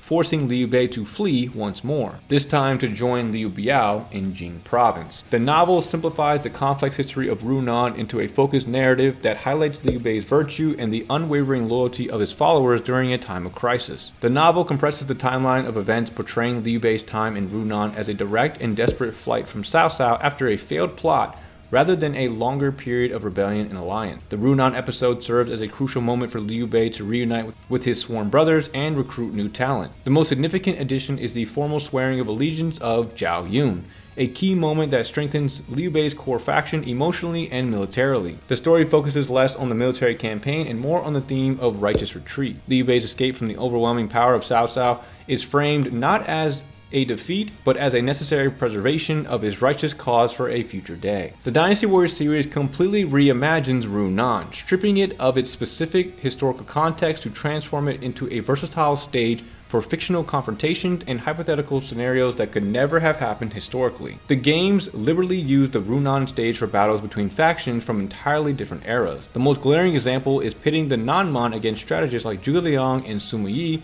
or having the Yellow Turbans fight the combined forces of the three future kingdoms, creating dramatic but historically impossible conflicts. Runan becomes a primary setting for the game's hypothetical routes. This includes scenarios where Wu launches a full-scale invasion of Wei territory, or where sorcerers like Zhong Jiao and Zhu Se use magical powers to aid Shu, fundamentally altering the outcomes of the era and fulfilling player fantasies. When depicting historical events, the games focus almost exclusively on the dramatic escape from Runan scenario for Shu. This is portrayed as a challenging survival mission where the player must protect a vulnerable Liu Bei from Cao Cao's pursuing forces, heavily emphasizing the loyalty of his followers in the face of danger. Moving into the next one, we have the Battle of Rushukou. The Battle of Rushukou was a significant multi-stage confrontation where Sun Quan's forces attempted to break Cao Cao's southern defenses, resulting in a fierce stalemate defined by one legendary act of heroism. Following his failure at the Battle of Chirbi, Cao Cao fortified his positions along the Yangtze River. Rushukou was a key defensive fortress.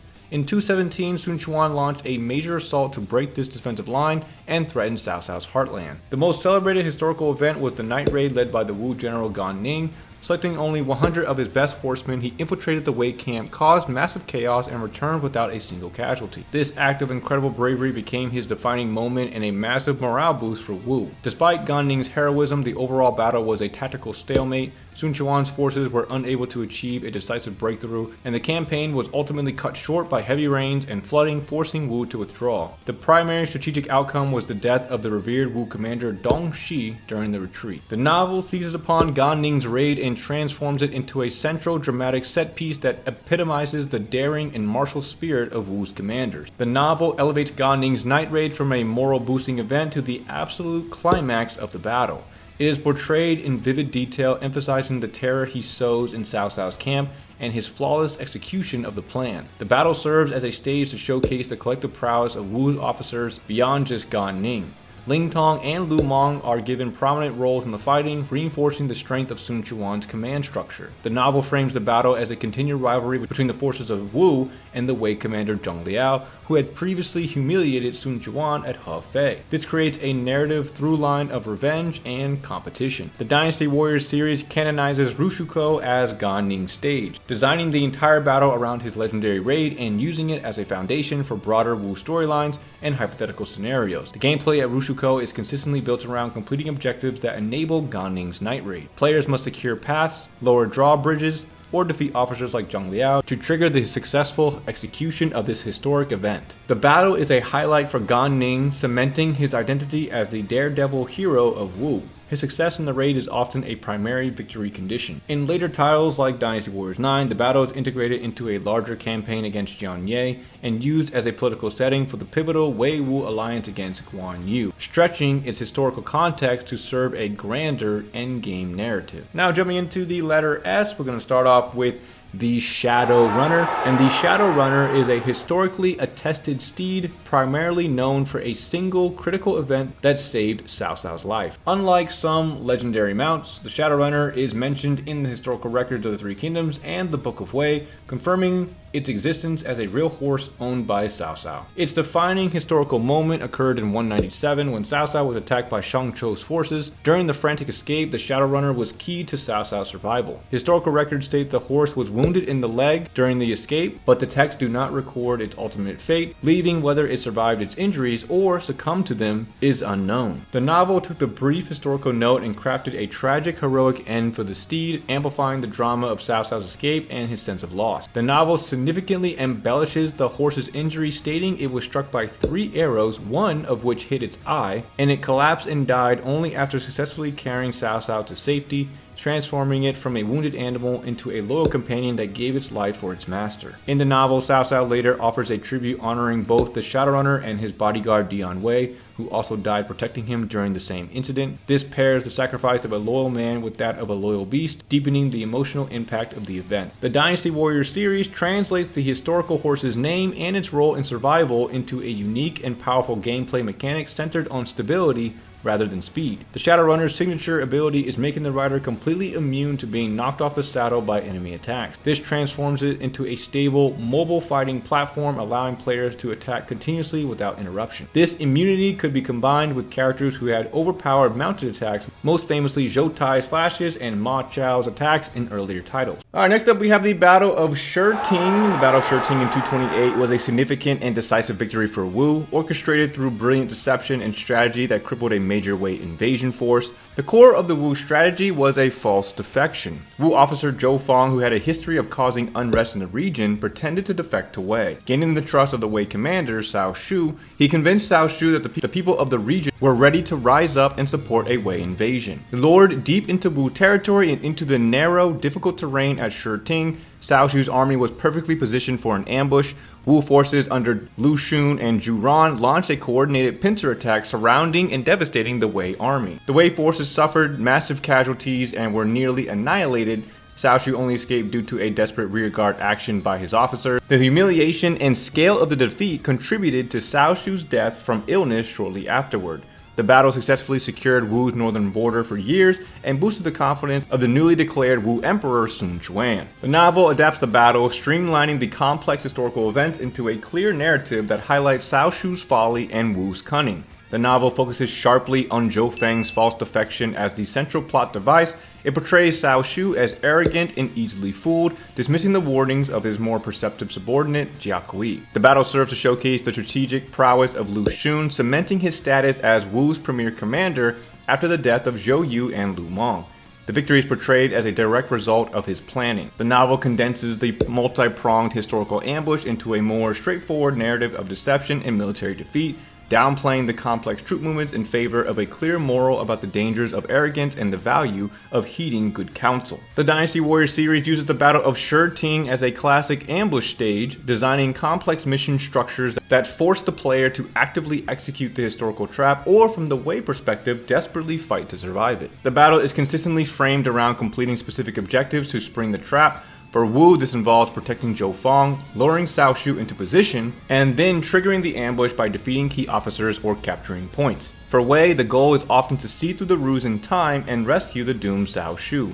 Shurting is frequently featured as a highlight stage for Wu's mid-era characters like Lu Xun, Ling Tong, and Gan Ning, giving them a major historical victory to define their careers within the game's narrative. Games like Dynasty Warriors 8 add dramatic flourishes to the historical outcome, such as having Zhou Feng personally set the enemy castle on fire or having Sima Yi arrive as a last-minute secondary boss to salvage the situation for Wei, extending the gameplay and raising the stake. Regardless, it's been a staple map since the early games and has always served closely to the details of the novel and history. Now moving into Shouchun. Shouchun was a strategically vital city that was the stage for two major but separate rebellions decades apart, both of which ended in catastrophic failure for the rebels. Starting off with 197, we have Yuan Shu's arrogant downfall. Following his declaration of himself as emperor, a move that alienated himself from every other warlord, Yuan Shu was forced to flee to Shouchun. His reign was short-lived, facing widespread famine, desertion, and attacks from Cao Cao, Sun Ce, and Lu Bu. His forces collapsed. He died in desperation while attempting to flee north, his imperial pretensions utterly crushed. And then skipping down a few decades, we have Zhuge Dan's last stand for Wei. Decades later, Shouchun was the site of the third and final rebellion by Wei generals against the Sima family's control. Zhuge Dan, fearing for his life, seized Shouchun and declared a rebellion in the name of the Wei emperor, requesting aid from Wu. The Sima family, led by Sima Zhao, responded with an overwhelming force, laying a protracted siege to the city. Internal strife, including a mutiny by Wen Qin, weakened the defense. The city eventually fell, Zhuge Dan was killed, and his defeat cemented the Sima family's grip on power, paving the way for the founding of the Jin dynasty. The novel focuses almost exclusively on Yuan Shu's rebellion, using it as a moral lesson on hubris and the importance of the Mandate of Heaven, while largely ignoring the later Zhuge Dan rebellion. Yuan Shu's story arc is a classic tale of hubris. His decision to claim the throne based on his possession of the imperial seal is portrayed as the ultimate act of arrogance, directly leading to his isolation and downfall. The novel simplifies the historical conflict into a more unified front against Yuan Shu. His actions were so illegitimate that he forced the enemies around him that were enemies with each other to cooperate and to attack him. And then the rebellion with Zhuge Dan receives little attention in the novel as it focuses mainly on the earlier, more foundational period of the Three Kingdoms. When it is mentioned, it serves as another example of the eternal decay of Wei and the cunning of the Sima clan. The Dynasty Warriors series uses the location of Shouchun as a flexible stage to portray both rebellions, often blending history and fiction to create dramatic and gameplay-rich scenarios. The games use the same map to represent both the fall of Yuan Shu in the early game and the rebellion of Zhuge Dan in the late Jin era, creating a thematic link between two major revolts. For Yuan Shu's rebellion, the games frequently create fictional scenarios such as the grand alliance between Cao Cao, Liu Bei, and Sun Ce, or the dramatic first meeting of Liu Bei and Sun Changzhang at the battle. This heightens the narrative stakes and character interaction. Both rebellions offer a nice gameplay stage where players can enjoy putting the halt on two separate rebellions, but the result is pretty much the same. Now moving into the Sima clan themselves, starting off with Sima Shi. Sima Shi was a pivotal and formidable regent of Wei who decisively consolidated his family's power, demonstrating a political ruthlessness that surpassed even his father, Sima Yi. He was a key co-conspirator in his father's coup d'etat against the regent Cao Shuang. helping to plan and execute the takeover that placed the Suma family in uncontested control of the Wei state. After his father's death, Sima Shi became the de facto ruler. In 254, he deposed the Wei Emperor Cao Fang after discovering a plot against him, replacing him with the younger Cao Mao. This bold move demonstrated that the Sima family had the power to appoint and remove emperors at will. He personally crushed the 255 rebellion led by Guangchu Jian and Wen Qin, who rose up against his usurpation of imperial authority. It was during this campaign that he died not from a battle wound but from a burst tumor in his eye, likely aggravated by stress. On his deathbed, he smoothly passed control to his brother, Sima Zhao, ensuring the family's grip on power remained unbroken. The novel, which loses momentum after Zhuge Liang's death, gives Sima Shi a relatively minor and passive role, largely overshadowed by his more famous father and brother. Sima Shi is present but not emphasized during his father's coup against Cao Shuang. The novel credits Sima Yi as the sole mastermind, reducing Sima Shi to a supporting role. He is not fleshed out as a character. The novel does not explore his ambitions, his relationship with his brother, or his political acumen. He functions primarily as a transitional figure who briefly holds power before it passes to Sima Zhao. The novel accurately notes his death from illness related to his eye, but this time adds the flair of Wen Yang, causing the eye to burst. He single-handedly charges into Sima Shi's camp, terrifying the troops and causing chaos, weaving in and out of troops without a scratch. It is the direct shock and fear from this raid that the novel states causes Sima Shi's eye tumor to burst. It's important to note that this event actually happened in history as well, but the novel exaggerates it to another level. Then the Dynasty Warriors series dramatically expands Sima Shi's role, transforming him from a historical footnote into a complex, playable protagonist with a defined personality and central narrative arc in the Jin storyline. He is a fully realized character and a mainstay of the Jin faction story.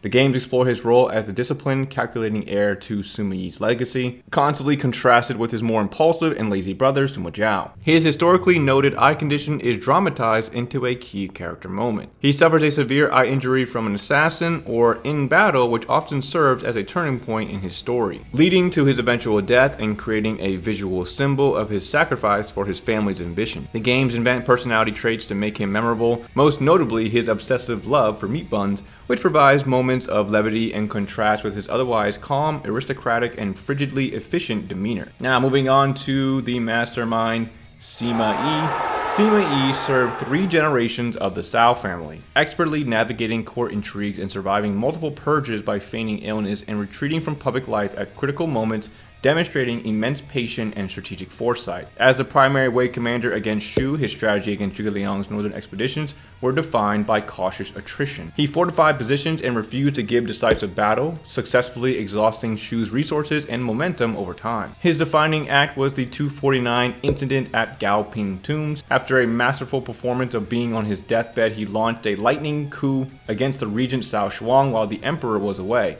seizing control of the capital and eliminating the Cao family's power base without a major battle. He never claimed the throne for himself, but his ruthless political maneuvering and elimination of rivals effectively ended the Cao family's control of Wei, laying the complete administrative and military groundwork for his grandson to eventually found the Jin dynasty. Sima Yi is primarily characterized as the intellectual counterweight and main rival to the novel's hero, Zhuge Liang. His presence in the northern campaign creates the dramatic tension necessary to showcase Zhuge Liang's genius. Despite being a formidable strategist, he is consistently humiliated and outwitted by Zhuge Liang.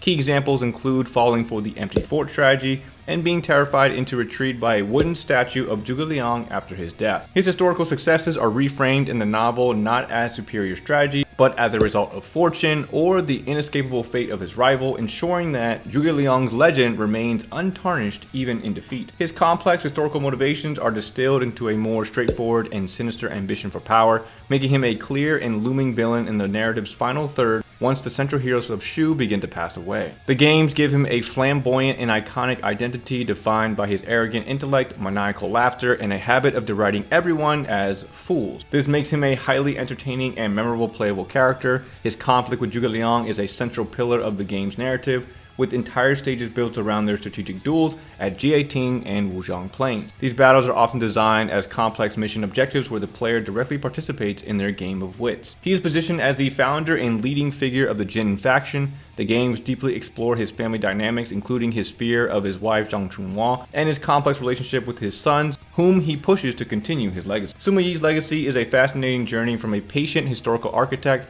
who masterminded the rise of the Jin Dynasty through decades of political cunning, to the novel's formidable yet outwitted antagonist, whose primary role was to highlight Zhuge Liang's genius, and finally into the Dynasty Warriors franchise's charismatic and theatrical anti-hero, a flamboyant schemer whose maniacal laughter and personal ambitions are balanced by comedic quirks and his role as the patriarch of a new playable faction, ultimately transforming him from a shadowy strategist into a dominant main character force. And then finally moving into Mr. Sima Zhao. Sima Zhao masterfully consolidated the power his father seized, decisively helping to crush the Guanchujian and Wenqing rebellions and crushing Zhuge Dan's after his brother passed to secure Sima control over Wei. He took the unprecedented step of having the reigning Wei Emperor Cao Mao assassinated in the streets after a failed coup against him, demonstrating his absolute power and willingness to shatter taboos to maintain it. He orchestrated and oversaw the successful conquest of the Shu Kingdom in 263, led by his generals Deng Ai and Zhong Hui,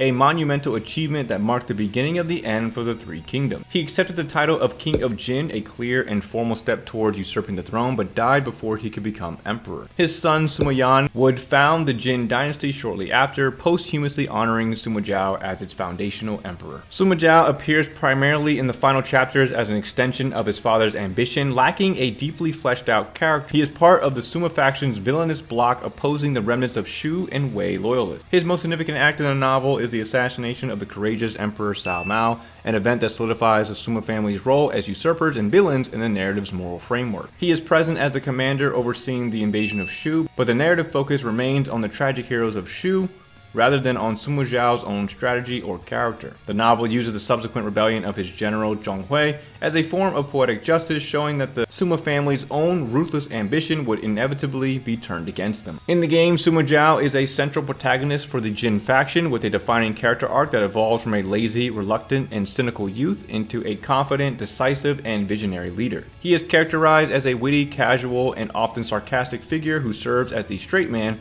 to his family's more eccentric and severe personality. His motivation shifts from simply maintaining his family's power to creating a new, more harmonious future that breaks the cycle of the Three Kingdoms' endless war, giving his conquest a moral dimension. The games deeply explore his dynamics with his family, his comrades, his friendship with Wang Yiwanji and Zhong Hui, and even his enemies, including the empathetic understanding of Liu Shan. Now, jumping into the Battle of Sishui Gate. Now, this battle in quote-unquote history can get a little confusing. Starting off with the terminology, Sishui Gate is actually in the same location as Hulao Pass, and it's more accurate to refer to the overall campaign towards it as Hulao Pass. But like I talked about with the Hulao Gate section, the battle didn't actually happen. The novel treats them as two separate battles, but historically they are just one. The significant victory that happened around this area was at Yangren, and it was by Sun Jian. Historically, Sun Jian's campaign had mixed results as he marched to the capital, but it was not a clear defeat. He was initially repelled, and then he regrouped, and that's when he finally won a significant victory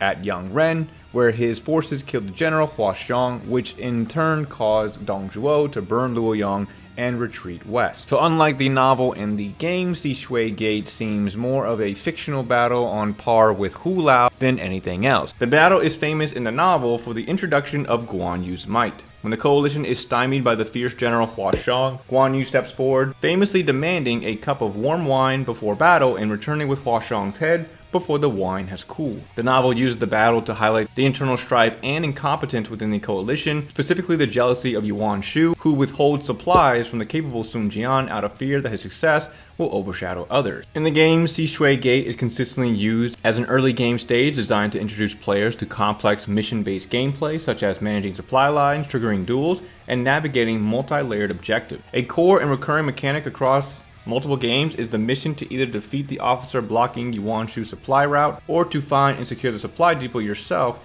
to restore the morale of Sun Jian's army. In several titles, Sishui Gate is physically and narratively linked with the subsequent battle of Hulao Gate, with the player's performance as Sishui directly impacting the difficulty and events of the following more famous battle. When the map is separate, the main commander to fight will be Hua Xiong, and a player must overcome them in order to successfully complete the battle. Now, moving into Mr. Sun Ce. Starting off with his historical reality, Sun Ce earned his famous nickname through a meteoric and brilliant military campaign in just a few years. He broke away from Yuan Shu and conquered the Jiangdong territory, securing the foundation of the future kingdom of Wu with incredible speed and martial prowess, earning him the nickname the Little Conqueror. He was renowned for his ability to attract and inspire talented officers, his legendary befriending of the fierce general Taishi Ci after a duel, and his recruitment of Zhou Yu, Zhang Zhao, and others demonstrated his exceptional charisma and eye for talent. His life was cut short at the age of 25, not in grand battle, but by an assassin's arrow. He was attacked by retainers of Shu Gong, a former official he had defeated and executed. The wound became infected, leading to his death shortly after, a sudden halt to his promising conquest. The novel amplifies Sun Tzu's historical vigor into a more hot-tempered and sometimes reckless personality. This characterization makes his downfall a tale of tragic flaw, where his intensity leads to his demise. The novel creates a dramatic and supernatural cause for his death. After executing the sorcerer Yu Ji for unsettling the populace, Sun Tzu is haunted by the priest's vengeful spirit. This psychological torment, combined with the festering wound from the assassins, created a powerful, fatalistic narrative of a hero brought down by a curse. His death scene is a poignant moment where he passes the mantle to his younger brother Sun Quan. He is portrayed as a shooting star, brilliant, destined for greatness, but extinguished too soon, leaving the reader to wonder what he could have achieved. The game cements his identity as a rowdy, charismatic, and passionate young conqueror. His deep, brotherly bond with Zhou Yu and his loving, protective relationship with Da Qiao are central pillars of his character, giving him emotional depth. The historical assassination attempt is a recurring gameplay event. It's often triggered by failing to stop Shu Gong's forces or Ganji's sorcery, and surviving it is a key objective in many hypothetical story routes for Wu. Sun Tzu's legacy is a compelling arc of meteoric rise and tragic fall. Historically, he was the brilliant little conqueror who secured the foundation of Wu through unmatched martial energy and charisma, only to have his ambitions cut short by a mundane assassin's arrow. The novel transforms this historical tragedy into a dramatic tale of fatal flaw, where his fiery temper leads him to execute the sorcerer Yu Ji, resulting in a supernatural curse that haunts him to his death. In the games, he is reborn as the quintessential passionate hero, charismatic, rowdy, and deeply loyal, whose fate becomes a pivotal gameplay variable, allowing players to either mourn his classic tragic end or rewrite history and unleash the little conqueror to fulfill his boundless potential. Now moving into his father, Sun Jian. Historically, Sun Jian was a fiercely loyal and formidable general of the late Han Dynasty. He earned his reputation and the nickname Tiger of Jiangdong through his personal bravery and decisive victories while suppressing rebellions like the Yellow Turbans and fighting against Dong Zhuo's tyranny, all in the name of restoring the Han court's authority. The historical record on the Imperial Seal is conflicted and a point of scholarly debate. While some later texts suggest he found it in the ruined Luoyang, there is no credible evidence that he kept it for personal ambition. The dominant historical narrative portrays him as remaining a loyalist to the Han cause, and his actions were not driven by a desire to found his own kingdom, and he would eventually die before passing on the seal to Yuan Shu. His true, undeniable historical legacy was laying the military and talent foundation for the state of Wu. He was a master at recognizing and inspiring loyalty and capable officers like Huang Gai and Chang Pu, creating the core around which his sons would build a kingdom. He would go on to die in 191, and his end was a straightforward, if tragic, military loss. He was killed in an ambush by the forces of Liu Biao's general Huang Zu during a campaign he was undertaking on behalf of his then superior, Yuan Shu. His death cut short a brilliant military career, leaving his young sons to secure his gains. The novel takes the ambiguous history and creates a definitive dramatic story. Sun Jian's discovery of the Imperial Seal becomes his defining act. By choosing to hide it and take it south, the novel frames him as a man with hidden ambition, planting the seed for the future kingdom of Wu and instantly creating narrative conflict. His possession of the seal turns his allies into rivals. The novel uses this to create tension, most notably with Yuan Shao, who directly accuses him of treason against the Han. This reframes Sun Jian from a simple loyalist to a complex, ambitious player in the struggle for power, morally grayed by his desire to found a kingdom. His death is amplified for theatrical effect. Rather than a simple ambush, he was hit by several arrows and a huge stone crushed his head. This gives his death a sense of tragic inevitability and poetic justice, as if his ambition, symbolized by the seal, directly led to his downfall. The novel firmly establishes him as the patriarch of the Sun family legend. His deathbed is a moment of legacy where he passes on his ambitions and his famed sword to his eldest son Sun Ce, directly setting the stage for the Little Conqueror's own legendary campaign to carve out a kingdom. The games elevate Sun Jian from a historical prologue to a central, playable leader of the Wu faction. His characterization adapts to the game's narrative needs. In some titles, he is the ultimate blade of the Imperial Han, a pure loyalist. In others, he flirts with the ambition the novel gave him. This flexibility makes him a more versatile character for different story arcs. The games consistently and visually emphasize his Tiger of Jiangdong title. He is portrayed as a courageous, honorable, and slightly prideful warrior, a fierce fighter who is also a caring and inspirational father to Sun Ce, Sun Quan, and Sun Shangzhang. A key feature of his modern portrayal is the what-if scenario. While his historical death is often a key story moment, many games allow players to complete specific objectives to save his life. This lets him survive to guide Wu himself, becoming a legendary figure who unifies China, fulfilling the potential his early death historically denied him. Now moving into Sun Quan. Unlike his father and brother, who were conquerors, Sun Quan's historical strength was his political acumen and ability to govern. He had the longest reign of any of the Three Kingdoms rulers, over 50 years, and was a master of delegation, trusting talented advisors like Zhou Yu, Lu Su, and Lu Meng to manage military affairs while he secured the political and economic stability of his state. His foreign policy was defined by ruthless pragmatism. He famously formed the alliance with Liu Bei to defeat Cao Cao at Chirbi, but later, when it served his interests, he betrayed Shu and allied with Wei to eliminate Guan Yu and seize Jing province. This wasn't seen as treachery, but as a necessary maneuver for Wu's survival and expansion. He was the one who formally declared the establishment of the independent state of Wu in 229, taking the title of emperor. This act cemented the tripartite division of China and fulfilled the foundation laid by his father and brother, transforming a regional power into a sovereign kingdom. Historians view him as a brilliant leader in his prime who successfully defended and built Wu into a formidable kingdom. However, his later years were marred by paranoia, brutal succession struggles among his sons, and purges within his court, which severely weakened the state he had spent his life building. The novel, which favors the virtues of Shu, often sidelines Sun Quan. He is frequently portrayed as a reactive figure who depends heavily on the genius of his strategist to make key decisions, lacking the proactive, charismatic energy of his brother Sun Ce. His role in the narrative is often instrumental. The Chirbi campaign is framed largely as Zhou Yu's and Zhuge Liang's victory.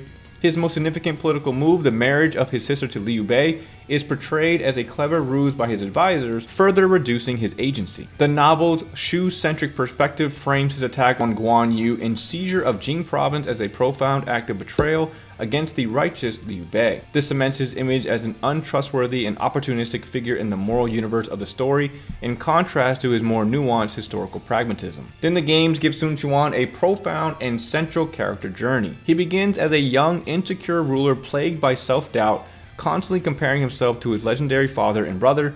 His storyline is about overcoming this imposter syndrome and growing into his own unique identity as a leader. His primary motivation is consistently framed as protecting his homeland of Wu and the people within it. This distinguishes him from Cao Cao's ambition and Liu Bei's virtue. His character design and personality are crafted to contrast with the other main leaders. While Cao Cao is calculating and Liu Bei is benevolent, Sun Quan is often portrayed as more emotional, formal, and sometimes rigid, but with a deep, sincere respect for his followers. Players actively participate in his growth. Furthermore, the games explore hypothetical routes where his father and brother survive, allowing Sun Quan to lead not out of tragic necessity, but as a chosen leader supported by his legendary family, fully realizing the Sun family dream. Sun Quan's portrayal across history, novel, and game is a study in how legacy is shaped by perspective. The history books remember him as the pragmatic and long-reigning architect of the Wu state. The novel reduces him to a secondary, often opportunistic figure in the grand drama between Shu and Wei. Finally, Dynasty Warriors reclaims his narrative, transforming him into a deeply relatable protagonist on a journey of self-discovery, emphasizing his unique role not as a conqueror, but as a steadfast guardian of his homeland and the ultimate fulfiller of his family's legacy. And the final member of the Sun family, we have Sun Shangzhang. Unlike the vivid character in later fiction, the historical Sun Shangzhang is poorly documented. She was a real person, the daughter of Sun Jian and sister to Sun Ce and Sun Quan, but her personal name was never recorded in official history. Her primary historical role was as a strategic asset in the political alliance between Sun Quan and Liu Bei around 209. The marriage was designed to cement their coalition against the common threat Cao Cao. There is no historical evidence of her being a warrior or having strong personal feelings about the Union. Historical accounts suggest she was a formidable and assertive personality, traveling with a retinue of armed female bodyguards that caused tension in Liu Bei's court. Her presence was seen as disruptive, and she ultimately returned to Wu on her own accord, trying to take Liu Bei's son, Liu Shan, with her, before being stopped by the likes of Zhao Yun. Her ultimate fate after returning home is unrecorded. The novel transformed the historical figure into Sun Xiangzhang, a skilled and brave warrior embodying the heroine archetype common in Chinese literature. This creates a more dramatic and engaging character than the historical pawn. Her story is a classic tragedy of divided loyalty. She is caught between her love and duty to her husband Liu Bei and her loyalty to her birth family in Wu. The novel uses her to heighten the emotional stakes of the political betrayal between the two kingdoms. While given more agency as a fighter, her narrative role is still largely reactive.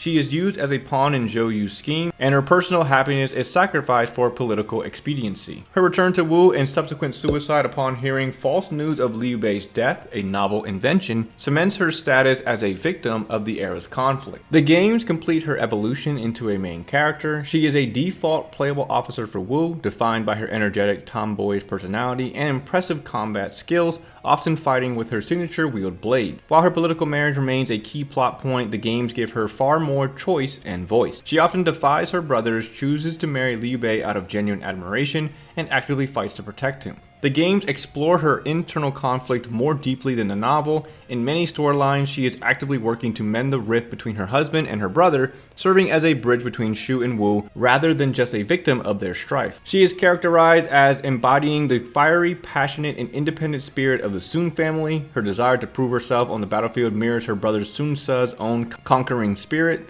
making her an integral and beloved part of Wu's identity in the game. Sun Xiangzhang's journey through the sources is a transformation from obscurity to icon. History knows her only as a nameless political bride.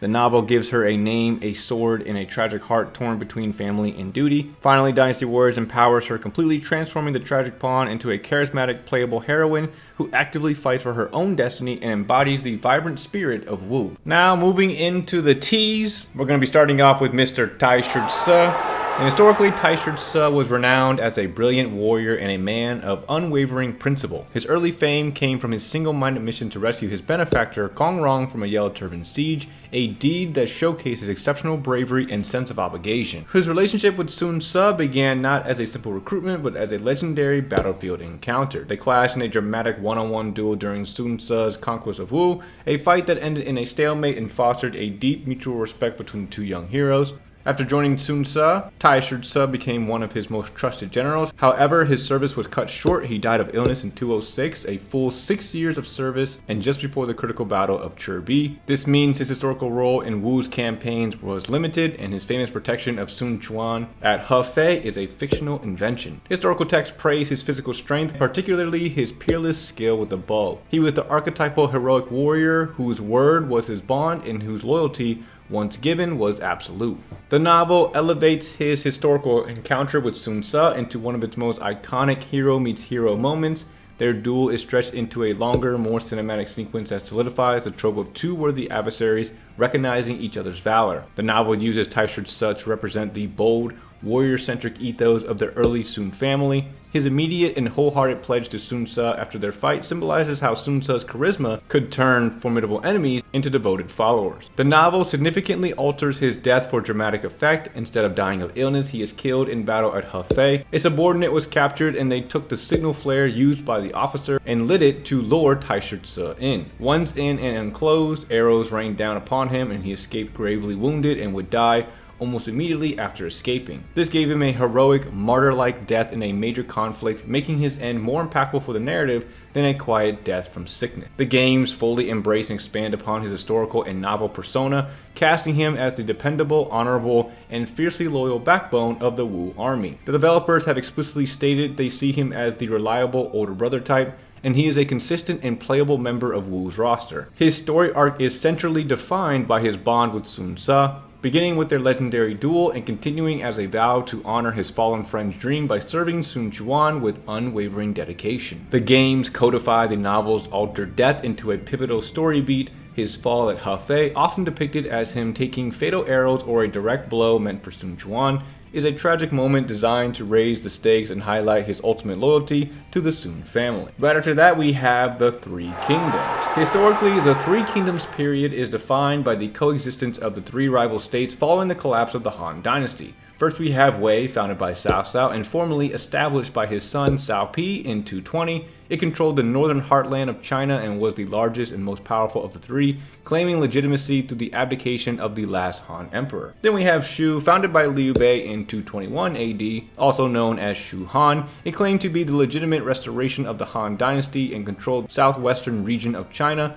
based in the Yi province. And then finally we have Wu, founded by Sun Quan in 229. It controlled the southeastern and southern regions of China, with its power based on the Yangtze River and a strong navy. This was an era of constant warfare, shifting alliances, and a fragile balance of power that lasted for about 60 years. Luo Guangzhong's novel uses the Three Kingdoms as a narrative structure to explore themes of loyalty, brotherhood, and the mandate of heaven. Shu is the protagonist. The novel heavily romanticizes Shu Han, portraying Liu Bei, Guan Yu, Zhang Fei, and Zhuge Liang as the righteous heroes striving to restore the virtuous Han Dynasty. Wei is the antagonist. Cao Cao is framed as the cunning and ruthless usurper, a villain of sorts, though a brilliantly capable one. And Wu is seen as the opportunist. The Sun family and Wu are often depicted as ambitious and sometimes treacherous, serving as a wild card that shifts the balance between Shu and Wei. The entire narrative is built around the rise, struggle, and fall of these three entities. The games take the concept of the Three Kingdoms and turns it into a core gameplay and narrative structure. The entire Dynasty Warriors series is organized around the Wei, Shu, and Wu story modes. Players experience the grand narrative from three distinct perspectives, understanding the motivations and key figures of each kingdom. Each kingdom is given a unique aesthetic, musical theme, and philosophical vibe. Wei is often associated with blue, power, ambition, and a pragmatic, sometimes cynical worldview. Shu is associated with green, benevolence, righteousness, and idealism. Wu is associated with red, family, passion, and fiery determination. The games allow players to explore hypothetical scenarios where one kingdom can achieve ultimate victory and unify the land, fulfilling the ultimate goal that was never achieved in history. Also, the entities of Wei, Wu, and Shu sometimes extend outside of their actual timeline, as early forces of Cao Cao, Liu Bei, and Sun Jian/Sun Ce will be referred to as their respective state names before they were established. Right after that, we have Tian Shui. The capture of Tian Shui was not an isolated battle, but a key objective during Zhuge Liang's first northern campaign in 228.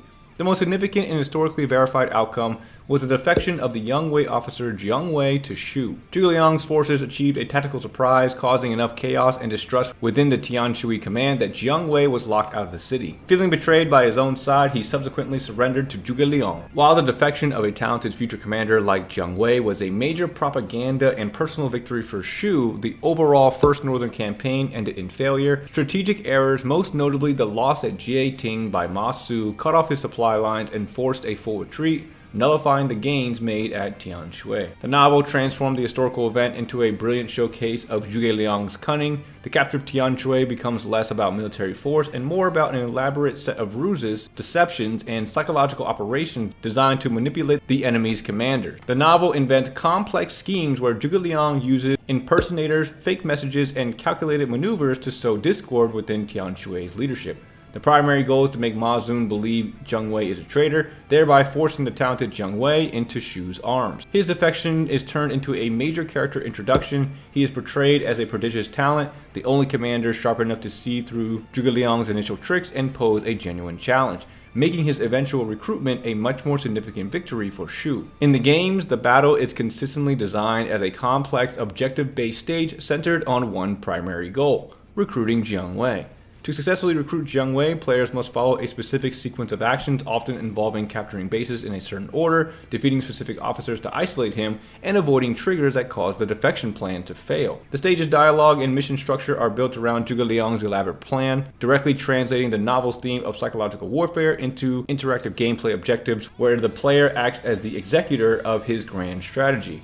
A solid battle and stage that is present early on in the series and transcends throughout most games. Next up, we have the Battle of Tong Gate. The historical Battle of Tong Gate was less a single climactic clash and more of a protracted stalemate where Cao Cao's strategic cunning overcame Ma Cao's martial ferocity. Facing a formidable coalition of northwestern warlords led by Ma Chao and Han Sui, Cao Cao used his army to fortify a position across the Wei River, biding his time. Cao Cao's victory was secured not on the battlefield but through psychological warfare. He exploited a pre-existing rift between Ma Chao and Han Sui that was pointed out by Jia Shu. In a famous scene, Cao Cao met with Han Sui and engaged in a long, personal conversation recalling old times. When Ma Chao saw this, his suspicion of Han Sui grew. Cao Cao, advised by Jia Shu, then fanned these flames by sending a deliberately altered letter to Han Sui, making it appear as if he was entertaining traitorous terms. This successfully broke the coalition, turning Ma Chao and Han Sui against each other. While the deception unfolded, Cao Cao sent a force under Xu Huang and Zhu Ling on a difficult flanking march to cross the river and establish a southern beachhead. This maneuver, combined with the disintegrating enemy alliance, forced Ma Chao to retreat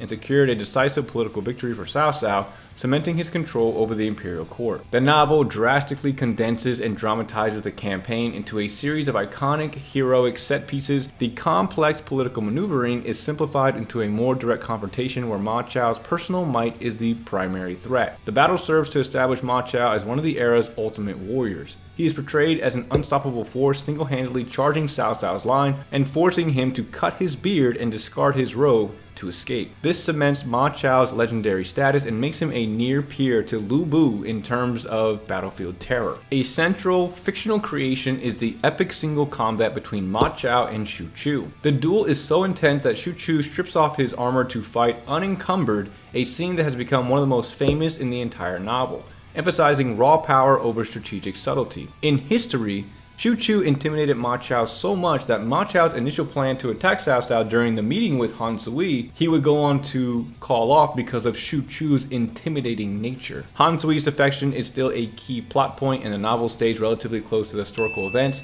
Jia Shu plays a pivotal role in creating the strategy needed to overcome the coalition by creating the letter that signifies the collapse of the coalition and a victory for Cao Cao. In the games, Tongate is consistently designed as one of the most challenging and mechanically complex stages in the series. The games faithfully adapt the novel's portrayal but makes it an interactive gameplay system. Players must actively work to trigger or prevent Han Sui's defection by completing specific missions such as defeating officers to isolate him or protecting messengers. This turns a narrative event into a dynamic gameplay goal. The stage is famous for its defensive fortifications. Players must break through multiple gates using rams, destroy ballistae on the walls, fend off ambushes, and manage the arrival of enemy reinforcements from different vectors, creating a chaotic and epic battlefield experience. The stage serves as the dramatic backdrop for key character moments. It is the debut stage for Peng De as a loyal Ma family officer, the setting for the Xu Chu versus Ma Chao rivalry, and the place where Cao Cao recognizes the talent of his future generals, weaving personal stories into the larger battle. Next up, we have the trials of Sun Ce. Now, historically, the encounter between Sun Ce and the sorcerer Yu Ji, also known as Ganji, is not considered a reliable historical event by most modern scholars.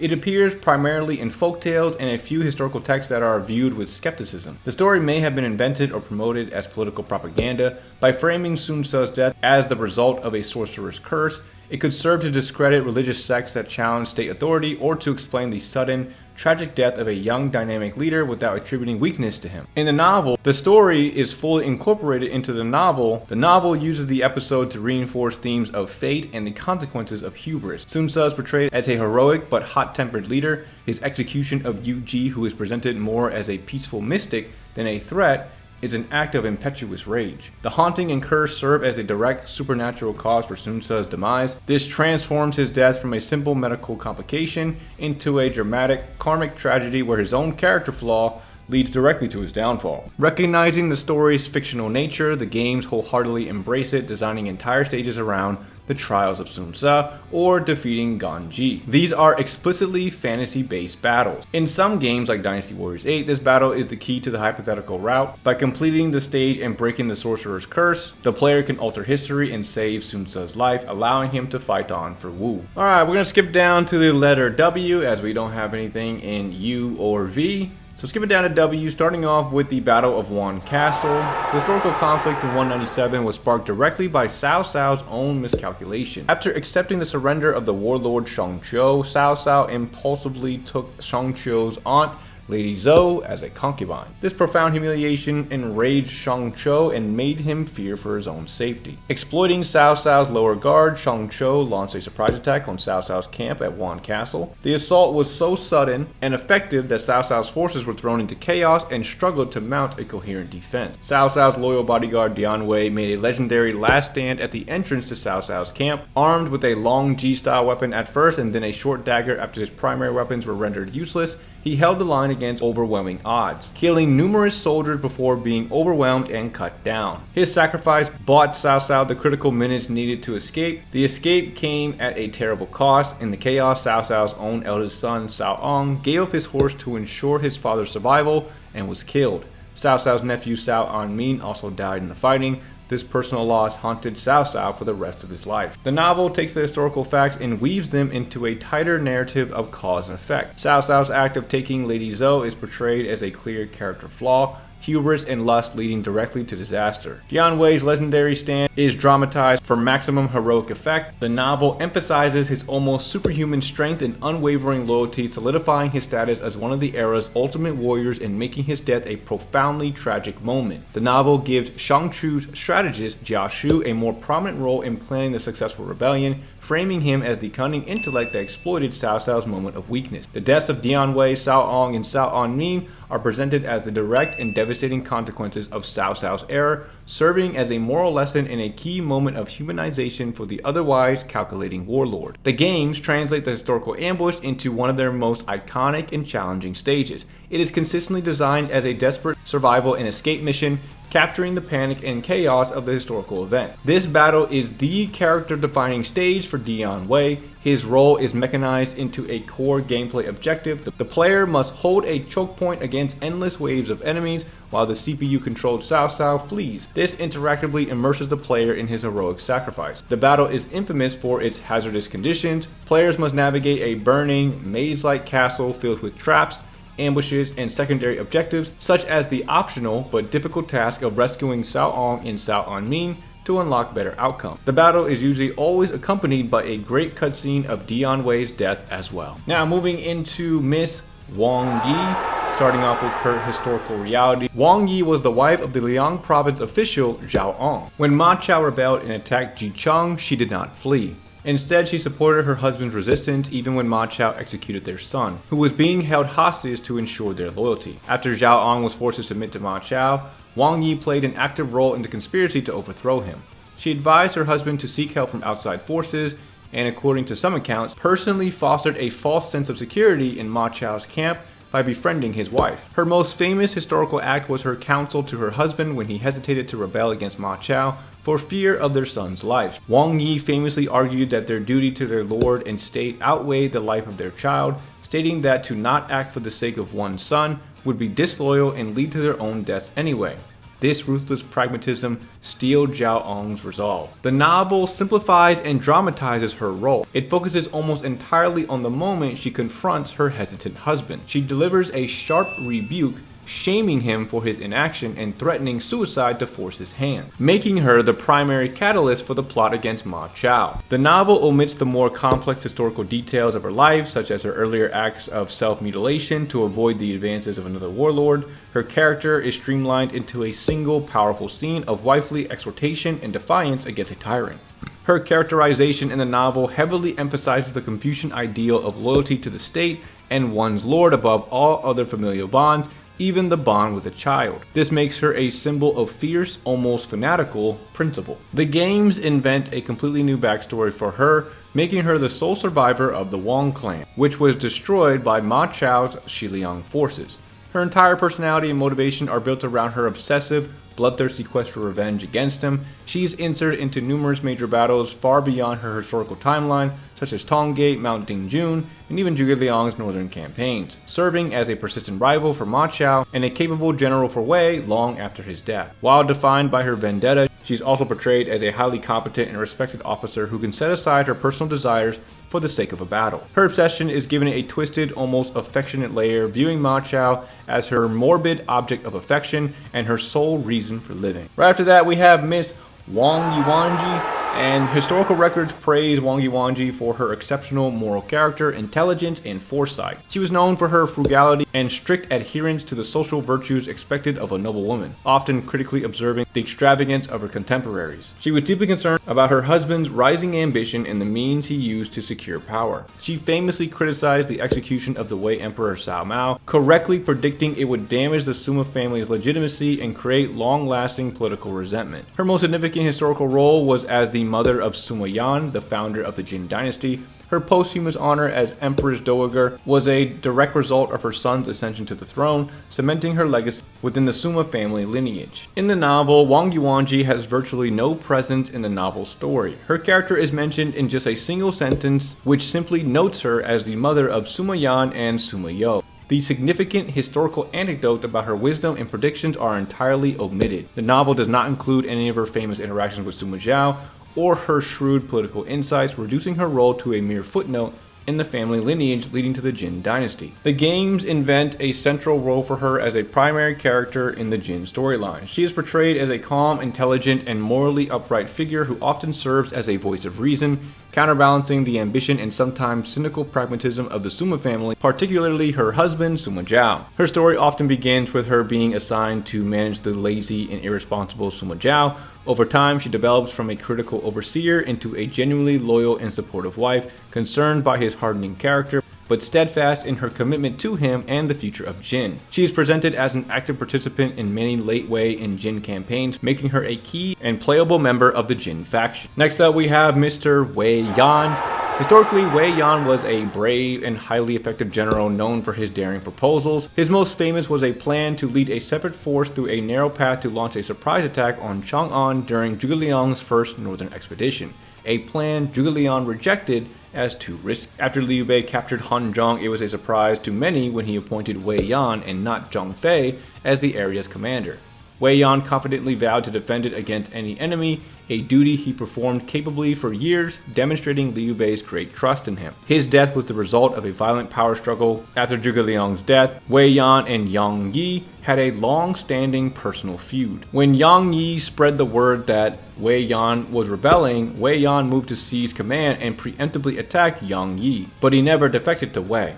He was ultimately isolated, branded a traitor by the Shu court, and killed by Ma Dai. Wei Yan in the novel is drastically changed to fit the narrative of the novel, starting off with Wei Yan killing his current leader Han Xuan in order to help give Liu Bei that land is a fictional invention by the novel. Upon surrendering, Zhuge Liang immediately would order Wei Yan's execution, citing him as disloyal for killing his master to offer the city to Liu Bei. Zhuge Liang declared that this act proved that Wei Yan's inherent untrustworthiness will lead to future betrayal, establishing their fraught dynamic. In a key fictional episode later on, Wei Yan, in a rush panic to report a military emergency, accidentally knocks over and extinguishes the star-lengthening lamp, dooming Zhuge Liang's ritual to prolong his life when he was sick before the Battle of Wuzhong Plains. This frames him as the unwitting instrument of Zhuge Liang's final failure. After Zhuge Liang had passed, his long-standing feud with Yang Yi would escalate into open conflict just like it did in history,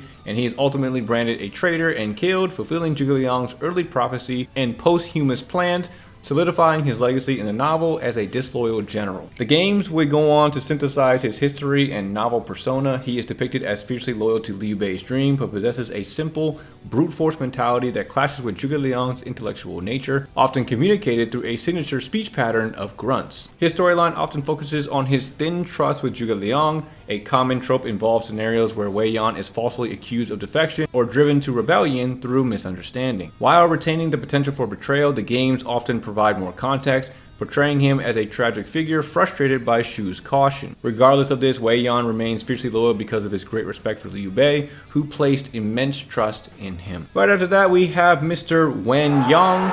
And in history, Wen Yang was the son of Wen Qin, a general closely allied with the powerful regent Cao Shuang. This connection gave his family significant influence, but also made them vulnerable when Sima Yi seized power in a coup, executed Cao Shuang, and began sidelining his allies. During his father's rebellion against the Sima clan, the young Wen Yang displayed incredible bravery. In a famous night raid, he charged into the enemy camp, causing chaos that reportedly aggravated Sima Shi's fatal eye condition. When cornered, he held off the entire Wei army through sheer force, becoming a legendary figure of martial prowess. After defecting to the Suma clan following his father's execution by Zhuge Dan, Wen Yang served Jin loyally and effectively, even achieving great success against the Xianbei tribes. However, the Suma family never fully forgave his role in Sima Shi's death. He was eventually stripped of his rank and along with his entire family was executed on trumped-up charges during the War of the Eight Princes, becoming a final victim of the court's enduring grudges. In the novel, Wen Yang is introduced as an 8 feet tall, gifted martial artist who joins his father's rebellion against Sima Shi.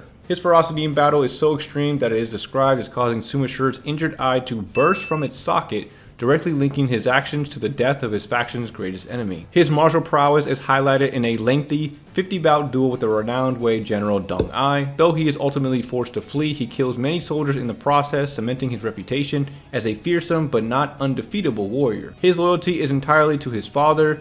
When Zhuge Dan falsely accuses and executes Wen Qin, Wen Yang's violent reaction is to immediately surrender to Sima Zhao. His defection is not portrayed as an act of political alignment, but as a direct response to this personal betrayal, which in turn causes the collapse of Zhuge Dan's rebellion. The games build a full narrative around his internal conflict between filial duty to his rebellious father and his own personal sense of justice, which often aligns with the order the Suma clan seeks to impose. A core storyline involves him defecting to Jin after his father's death. He must then prove his loyalty to his former enemies by confronting his own father, creating a dramatic and tragic personal journey. He is frequently characterized as a young, idealistic warrior who idolizes the heroes of the past like Zhao Yun and strives to emulate their valor and become a great hero in his own right, fighting for a cause he believes in. Next up, we have Wu Jun, the Conquest of Wu. The campaign was initiated when Sun Ce, serving under Yuan Shu, convinced his lord to let him take a small force south to raise troops. Using his father's old connections and his own charisma, he did not just conquer territory, but won over key local clans and officials to his cause. The conquest of the Wu region was not a single battle, but a rapid series of campaigns from against multiple warlords, each requiring separate strategies and battles. This campaign was critically important because it gave the Sun family a stable, defensible territory base for the first time, independent of Yuan Shu. Sun Ce's success here, fueled by his popular nickname Little Conqueror, provided the essential land and resources that his brother Sun Quan would later use to declare the kingdom of Wu. Historically, Sun Ce's famed duel with Taishi Ce was a small-scale scouting engagement where they fought each other to a standstill before their forces arrived. Taishi Ce was later captured after the fall of Liu Yao's forces, and Sun Ce's magnanimity in releasing him and offering him a position won his lifelong loyalty. The novel condenses the multi-year campaign into a more focused narrative, often portraying it as a swift, singular war to claim his birthright, emphasizing Sun Ce's heroic and unstoppable nature. The encounter with Taishi Ce is transformed into a major set-piece event, a prolonged and epic one-on-one duel that showcases the martial prowess of both men and serves as a central dramatic moment in the campaign. The novel creates a stronger narrative link by having Sun Ce use the imperial seal he found as a pledge to borrow troops from Yuan Shu. This frames the campaign as a desperate gamble and adds a layer of political intrigue and symbolism. The narrative focuses heavily on Sun Ce's individual bravery and fighting skill, often him showing him leading from the front and personally defeating enemy officers, solidifying his legendary Little Conqueror image. In the games for the Wu faction, this battle consistently serves as the introductory stage for Sun Ce, establishing his character as a passionate, ambitious, and powerful young conqueror right from the start of his story. Key historical and novel events are translated into core gameplay objectives. The duel with Taishi Ce becomes a mandatory or optional trigger event, and his recruitment is a common victory condition or a reward for completing a specific task. The level design often reflects the historical complexity of fighting multiple enemies. Players must capture specific bases, defeat several rival warlords, and manage different fronts, simulating the challenges of the broader campaign. The games freely consolidate characters and timelines for gameplay cohesion. Allies and enemies who may not have been present historically are included to create a more challenging and populated battlefield, all in service of making the stage a fun and memorable stage for Wu's narrative. And after that, we have the Battle of Wuzhong Plains. The historical battle was primarily a protracted stalemate. Zhuge Liang led his forces to the plains, secured a strong defensive position, and attempted to provoke the Wei army, now under Sima Yi, into a decisive engagement. Recognizing Zhuge Liang's skill and his own army's logistical advantages, Sima Yi refused to be drawn into a major battle.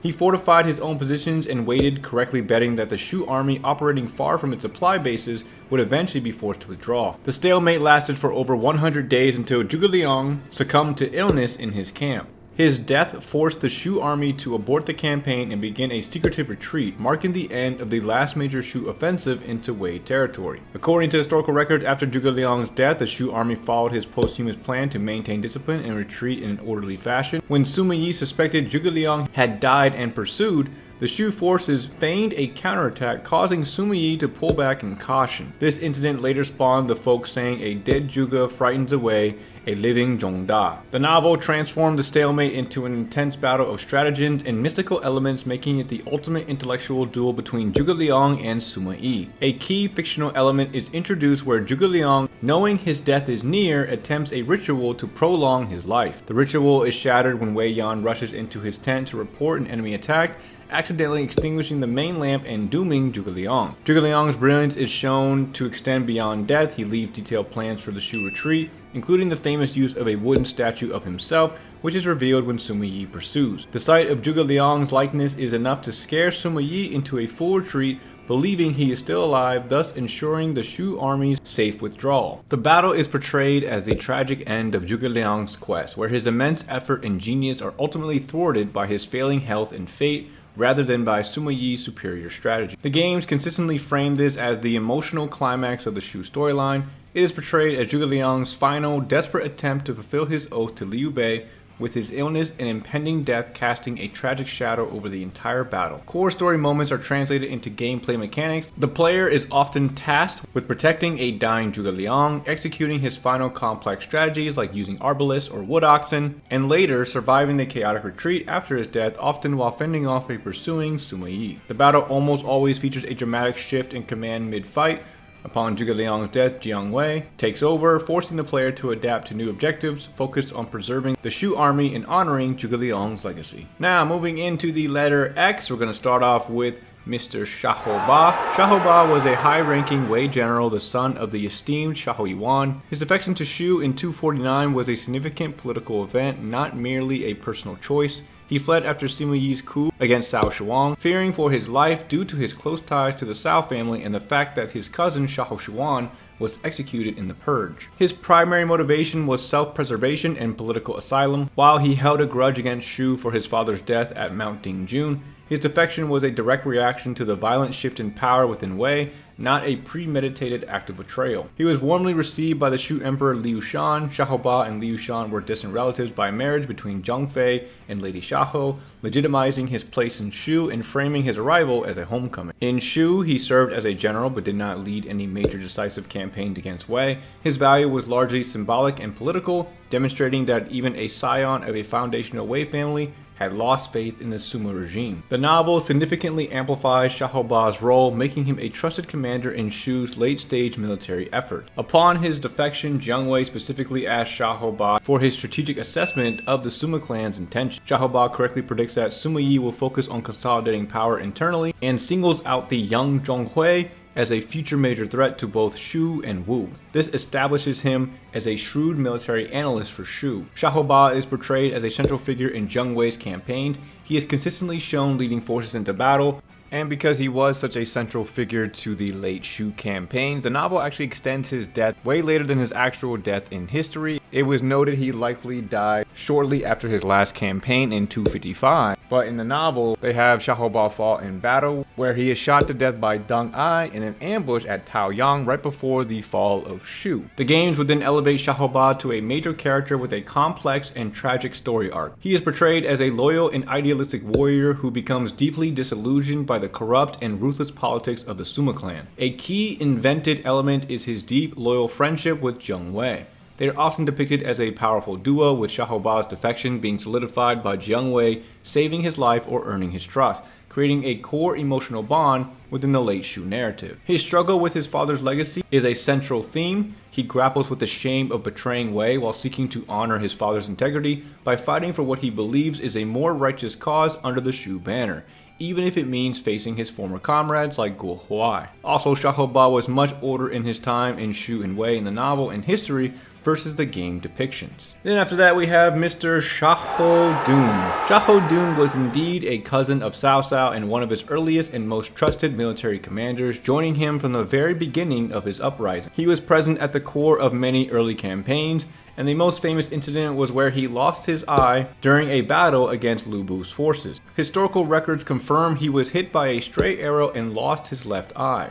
There is no record of him dramatically eating it. He was simply known thereafter as the Blind Xiahou. Beyond his military role, Xiahou Dun was also a competent administrator. After recovering from his injury, he served as a provincial governor where he focused on agricultural development, even damming a river to facilitate farming, showing a side beyond the battlefield. He was held in extremely high esteem by Cao Cao and the Wei court, eventually being made a senior general. He did not die in battle, but passed away from illness a few months after Cao Cao's death in 220. The novel takes the historical injury and turns it into one of its most iconic moments. After being hit by an arrow, Xiahou Dun pulled it out, taking his eye with it, and famously shout, "The essence of my father and the blood of my mother, I cannot throw this away." This act solidifies his image as the ultimate fearless warrior. His historical loyalty is translated into a personal fiery rivalry. He actively disdains Guan Yu and explicitly opposes Cao Cao's favoritism towards him. He personally leads the pursuit of Guan Yu at the Five Passes, demanding a duel to stop him, making their conflict a central theme of his character. The novel consistently portrays him as hot-headed and fiercely proud, often clashing with others over points of honor. This contrasts with historical records that also highlight his administrative and generous side. While the novel doesn't change the cause of his death, it reinforces his unwavering bond with Cao Cao.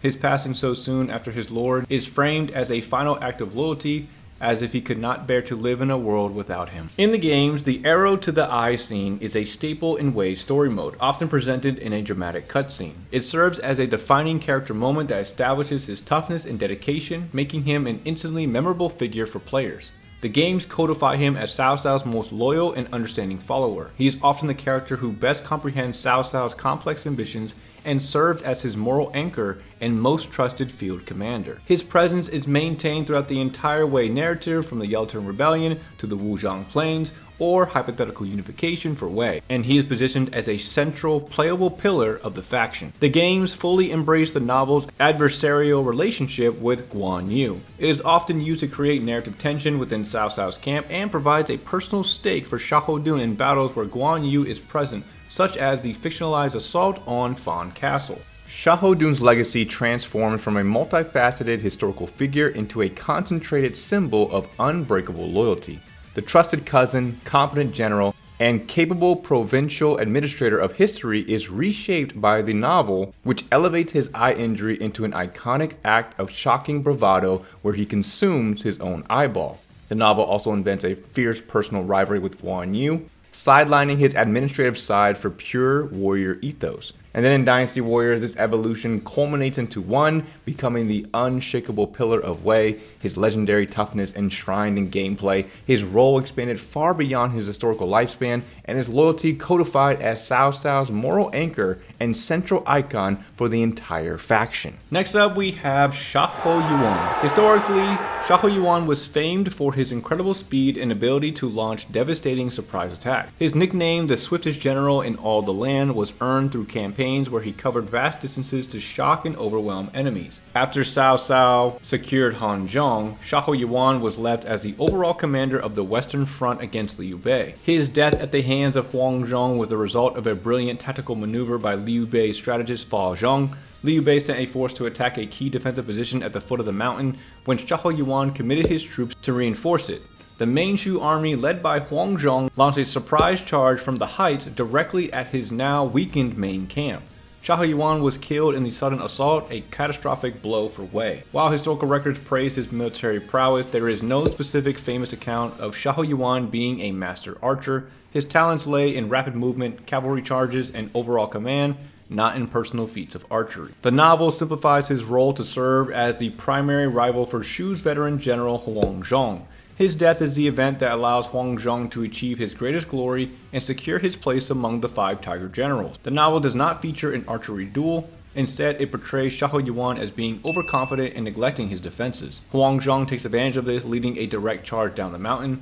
Xiahou Yuan is surprised and killed in a single, decisive clash of arms, emphasizing his recklessness and Huang Zhong's heroic fury. The novel largely ignores his historical achievements as a master of rapid warfare and a key regional commander. He is presented more as a brave but ultimately foolhardy officer whose defeat is a direct result of his own character flaws. The games heavily emphasize his prowess as a master archer, making it his signature weapon and core gameplay mechanic. This is a major creative liberty that distinguishes him from other generals. A central recurring set piece in the games is an extended archery duel with Huang Zhong at Mount Dingjun. This is a complete fabrication for dramatic effect. His character is fleshed out as a lively, hot-blooded, and often humorous warrior, a contrast to his more stoic cousin, Xiahou Dun. Next up we have Xiahou Ji. The historical record for her is extremely brief. She was the niece of Xiahou Yuan, and around 200 AD, when she was about 13 or 14, she was out gathering firewood and was captured by Zhang Fei. Upon learning she was from a good family, Zhang Fei took her as his wife. This marriage created a crucial familial link between the Shu and Wei dynasties. Their daughter, Empress Zhang, later became the wife of Liu Shan, the second emperor of Shu. This connection was explicitly mentioned by Liu Shan when Xiahou Xiahou Ji's cousin, defected to Shu decades later as a way to welcome him. Beyond the circumstances of her marriage and her lineage, history is silent. There are no records of her personal feelings, her character, or any active role she played in the events of the era. She is a passive figure who exists to create a political and familial connection. Xiahou Ji is entirely absent from the novel. Luo Guangzhong did not include the story of her capture and marriage to Zhang Fei. This means that for centuries, the popular understanding of the Three Kingdoms story had no place for her character. The narrative focuses on the heroic deeds, strategic genius, and political machinations of the key figures. The story of a young girl captured and married was likely deemed insignificant to the grand, male-dominated narrative of the novel. The games have created a full-fledged character from the thin historical record. She is portrayed as incredibly shy, gentle, innocent, and sheltered, a direct contrast to the loud, brash, and powerful Zhang Fei. Her story is transformed from a traumatic capture into a romantic narrative. Her primary role is to humanize Zhang Fei. Her gentle presence is shown to bring out a softer, more refined, and protective side of the formidable warrior, adding depth to his character that isn't explored in other mediums. And then going off script for a second, she is not needed for Zhang Fei to show those things, or if they are going to include her, change the things about her that are not needed. They can make some changes to make this a little bit better. Anyways, go ahead and move on to the next one. Now we're on the Battle of Shako, and the historical attack on Shako was not a single decisive battle, but a major engagement in Sun Quan's multi-year campaign to subdue the Jing province warlord Huangzu.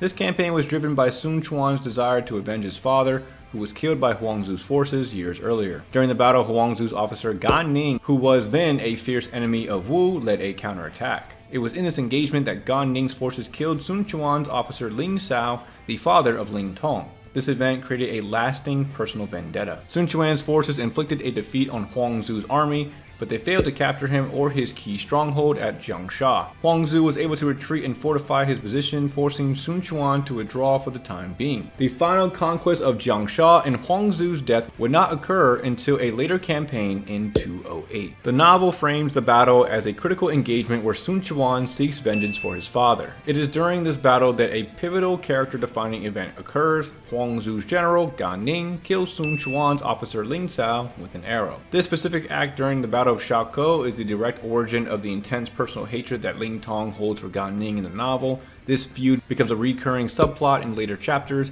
making the battle significant for character development beyond its immediate military outcome. The novel streamlines the historical multi-year campaign into a more direct narrative where Sun Quan's forces aggressively pursue Huangzu. The battle serves as a dramatic prelude to the larger conflicts to come, establishing key personal rivalries within the Wu forces. The games take the historical and novel elements and condense them into a single decisive and winnable battle. It serves as a key early stage for the Wu storyline, establishing Sun Quan's leadership and the theme of vengeance. The death of Ling Sao is a key scripted event. It serves to trigger the arrival of his son Ling Tong as a vengeful reinforcement, creating a clear emotional through line and character motivation for the player. Overall, solid battle that has been included since early on and has been a relative staple since. Now moving into the Battle of Xiangyang. Following the collapse of the anti-Dongzhuo coalition, Sun Jian was sent by Yuan Shu to attack Liu Biao in Jing province. After a victorious initial engagement, Liu Biao's forces under Huang Zu retreated to Shenyang. Sun Jian pursued the retreating army. During this pursuit, he was isolated from his main force and killed in an ambush laid by Huang Zu's soldiers. The historical texts are concise, stating he was killed by Huang Zu's men, likely in a skirmish in the hills or forest near Shenyang. His death was a significant but militarily straightforward loss. It was the result of a risky pursuit of a defeated enemy, a common danger in warfare. There is no definitive historical record of an elaborate trap, a specific named officer luring him, or a dramatic rock slide. The novel introduces a strong element of foreshadowing. Before the battle, a strong wind breaks the pole holding Sun Jian's command flag, which is interpreted by his officers as a very bad omen. The novel creates a specific villain, Liu Biao's Lu Gong. Sun Jian is lured into a chase to capture and kill Lu Gong, who leads him into a narrow, mountainous path. The trap is sprung and Sun Jian is killed by a rock slide and volley of arrows as he tries to escape. This dramatized death is used to establish a powerful, motivating force for the Sun family. Sun Ce and the entire Wu faction inherit a deep personal vendetta against Liu Biao and Huang Zu, which becomes a driving narrative for their subsequent campaigns in Jing province. In the games, the battle is a foundational stage in the Wu storyline designed to introduce the faction's tragic origins and motivate the characters of Sun Ce and Sun Quan. The games translate the novel's trap into a core gameplay event. The player witnesses Sun Jian being lured by an enemy officer into a side path, often triggering a cutscene of an ambush or rock slide. A key feature in most game versions is the what-if scenario. The player is often given the opportunity to prevent Sun Jian's death by intercepting the fleeing officer, defeating the ambush party, or rescuing him before the trap is sprung. This allows for an alternate history where Sun Jian survives. Right after that, we have Miss Xiao Qiao coming up, starting off with her historical reality. The primary historical record, the Records of the Three Kingdoms, confirms that Xiao Qiao and her elder sister, Da Qiao, were known for their beauty. They were taken as brides by the two most prominent figures in the Sun family circle. Zhou Yu took Xiao Qiao as his wife, and Sun Ce took Da Qiao. They symbolize the unification of military power and strategic genius at the foundation of the Wu kingdom. Beyond her name, her famous beauty, and her marriage to Zhou Yu, history is entirely silent. There are no records of her character, her relationship with her husband, her age, or any role she played in events. She is a historical footnote whose significance is entirely derived from her husband's fame. The novel invents a pivotal role for her. It claims that Cao Cao's desire to take the Qiao sisters and place them in his bronze bird tower was one of his primary motives for invading the south. This provides a personal, dramatic reason for the Wu resistance, with Zhou Yu famously declaring, "I have been nourishing this fury in my heart for a long time, ever since Cao Cao cast his lustful eyes upon my wife." Despite being a key motivation for the Battle of Bi, Xiao Qiao remains a completely passive figure in the novel. She has no dialogue, no actions, and no developed personality. She exists purely as a symbol of beauty and a plot device to fuel the anger and resolve of the male heroes. The games perform a complete inversion, transforming the historical footnote into a central playable character with a defined personality and story arc. She is a constant presence on the battlefield throughout Wu's entire narrative. Her character is built around a hyper-exaggerated, childlike, and cheerful personality. She is portrayed as energetic, somewhat airheaded, clumsy, and possessing a Genki girl attitude that contrasts sharply with the more serious tones of war. This is a classic anime-inspired archetype not found in the source material. A core theme is her deep, affectionate, and often comically expressive love for her husband, Zhou Yu. Their relationship is a frequent source of both dramatic and humorous moments, portraying a dynamic, interactive partnership that has no basis in history or the novel. Moving on to the Battle of Pi, historical records confirm that Cao Cao's army dammed the Yi and Sir rivers to flood Pi. However, this was a prolonged siege tactic designed to demoralize the defenders and weaken the city's infrastructure over a period of months. The siege ended not because of the flood, but due to internal betrayal. Lu Bu's own officers, including Ho Chong, Song Qian, and Wei Shu, captured him, and his advisor Chen Gong then surrendered to Cao Cao. This was sparked by Lu Bu's growing paranoia and failure to maintain the loyalty of his command staff. After his capture, Lu Bu famously pleaded for his life, offering to serve Cao Cao. Cao Cao was tempted, but Li Bei reminded him of Lu Bu's history of betraying his previous masters. This sealed Lu Bu's fate, and he was executed. Chen Gong, refusing to renounce his loyalty to Lu Bu, was also executed, while Zheng Liao surrendered and joined Cao Cao. The novel heightens the drama significantly. Lu Bu is portrayed as increasingly reckless and hedonistic, relying solely on his physical might and ignoring Chen Gong's sound strategies. His refusal to listen to his loyal advisor is framed as his tragic flaw. A key fictional addition is Ho Chang's motive for betrayal. He turns against Lu Bu after being brutally punished for losing the legendary steed Red Hair, which was later returned. This makes the betrayal feel more personal and justified. The novel creates iconic, moralistic exchanges. Liu Bei's reminder about Ding Yuan and Deng Zhuo is a central moment. Similarly, Chen Gong's defiant speech before his execution, where he declares he would rather die than serve a villain like Cao Cao, solidifies his image as a tragically loyal figure. And Diao Chan, who was central to Lu Bu's story earlier in the novel, fades from the narrative before the fall of Xiapi, and she is not present during his final hours. The games turn the historical flood into a central interactive objective. The player is often tasked with triggering the flood by capturing a floodgate or defeating its guard, making it a decisive cinematic turning point in the stage. Xiahou Dun's iconic eye injury is frequently featured here, and the battle is consistently portrayed as a massive, chaotic siege against a superhuman Lu Bu. The environment is designed for large-scale combat, with the flood serving as a dramatic environmental hazard that reshapes the battlefield, prioritizing spectacle over historical siege warfare. Right after that, we have Miss Xin Xiaoying coming in, and unlike many female characters, Xin Xiaoying is attested in historical records, specifically in the records of the Three Kingdoms within the biographies of the Shun and Xin families. She was the daughter of the Wei official Xin Pi and the sister of Xin Zhong. Her historical significance comes from her demonstrated wisdom and foresight. She famously advised her brother Xin Zhong to remain humble and avoid arrogance after his promotion, correctly predicting that his boastful behavior would lead to his demotion. Her most noted act was advising her family to remain neutral and cautious during the tumultuous political upheavals of the late Wei period, particularly during the rise of the Sima clan. This prudent advice is credited with helping the Xin family survive the purges that eliminated other prominent clans. While celebrated for her intelligence and counsel, there is no historical record of her ever participating in battles or military campaigns. Her role was entirely that of a noblewoman and astute political observer. As with many historically attested but non-martial women, Xin Xiaoying is entirely absent from the novel's narrative. Luo Guangzhong focused on the warriors, strategists, and rulers who drove the central plot, leaving no room for her documented but non-combative wisdom. The games create an entirely new persona for her as an active, playable warrior. Her character is built around a core theme of maintaining hope and smiles in a time of war. This cheerful, optimistic personality is a dramatic invention designed to create a distinct identity contrast with more serious or vengeful character. The games integrate her historical wisdom into her storyline.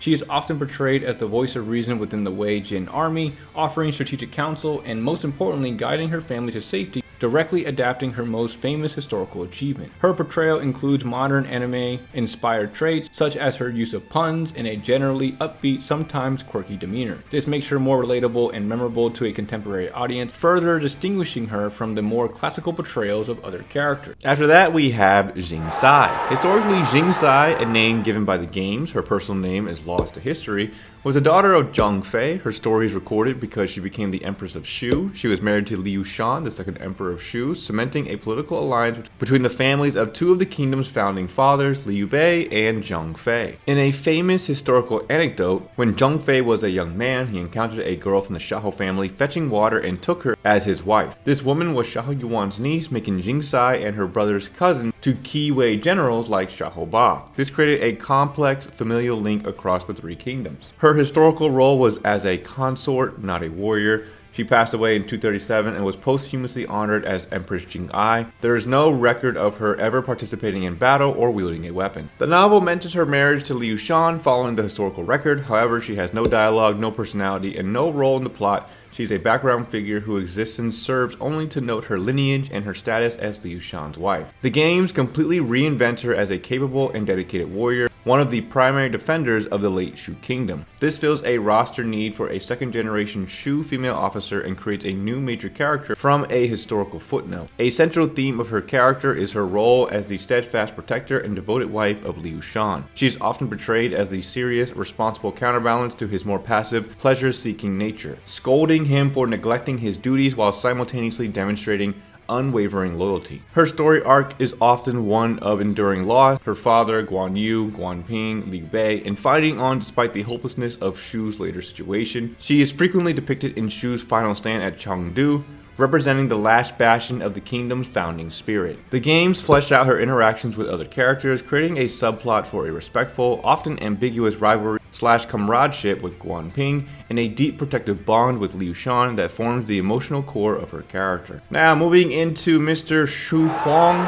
Historically, Xu Huang was renowned for his strict discipline and brilliant tactical mind. He was known for his careful scouting and methodical approach to warfare, often refusing to engage in battle until he was certain of victory. His ability to lead well-organized, unbreakable troops earned him high praise from Cao Cao, who compared his discipline to that of ancient military sages. His most celebrated historical achievement was his relief of the siege of Fan Castle. He did not simply challenge Guan Yu to a personal duel, instead he used a clever stratagem, feigning an attack on the main siege encirclement to draw Guan Yu's attention, then striking a different, critical point to break the siege and force Guan Yu's retreat. This was a victor of superior strategy, not just martial prowess. He served Wei faithfully from the early days until his death from illness during Cao Pi's reign.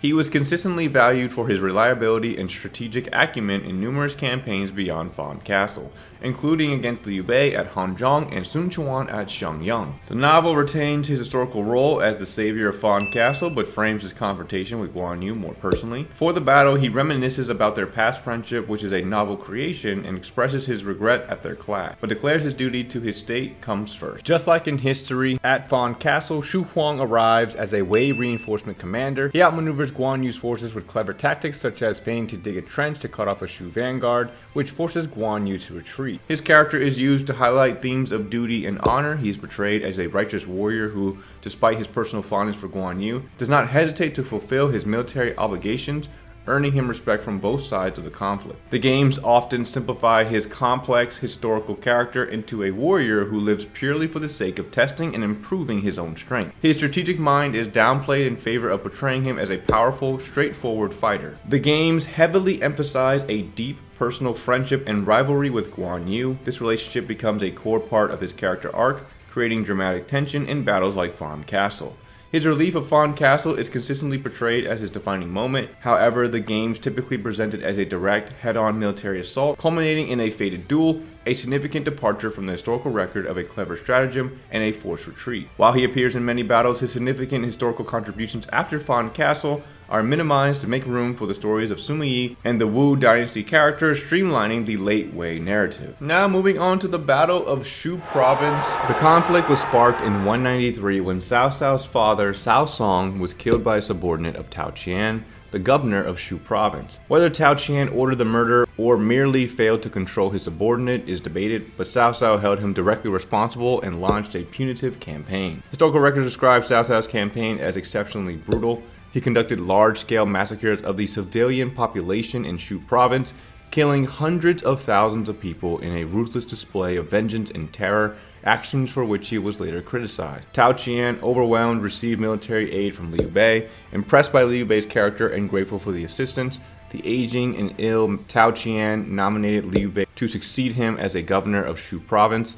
Upon Tao Qian's death soon after, Liu Bei accepted, giving him his first major territorial base. The novel simplifies the narrative, framing Cao Cao as the clear, power-hungry aggressor and Tao Qian as the virtuous, helpless victim. The complexities of the historical massacre are downplayed to create a clearer good versus evil dynamic. The only difference between the killing of Cao's father is the ambiguousness. The novel specifies a character and motive versus history's ambiguity. Liu Bei's intervention is portrayed as a purely chivalrous act to protect the innocent people of Shu Province from Cao Cao's tyranny. This reinforces his novel-long image as the benevolent and righteous hero. In the games, this Battle of Shu Province serves as an introductory stage for the Cao Cao and Liu Bei rivalry. Key elements are translated into gameplay objectives. The player might be tasked with escorting the virtuous Tao Qian to safety or breaching the castle defenses to defeat him. Now moving into Zhu Xiong. Historically, Zhu Xiong was a respected and effective general known for his bravery and tactical acumen. He was recognized for his valor in numerous campaigns, including the battles against Huangzu, the defense of Rushukou against Cao Cao, and the later conflict against Liu Bei at Yiling. His most celebrated achievement was his defense against Cao Pi's massive invasion in 224. Facing a superior Wei fleet, Zhu Xiong conceived a brilliant stratagem, He had fake city walls and dummy warships constructed overnight along the southern bank of the Yangtze River. The Wei forces, astonished by the apparent sudden strength of Wu's defenses and fearing an ambush, lost their nerve and retreated without a major battle. He served the Sun family loyally from Sun Ce's era through Sun Quan's reign, steadily rising through the ranks based on his merit. He was known for his strictness in disciplining his troops and his fierce demeanor in battle, which made his units highly effective. As with many of Wu's secondary generals, Zhu Shang has a very limited presence in the novel. He is present in many battle sequences, but is always part of a group with no individual dialogue or story arc. The novel does not explore his background, his personal motivations, or his famous stratagem at Guangling. He functions as a named officer who fills out the ranks of Wu's army, but his historical achievements are largely ignored in favor of focusing on more central figures like Zhou Yu, Lu Xun, and the Sun family. The games create a powerful backstory for him, establishing a deep-seated hatred for Cao Cao because his forces ravage Zhu Shang's hometown of Shu province. This gives him a clear emotional reason for his unwavering loyalty to Wu, framing him as a man fighting to protect his new home. His historical stratagem is adapted into a defining personal victory. It is portrayed as the culmination of his character arc, where he uses his resolve and pride to defend Wu. The games give him a distinct personality portrayed as steadfast, serious, and sometimes stubborn. His relationships with other Wu officers, particularly Ding Feng and Zhou Tai, are expanded upon. He is shown as a core member of the younger generation of Wu commanders, sharing bonds of rivalry and mutual respect that are central to the faction's late-game storyline. Now moving into Zhu Shu. Historically, Zhu Shu was a capable strategist who joined Liu Bei in Jing province and served as his first major tactical advisor. He was responsible for several early victories against Cao Cao's officers, proving the value of having a skilled strategist to Liu Bei, but he started out as a well-rounded and adept, arguably violent swordsman that later gave it up to become a scholar. His service was cut short when Cao Cao captured his mother. In a famous act of filial piety, Zhu Shu felt compelled to leave Liu Bei and go to Cao Cao's court to ensure his mother's safety. Before departing, he famously promised Liu Bei he would never use his intellect to aid Cao Cao against him. As he was leaving, Liu Bei asked if there was anyone who could replace him. Zhu Shu then recommended Zhuge Liang, setting the stage for the most famous partnership in the Three Kingdoms. True to his promise, historical records indicate Zhu Shu held only minor, insignificant positions under Cao Cao and never offered him any meaningful strategic counsel. The novel invents a scene where Cao Cao's strategist Chang Yu forges a letter from Zhu Shu's mother to lure him to Cao Cao. When Zhu Shu arrives, his mother, enraged by his apparent foolishness and disloyalty for leaving a virtuous lord like Liu Bei, commits suicide. This makes his departure even more tragic. His role as the catalyst is heightened. His famous line to Liu Bei is expanded. How can you compare a mere quail or a swallow with a phoenix? This man compares with the great ministers of antiquity. If you can get this man, it will be as if the Zhou Dynasty got Zheng Ziya or the Han Dynasty got Zheng Liang. This single recommendation elevates Zhuge Liang to a near mythical status before he even appears. The novel reinforces his historical inaction under Cao Cao, portraying him as a man who kept his vow and never offered a single plan, becoming a silent monument to his own lost potential and his loyalty to Liu Bei. The games completely reinvent him as an active combatant and a capable, though self-doubting, strategist. A core part of his character is his humility and lack of confidence, constantly comparing himself unfavorably to his friend and rival Zhuge Liang. This creates a relatable and tragic personality. A key feature in the games is the what-if scenario where the player can alter his fate. He is inserted into major battles like Chirbi and Chengdu, serving as a strategic foil for both Wei and Shu. His friendship with Zhuge Liang and Pang Tong is a recurring focus, making him a permanent part of the Shu brain trust in alternate storylines, whereas history in the novel confined him to a brief early appearance. Next up we have Zhu Chu, whose name has been incorrectly spelled for a very long time. I'm going to keep it in the video though because it's what we know him as in the games. But historically, Zhu Chu earned his famous nickname, the Tiger Fool, for his immense strength and loyalty. He was much more brutal and monstrous than the games portray. When he and his militia were under attack by bandits, they ran out of arrows. Zhu Chu gathered a large number of stones and hurled them at the enemy, single-handedly holding them off. Later, he famously dragged a bull backward by its tail for 100 paces to reclaim it from bandits, cementing his reputation for raw power. His primary and most important role was as the chief of Cao Cao's personal bodyguards.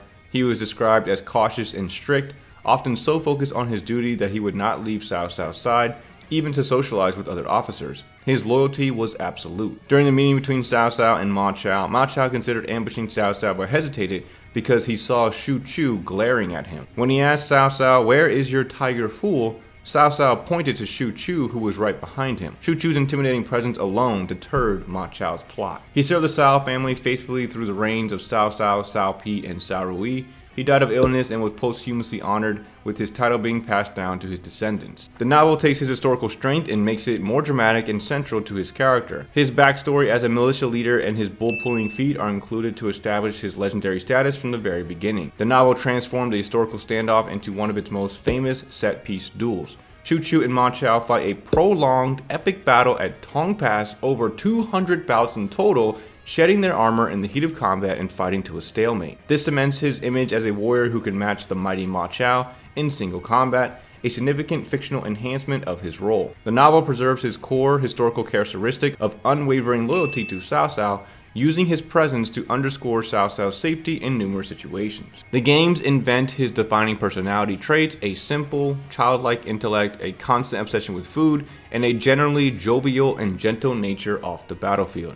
This creates a strong contrast with his immense power and fierce combat style. A central, though historically plausible, invention is his deep friendship with fellow bodyguard Dian Wei.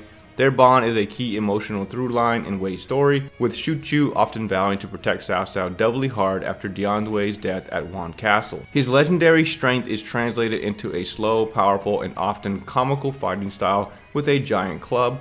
Loyal and unrelenting regardless of the medium, that is Shu Chu's core traits. Right after that we have Mr. Xun You, and Xun You was not just an advisor but a master strategist integral to Cao Cao's success. He correctly predicted Liu Biao's reinforcement of Shangqiu, advocated for the swift elimination of Lu Bu, and advised pressing the siege at Shapi, which led to Lu Bu's defeat. His strategic foresight shaped Cao Cao's early expansion. His most brilliant contributions were during the war against Yuan Shao. He planned the diversion that led to the victory at Boma and the killing of Yan Liang. He then advised the ambush at Yan Ford, which resulted in the death of Wen Chou. Most critically, he identified the vulnerability of Yuan Shao's supply convoy under Han Shun, leading to a crucial raid that boosted Cao Cao's morale. He was one of the only two advisors, along with Jia Shu, to support the pivotal raid on the main supply depot at Wu Chao. Cao Cao held Xun You in high esteem, calling him his great assistant and stating that the entire army is Xun Yu's assistant. He was renowned for his profound secrecy and planning, so much so that even his relatives were unaware of his schemes. Cao Cao declared he had no faults after over 20 years of service, praising his unique combination of intelligence, courage, and humility. He would go on to die of illness in 214, still in Cao Cao's service. He was deeply mourned, and Cao Cao often lamented that after the deaths of Xun You and Guo Jia, he had no one left who could match their strategic brilliance. Despite his immense historical importance, Xun You is almost completely written out of the novel's narrative. His pivotal role in the Guandu campaign is entirely omitted or given to other characters. The novel embellishes the dramatic story of Xu You's defection and his suggestion to attack Wu Chao. This narrative completely supplants Xun You's historical counsel. While erased from the Guandu campaign, the novel gives Xun You a minor supporting role later, most notably interpreting the omen for the Bronze Bird Tower and advising Cao Cao to turn Sun Quan against Liu Bei by ceding Jing province. And he does have some minor moments throughout the novel, but nothing on the level of his significance that he had in history. The games correct the novel's oversight by reinstating Xun You as a prominent playable strategist within Cao Cao's inner circle. He's consistently present at major councils and battles like Shapi and Guandu. His character is defined by a calm, collected, and deeply humble demeanor. He's often portrayed as being modest, feeling his abilities are dwarfed by his peers like Jia Shu or Guo Jia, a personality trait invented to give him a unique niche among Wei's more flamboyant tacticians. The games characterize his strategic style as cautious, reliable, and methodical, favoring safe, long-term gains over high-risk gambles. This contrasts with the more unorthodox or ruthless styles of Jia Shu and Sima Yi. Right after that, moving into Xun You. Xun Yu's most significant historical contribution was his grand strategy, where he advised Cao Cao to uphold the Han Emperor to command the feudal lords, a move that would grant Cao Cao immense political legitimacy and a moral high ground over his rivals. This holding the emperor to command the nobles plan was the foundational strategy for the state of Wei. He was renowned for his impeccable judgment of character, recommending pivotal figures like Shunyo, Guojia, and Sima Yi to Cao Cao's court. He served primarily as a chief administrator and political advisor, shaping the civil structure of Cao Cao's regime. The circumstances of his death in 212 are historically ambiguous. He opposed Cao Cao's ascension to the rank of Duke of Wei, viewing it as a betrayal of the Han Dynasty. According to the records, he died from illness. However, the annals of the Han Dynasty suggest Cao Cao may have presented him with an empty food box, a subtle command to commit suicide, which he did. This ambiguity is a key point of historical debate. The novel streamlines history into a clear cause and effect tragedy. It explicitly states that Xun Yu opposed Cao Cao's ducal title out of unwavering loyalty to the Han. The novel removes all ambiguity, and Cao Cao explicitly sends him an empty box, and Xun Yu, understanding the message, poisons himself. This portrayal solidifies his character as a tragic hero whose principles ultimately put him at odds with the lord he helped create. The novel uses his death to foreshadow Cao Cao's complete usurpation of Han authority, marking a turning point where Cao Cao sheds his facade as a Han restorer and reveals his imperial ambition. The games build a full narrative arc around his internal struggle. He is portrayed as a brilliant strategist who genuinely believes in Cao Cao's early mission to restore order, becoming deeply conflicted as Cao Cao's personal ambition becomes undeniable.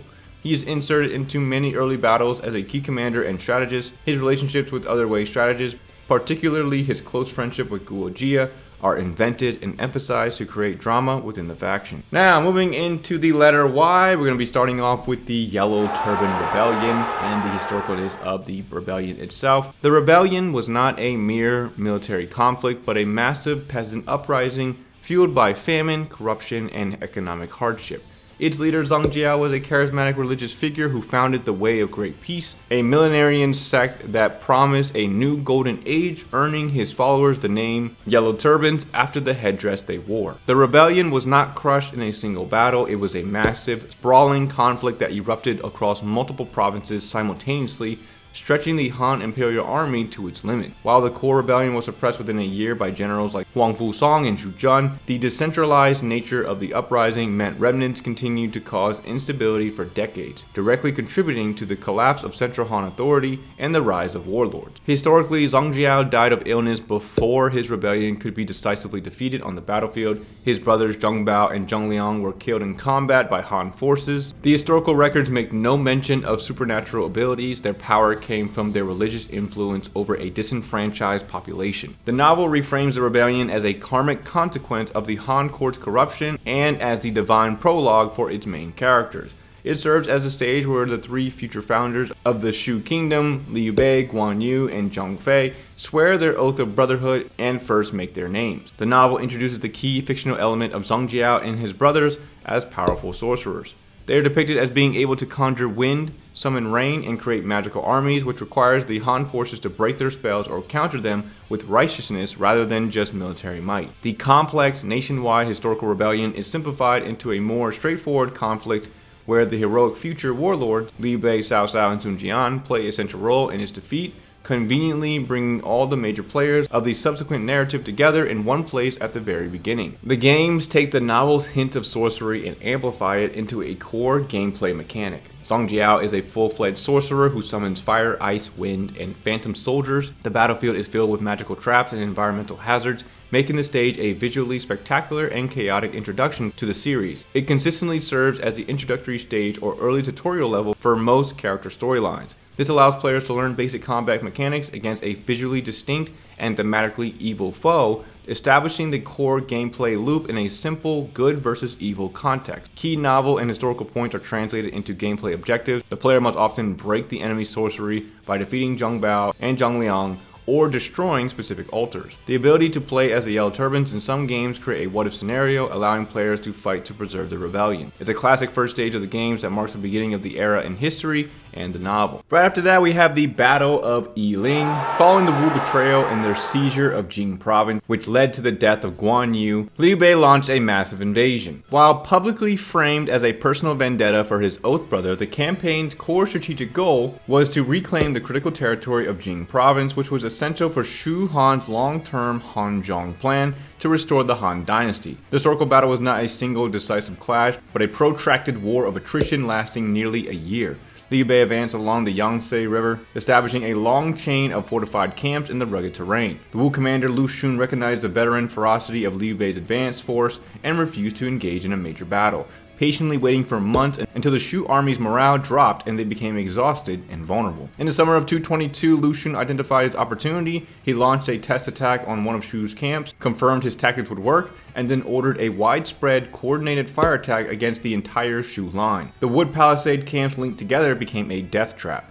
The Wu forces broke through, resulting in a catastrophic rout for Shu. Liu Bei's entire expeditionary force was effectively destroyed, and he barely escaped with his life to the safety of Baidi Castle. The novel frames the disaster as a direct consequence of Liu Bei's tragic character flaw, his overriding, emotionally driven desire for revenge. He explicitly ignores all wise counsel, including that of Zhuge Liang, who is conspicuously left behind in Chengdu. This portrays Liu Bei as prioritizing his brotherly oath over the needs of his state, leading to his downfall. To provide a dramatic escape for the doomed Liu Bei, Luo Guangzhong introduces the completely fictional Stone Sentinel Maze. As the Wu forces close in after the fire attack, Zhuge Liang, who had foreseen the disaster, had previously arranged stones on a riverbank based on the 8 trigrams. When Lu Xun pursues Liu Bei into this formation, he becomes trapped and disoriented by supernatural fogs and winds, forcing him to retreat. This serves to re-establish Zhuge Liang's peerless intellect even in a battle he opposed. The novel condenses the year-long campaign into a more direct narrative leading to the fire attack. It heavily dramatizes the lead-up, including Liu Bei's initial victories and his prideful disregard for warnings to make the eventual defeat more poignant and morally instructive. The game sees upon the fire attack as the battle's central, spectacular set piece. It is often a scripted event that the player can potentially prevent or actively trigger. This transforms a historical tactic into a dynamic gameplay objective. The novel's brief mention of the Stone Sentinel Maze is expanded into a major, often mandatory level geometry. It acts as a labyrinth that hides the map and disorients the player. It functions as a puzzle stage that must be navigated correctly. It affects range from visual fog and slowdown to spawning ambush units. The games consistently incorporate the novel's trope of Zhuge Liang arriving as a reinforcement or savior after the fire attack. The game streamlined the complex motivations into a personal feud. Liu Bei's dialogue focuses on vengeance for his brothers, while Lu Xun is portrayed as a brilliant young counterpoint to Zhuge Liang. The battle serves as a dramatic, fiery finale for Shu's narrative arc of loss and decline. Now, moving into Mr. Yu Jin. Historically, Yu Jin was one of Cao Cao's most trusted and capable generals, renowned for his stern discipline, unwavering seriousness, and numerous military contributions over 3 decades. He was famous for maintaining such strict order that even Cao Cao's own troops would not loot without permission. Alongside Yue Jin, he was a pillar of Cao Cao's early forces, instrumental in campaigns against Lu Bu, Shangqiu, and Yuan Shao. His legacy was permanently defined by the Battle of Fan Castle in 219. Sent to reinforce Cao Ren against Guan Yu's offensive, Yu Jin led 7 armies. However, a torrential flood overwhelmed the region, crippling his forces, and while his subordinate Peng De fought to the death, Yu Jin made the conscious decision to surrender to Guan Yu, stating, "I faced the flood and would rather die, but what can be done for the many soldiers and civilians?" His surrender was a massive psychological blow to Wei. After being imprisoned in Jing province, he was later captured by Wu following Guan Yu's death. When he eventually returned to the now Wei-controlled territory under Cao Pi, he was a broken man. He found his reputation in tatters and was publicly humiliated by Cao Pi and died shortly after. He was given a negative posthumous title, Lord Li, meaning harsh or severe, cementing his historical image as a general who ultimately failed his test of loyalty. The novel drastically simplifies and vilifies Yu Jin to serve as a narrative foil.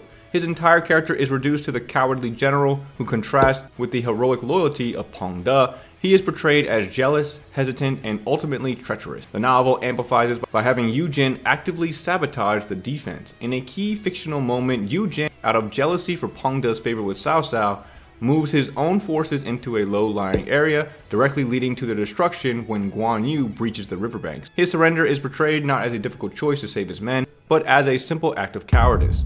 His role is purely to provide a moral lesson on the importance of unwavering loyalty and to heighten the glory of Guan Yu's victory. The developers explicitly sought to subvert the crestfallen historical image by reimagining him as a stern, law-abiding, and utterly principled disciplinarian. His core personality is built around military law and the harsh necessities of command. The games reframe his surrender at Fawn Castle. It is no longer an act of cowardice, but a difficult, calculated decision made by a commander who prioritizes the lives of his soldiers above his own personal honor and reputation. This adds tragic depth and nobility to his character, directly countering the novel's one-dimensional portrayal. A key addition in his modern portrayal is the theme of loneliness. His strict adherence to discipline and his fearsome reputation make him unapproachable, painting him as a tragic figure who bears the weight of command in isolation, all while secretly caring for the well-being of his men. Right after that, we're going to move into Mr. Yuan Shao, and historically, Yuan Shao's greatest asset was his family's unparalleled prestige, hailing from the powerful Yuan clan of Runan,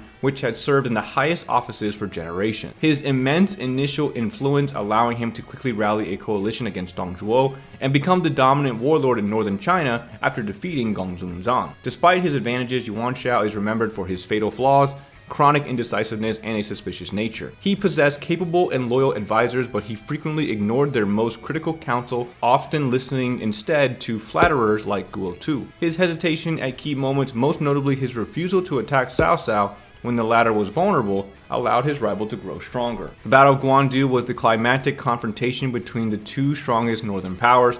Yuan Shao, with a significantly larger army and ample supplies, held the material advantage. However, his strategic errors, including ignoring warnings about his supply depot and failing to capitalize on local numerical superiority, led to a stunning defeat after Cao Cao destroyed his supply base at Wuchao. This battle shattered Yuan Shao's power and prestige. Yuan Shao's poor judgment extended to his succession. His death in 202 was followed immediately by a bitter and destructive power struggle between his sons. This internal conflict made it easy for Cao Cao to conquer their territories, erasing the Yuan family from the map as a major power. The novel takes Yuan Shao's historical weakness and exaggerates them to make him a central figure of incompetence and arrogance. He serves as a perfect foil to highlight the virtues of the main heroes like Cao Cao and Liu Bei. His role as leader of the coalition against Dong Zhuo is portrayed as being due solely to his birth and not his ability.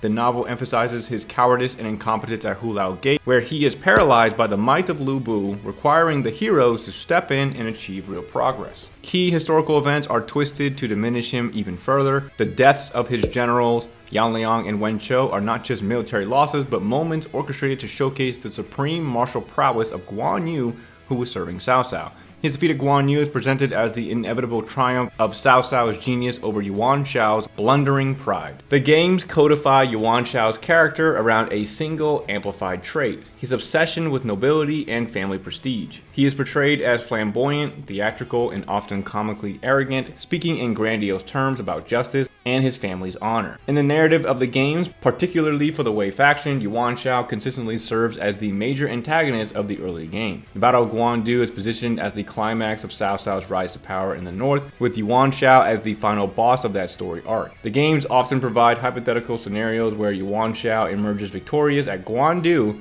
and unifies China. His over-the-top delivery and unwavering and often misplaced confidence in his own nobility frequently cast him in a role of comic relief. He provides a stark thematic contrast to the pragmatic and merit-based philosophies of Cao Cao and Liu Bei, embodying the old way of aristocratic privilege that is ultimately swept aside by the chaos of the era. Now moving into his brother Yuan Shu.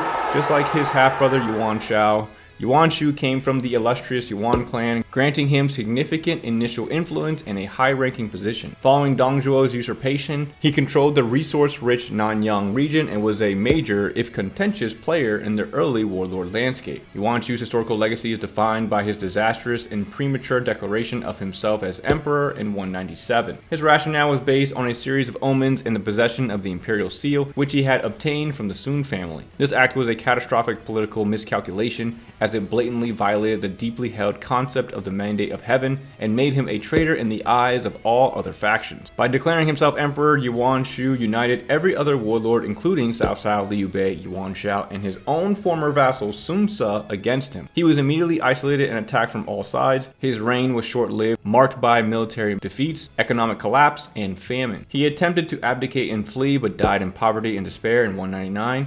A universally despised figure. The novel takes Yuan Shu's historical flaws and magnifies them to make him a one-dimensional, contemptible villain. He is portrayed as exceptionally arrogant, petty, and foolish, with his noble birth serving only to highlight his personal inadequacies. His role is heavily tied to being an antagonist for Sun Jian and Sun Ce. He is shown deliberately withholding supplies from Sun Jian during the coalition against Dong Zhuo out of jealousy, which mirrors history. Later, he is depicted as a foolish overlord who swindles the young Sun Ce out of the Imperial Seal in exchange for a paltry military force, a deal that sparked Sun Ce's independent rise to power. Yuan Shu serves as a perfect object lesson in the consequences of hubris and lacking the mandate of heaven.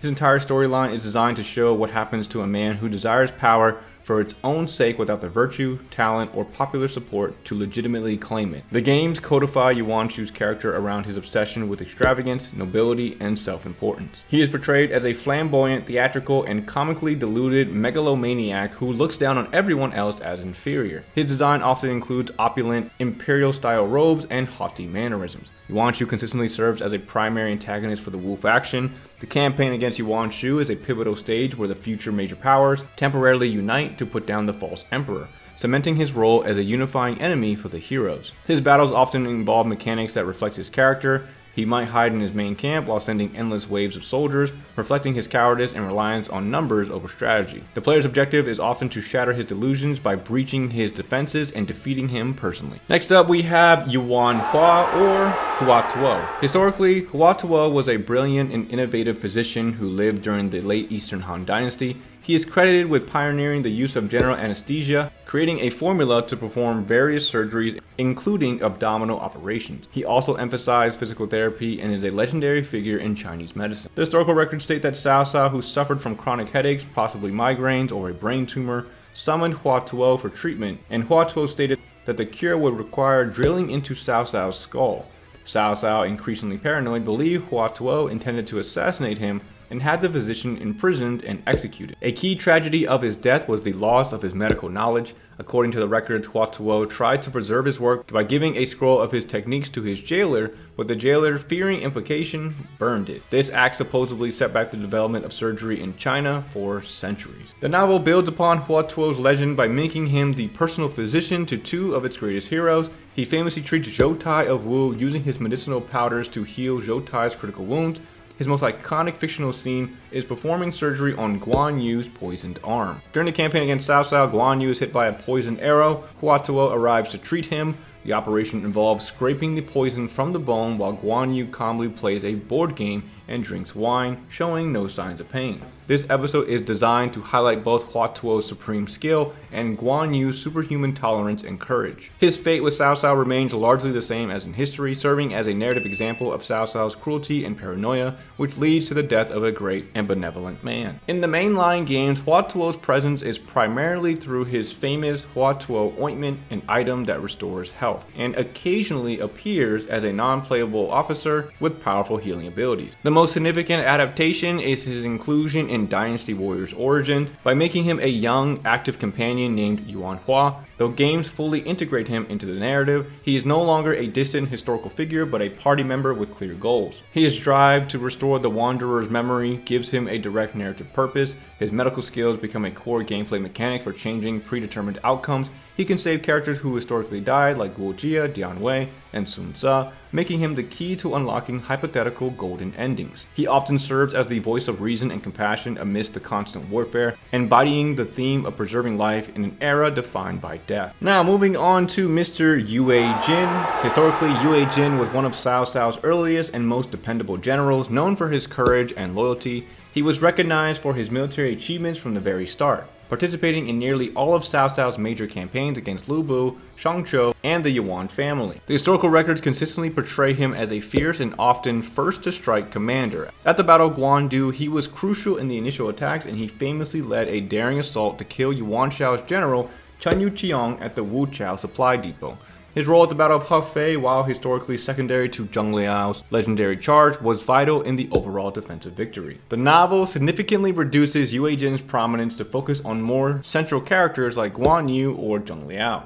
While he is present in many battles, he is often relegated to the background or appears briefly only to be defeated by one of the novel's major heroes to demonstrate their prowess. And he is frequently paired in battles with Li Dian, but their teamwork is portrayed as being routinely broken by the opposing force's general. The novel denies him his historical moment of glory. His critical actions at Guandu and elsewhere are either omitted or attributed to other characters, leaving him with a narrative role that fails to reflect his true historical importance as a pillar of Cao Cao's military. He's also fictionally killed by Gan Ning as he was dueling Ling Tong during the Battle of Hefei. Alongside Zheng Liao, Yu Jin, Zheng He, and Xu Huang, Yue Jin was later enshrined as one of the 5 elite generals of Wei. The games create a unique and memorable personality for Yue Jin that is almost entirely a modern invention. He has a slight inferiority complex regarding his short stature, which he tries to overcompensate for with immense speed, aggression, and a desire to be on the front lines. This personality is reflected in his gameplay design. He is portrayed as one of the fastest characters in Wei's roster, using his speed to contrast with the faction's more heavily armored generals. His fighting style is agile and relentless, embodying his frontline first philosophy. His character is deeply integrated into the Hefei trio alongside Zheng Liao and Li Dian. His relationship with the calm and stoic Zheng Liao is one of deep respect, while his dynamic with Li Dian is often a bickering but ultimately loyal friendship, with Li Dian frequently chiding him about his height obsession. Right after that, we have Miss Yue Ying, and historically, very little is concretely known about Yue Ying. Her existence is recorded, and she is identified as the daughter of Huang Chongyang, a renowned scholar, and the wife of Zhuge Liang. Beyond this, the historical texts offer no specific details about her appearance, personality, or direct contributions to her husband's work. The primary historical note about her comes from a story about her marriage. Her father told Zhuge Liang that while his daughter was not beautiful, she was exceptionally talented and wise and would be a suitable match for him. Zhuge Liang accepted the proposal, suggesting a union based on intellectual compatibility rather than physical attraction or political alliance, which was unusual for the era. There is no historical basis for Yue Ying being an inventor or a battlefield commander. The famous wooden oxen and gliding horses, which were mechanical transport devices, are attributed to Zhuge Liang's ingenuity in the historical records, not hers. Her legacy in history is intrinsically tied to her role as Zhuge Liang's wife and the mother of his children. The novel does little to expand on Yue Ying's historical obscurity. Luo Guangzhong primarily uses her to highlight Zhuge Liang's own virtue and wisdom. His choice of a wife for her intellect and character rather than her beauty reinforces his image as a man of profound insight and substance. She remains a background figure embodying the Confucian ideal of a virtuous, supportive wife who manages the household while her husband attends to state affairs. She has no dialogue or active role in the narrative events. Her purpose is to complete the domestic picture of the great strategist, not to have her own story. The games perform a complete reinvention of Yue Ying, transforming her from an obscure historical figure into a brilliant, proactive mechanical engineer and warrior. Her defining characteristic is her creation and deployment of mechanized units like juggernauts, wooden oxen, and other siege weapons. She is not a passive strategist, but a frontline fighter who commands her inventions directly in battle. This gives her a unique and visually distinct gameplay role, often involving area control and siege-breaking abilities. She is a core member of Shu's military, not just Zhuge Liang's wife. Her relationship with Zhuge Liang is portrayed as a partnership of intellectual equals. She is confident, his supporter, and at times his proxy commander, capable of leading armies in his stead. This modern interpretation provides a strong, intelligent female character who shares the burden of Shu's destiny. And all in all, Yue Ying is a valuable character and asset to the Shu faction. Now, jumping into the last letter, we had the Z's. It's probably the biggest category as well. A lot of Z characters in the game, starting off with Zheng Bao. So historically, very little is recorded about Zheng Bao. He was the eldest son of the legendary Zheng Fei. The primary historical fact of his life is his early death. The records simply state that he died young during the era of Shu's prime minister, Zhuge Liang, and before his own father was avenged. He held the title of Marquis of Xixiang, but left no significant military accomplishments or detailed biographical information. The famous fictional partnership with Guan Xing has no basis in history. While their fathers were oath brothers, there is no historical evidence that the sons fought together or had a similarly close bond.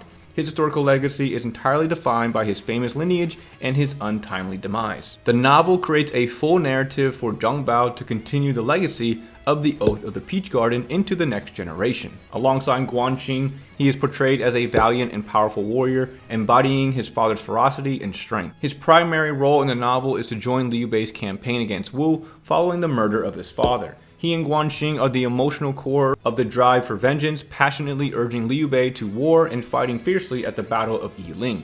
The novel gives him a more dramatic and fitting end than a simple early death. He's recorded as dying from an illness or from the wounds he sustained after falling from his horse during the northern campaigns against Wei.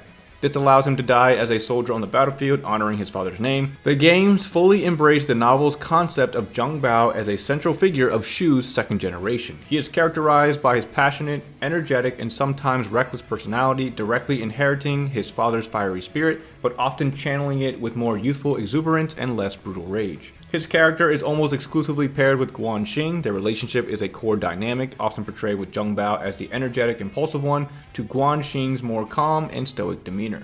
They serve as a unit representing the enduring bond of their father's oath. His storyline is designed to evoke pathos and a sense of passing the torch. His death, often portrayed in a dramatic cutscene where he succumbs to ambush injuries and entrusts the future to Guan Xing, is a poignant moment highlighting the cost of war and the gradual fading of Shu's founding generation and their immediate heirs. He is frequently featured in battles related to the Yiling and Northern Campaign eras, solidifying his role as a key figure in Shu's later history. Now moving on to Miss Shang Chunhua. Historically, Shang Chunhua is noted not for her battlefield prowess, but for her sharp intellect and formidable personality. The records describe her as a woman of great talent and virtue who possessed remarkable knowledge and foresight. Her influence was primarily domestic, but profoundly political. Her most famous historical anecdote involves Sima Yi's early career. When he feigned illness to avoid serving Cao Cao, he was caught outdoors drying books after a sudden rain.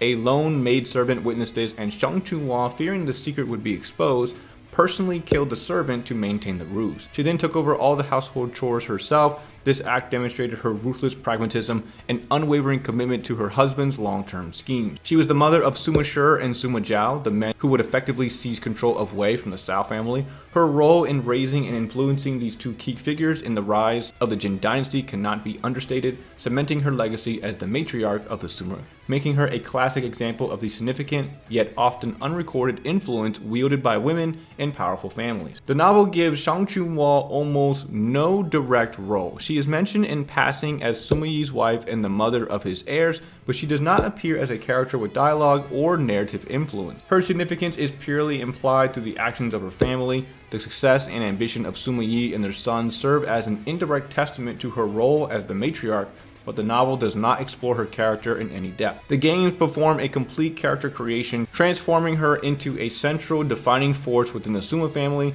She is characterized by a calm, smiling exterior that masks a sharp, cunning, and intimidatingly perceptive mind. Her most prominent role is as the one person who sees completely through Sima Yi's facades and theatrics. She is not fooled by his excuses, and he is genuinely afraid of her displeasure. This dynamic reframes their relationship from a traditional marriage to a strategic partnership where she acts as his moral, and sometimes ruthless, anchor and enforcer. She serves as a mentor and guide for Wang Yuanji, teaching her how to manage the Sima brothers and solidifying the family's legacy. This extends her influence beyond her immediate family, positioning her as the architect of the Jin Dynasty's foundational domestic stability. Now moving on to Zhang Fei. Contrary to his popular brutish image, some historical sources and later artistic traditions suggest Zhang Fei was not only a capable warrior, but also had refined taste. Legends and some later historical commentaries describe him as being handsome, literate, and even a skilled calligrapher and painter. The description of him having a baby face with a gentle appearance comes from these traditions, painting a picture of a cultured scholar warrior, which starkly contrasts the novel's depiction. The records confirm his status as a powerful and respected general, the equal of 10,000 men. He demonstrated strategic acumen, such as his clever victory over the veteran general Zhang He. His historical legacy is marred by a critical character flaw, a harsh and impulsive temper towards his own subordinates. He was known to be excessively brutal. This directly led to his assassination in 221 by his subordinates, who feared his unpredictable wrath. Crucially, his infamous drunkenness is primarily a fictional trait from the novel. While historical generals certainly drank, there is no specific record in the core historical text that highlights alcohol as a defining or problematic trait for Zhang Fei. This was amplified by Luo Guangzhong to explain his loss of Xiapi and to add a character flaw. And then jumping into the novel amplifies Zhang Fei's historical ferocity and simplifies his character into one of the most iconic archetypes in literature, the loyal, hot-blooded, and straightforward warrior.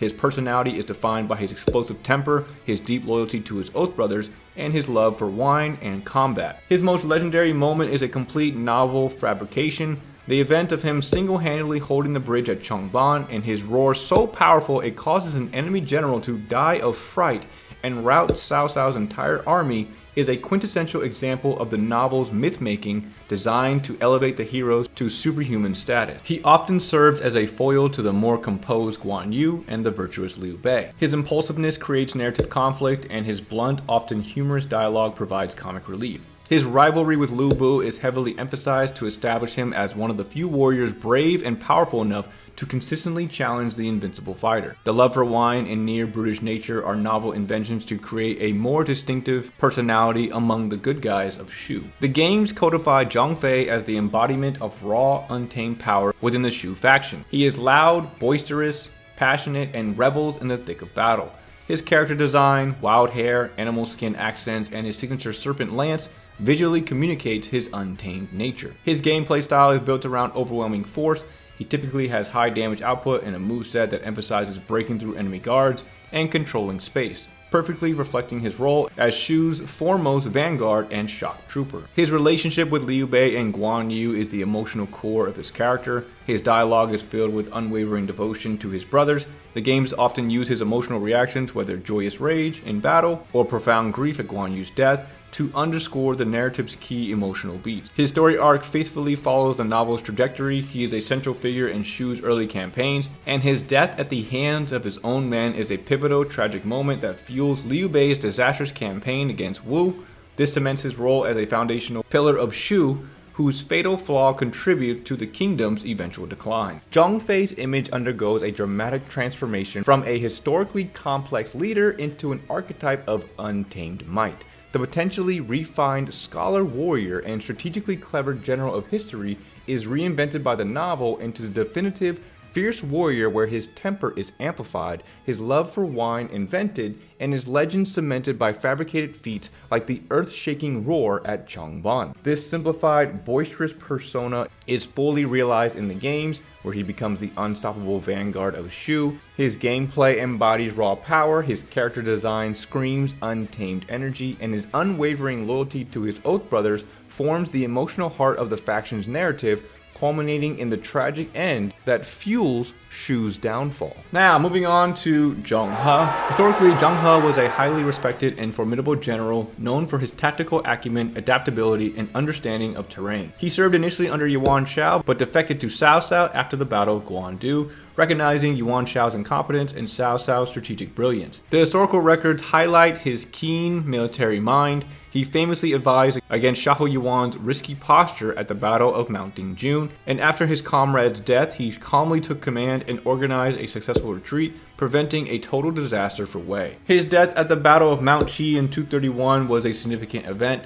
He was lured into an ambush by Zhuge Liang's forces and was struck by an arrow in the leg. The records treat his death as a major loss for the Wei state, underscoring his importance. In the novel, Zheng He's role is reduced to that of a capable but consistently defeated enemy general. He serves to demonstrate the prowess of Zhuge Liang's strategies and the might of Shu's 5 tiger generals, particularly Zhang Fei and Huang Zhong. His historical wisdom and tactical insights are largely stripped away. He is portrayed as more of a conventional warrior who falls for Zhuge Liang's traps time and time again. His death is rewritten to seem almost foolish, being lured into an obvious trap, which diminishes his historical stature when he famously urged Sima Yi to not pursue a retreating enemy due to military doctrine. And then moving into the games perform a complete and radical reinvention of Zheng He, creating one of the most distinctive characters in the roster. He is defined by his obsession with beauty and elegance, which he expresses through flamboyant poses, a melodramatic speaking style, and a fighting style that resembles a deadly dance. This persona is a pure invention for the sake of a unique character design. His movements are filled with spins, leaps, and flourishes, making him visually stand out and perfectly embodying his performer on the battlefield theme. Despite the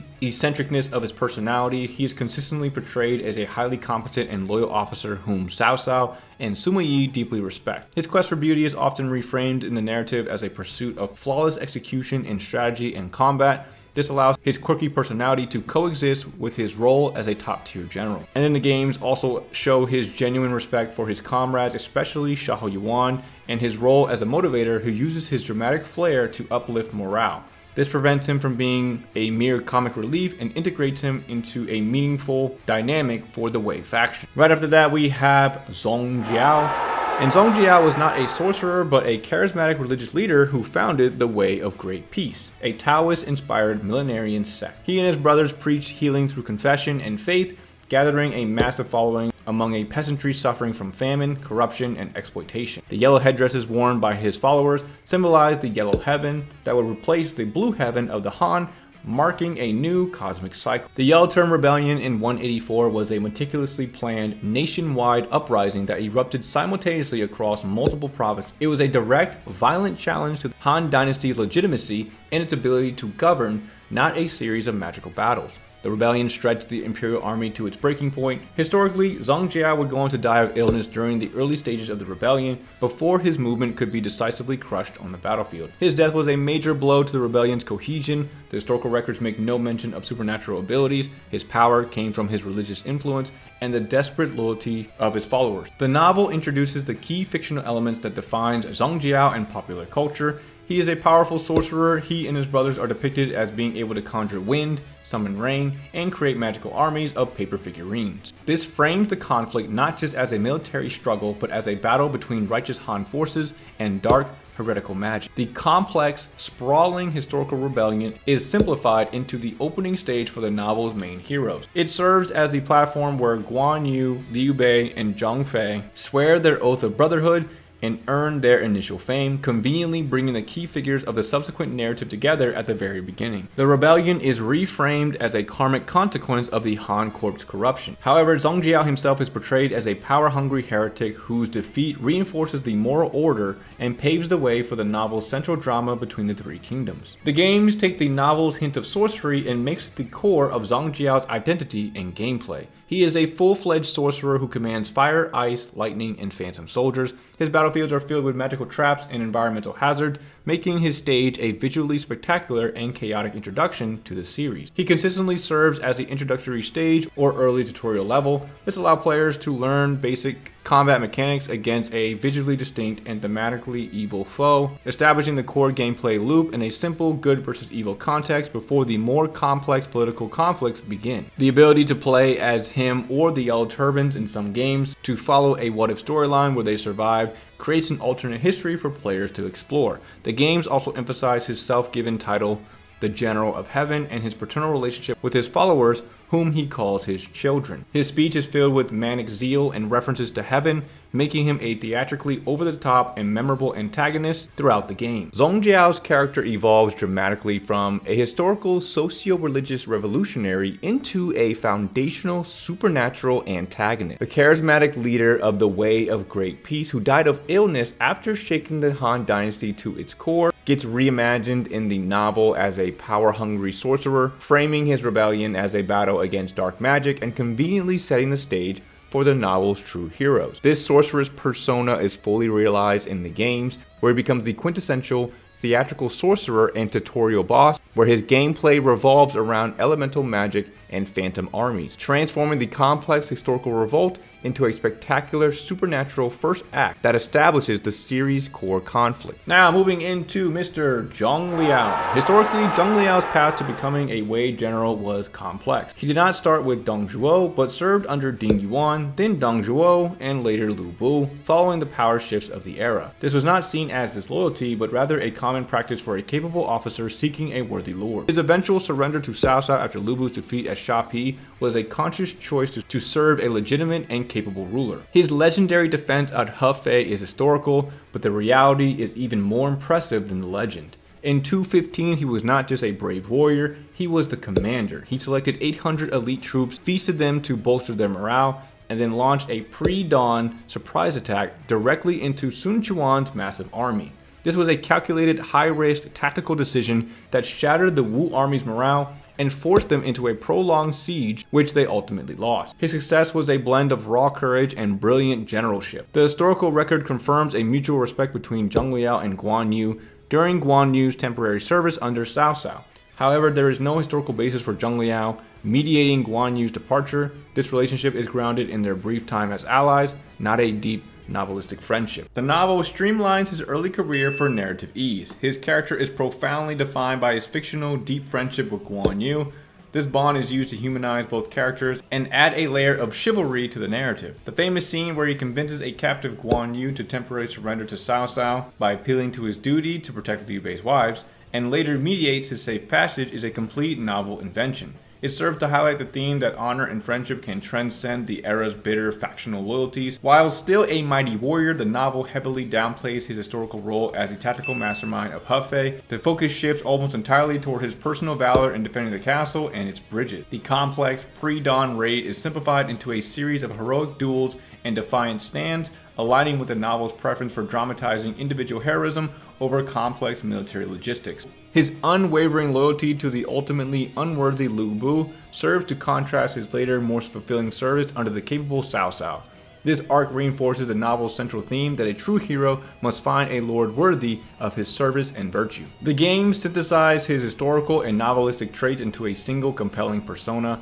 He is the calm, honorable, and introspective veteran. A key modern addition is his deep internal conflict and search for purpose, particularly his poignant struggle to reconcile his respect for Lu Bu's martial prowess with his need to serve a cause greater than mere strength. His fighting style perfectly embodies this duality. He is often one of Wei's most powerful and agile characters, and the Battle of Hefei is his defining moment in the games. It is almost always portrayed as a desperate, heroic last stand where he single-handedly terrifies the entire Wu army. This is often represented by a direct gameplay mechanic where enemy soldiers are feared and have lowered morale when he is near, transforming the historical surprise attack into a pure spectacle of personal might. The games heavily lean into his fictional bond with Guan Yu, using it in dialogue and story modes to add emotional depth to both characters and to illustrate the tragic nature of the era, where personal friendships are constantly torn apart by national allegiances. His entire character arc is about finding a cause, Cao Cao's unification, that justifies the heartbreak of these fractured bonds. Liao's legacy transforms from a historically brilliant and almost independently minded strategist/warrior type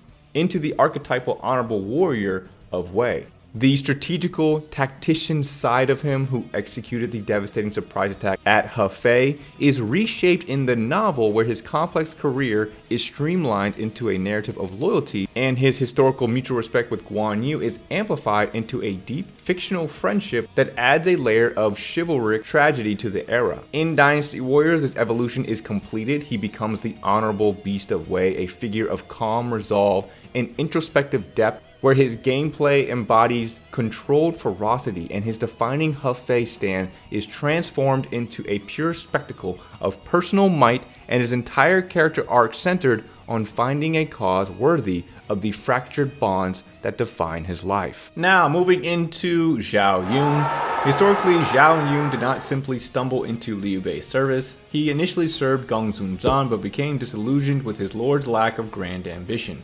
It was during this time he met Liu Bei and recognized his virtue and greater cause, and after the death of his brother, he used the funeral as a pretext to leave Gongsun Zan and formally join Liu Bei around 200 AD. The core of the Chongbang story is true. Liu Bei was fleeing Cao Cao's forces and abandoned his family, and Zhao Yun turned back to rescue Liu Bei's infant son and his mother. However, the historical account from the records is far less theatrical than the legend. It states Zhao Yun carried the young lord in his arms and protected Lady Gan. While not as crazy as his novel feat, accomplishing this under such circumstances was an incredible feat that demonstrated his dedication. Zhao Yun was more than just a warrior. He was a thoughtful and principled advisor. On two critical occasions, he offered counsel that demonstrated his foresight. After capturing Chengdu, he advised Liu Bei to donate the captured lands and houses to the common people to secure their loyalty. And he was one of the few officers who openly and strongly opposed Liu Bei's disastrous campaign against Wu to avenge Guan Yu. He correctly argued that the true enemy was the usurper Cao Wei, not their nominal ally Sun Wu. Liu Bei ignored him, leading to the catastrophic defeat at Yiling. Despite his fame, historically, Zhao Yun was never granted the same rank or titles as Guan Yu, Zhong Fei, Huang Zhong, or Ma Chao. He often held positions of trust and responsibility, like protecting Liu Bei's family and commanding the central army, but his official rank was consistently lower. This has been a point of discussion among historians, with some suggesting his principled stances may have sometimes put him at odds with his lord's immediate desires. The novel took the historical seed of the Changban rescue and turned it into one one of the most iconic scenes in Chinese literature. In the novel, Zhao Yun becomes a one-man army. He fights his way through Cao Cao's army 7 times, slaying countless generals, including numerous officers, and the epic sequence is where he single-handedly holds off an entire army where it was designed to establish him as the paragon of loyalty and martial prowess, a flawless knight in a chaotic age. The novel systematically removes any historical ambiguity or lower status. He is portrayed as the equal of Guan Yu and Zhang Fei from the moment he joins.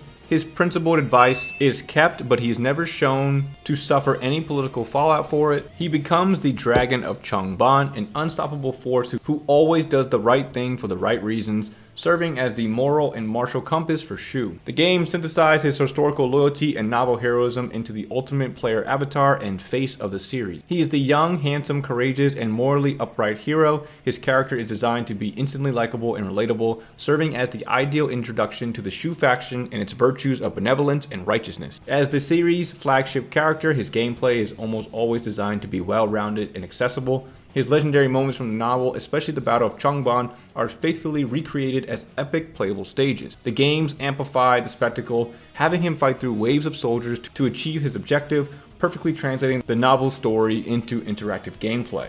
He is consistently placed at the center of Shu's most heroic moment. The games heavily emphasize his role as the voice of reason, particularly his opposition of the Yiling campaign. He is also often portrayed as a mentor figure to the next generation of Shu officers, reinforcing his status as the enduring soul of Shu's idealism. His character arc is about upholding Liu Bei's dream in the face of tragedy and ensuring the legacy is passed on, making him the emotional anchor of the Shu narrative.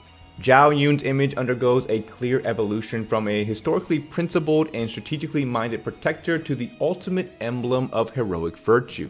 The courageous general whose actual rescue of Liu Shan at Changban was a dedicated act, and whose valuable counsel was sometimes at odds with his lord's desire. This gets fundamentally redesigned by the novel, which transforms him into the unblemished, perfect warrior, and his Changban feat gets exaggerated into a legendary one-man army spectacle to create a paragon of loyalty and martial prowess. This idealized hero is fully realized in Dynasty Warriors, where he becomes the iconic face of the franchise. His well-rounded, accessible gameplay embodies the balanced hero, his story missions faithfully recreate his novelistic set pieces, and his character serves as the moral center, mentor, and enduring emotional anchor for the entire Shu narrative. Now, moving into Miss Zenji. And historically, Zenji's life was defined by her beauty and her value as a political asset. She was first married to Yuan Shi, the son of the warlord Yuan Shao. Following the Yuan family's defeat and the capture of their capital Ye in 204, she was taken as a wife by Cao Pi, who was reportedly captivated by her beauty. This act was as much a political statement as a personal one,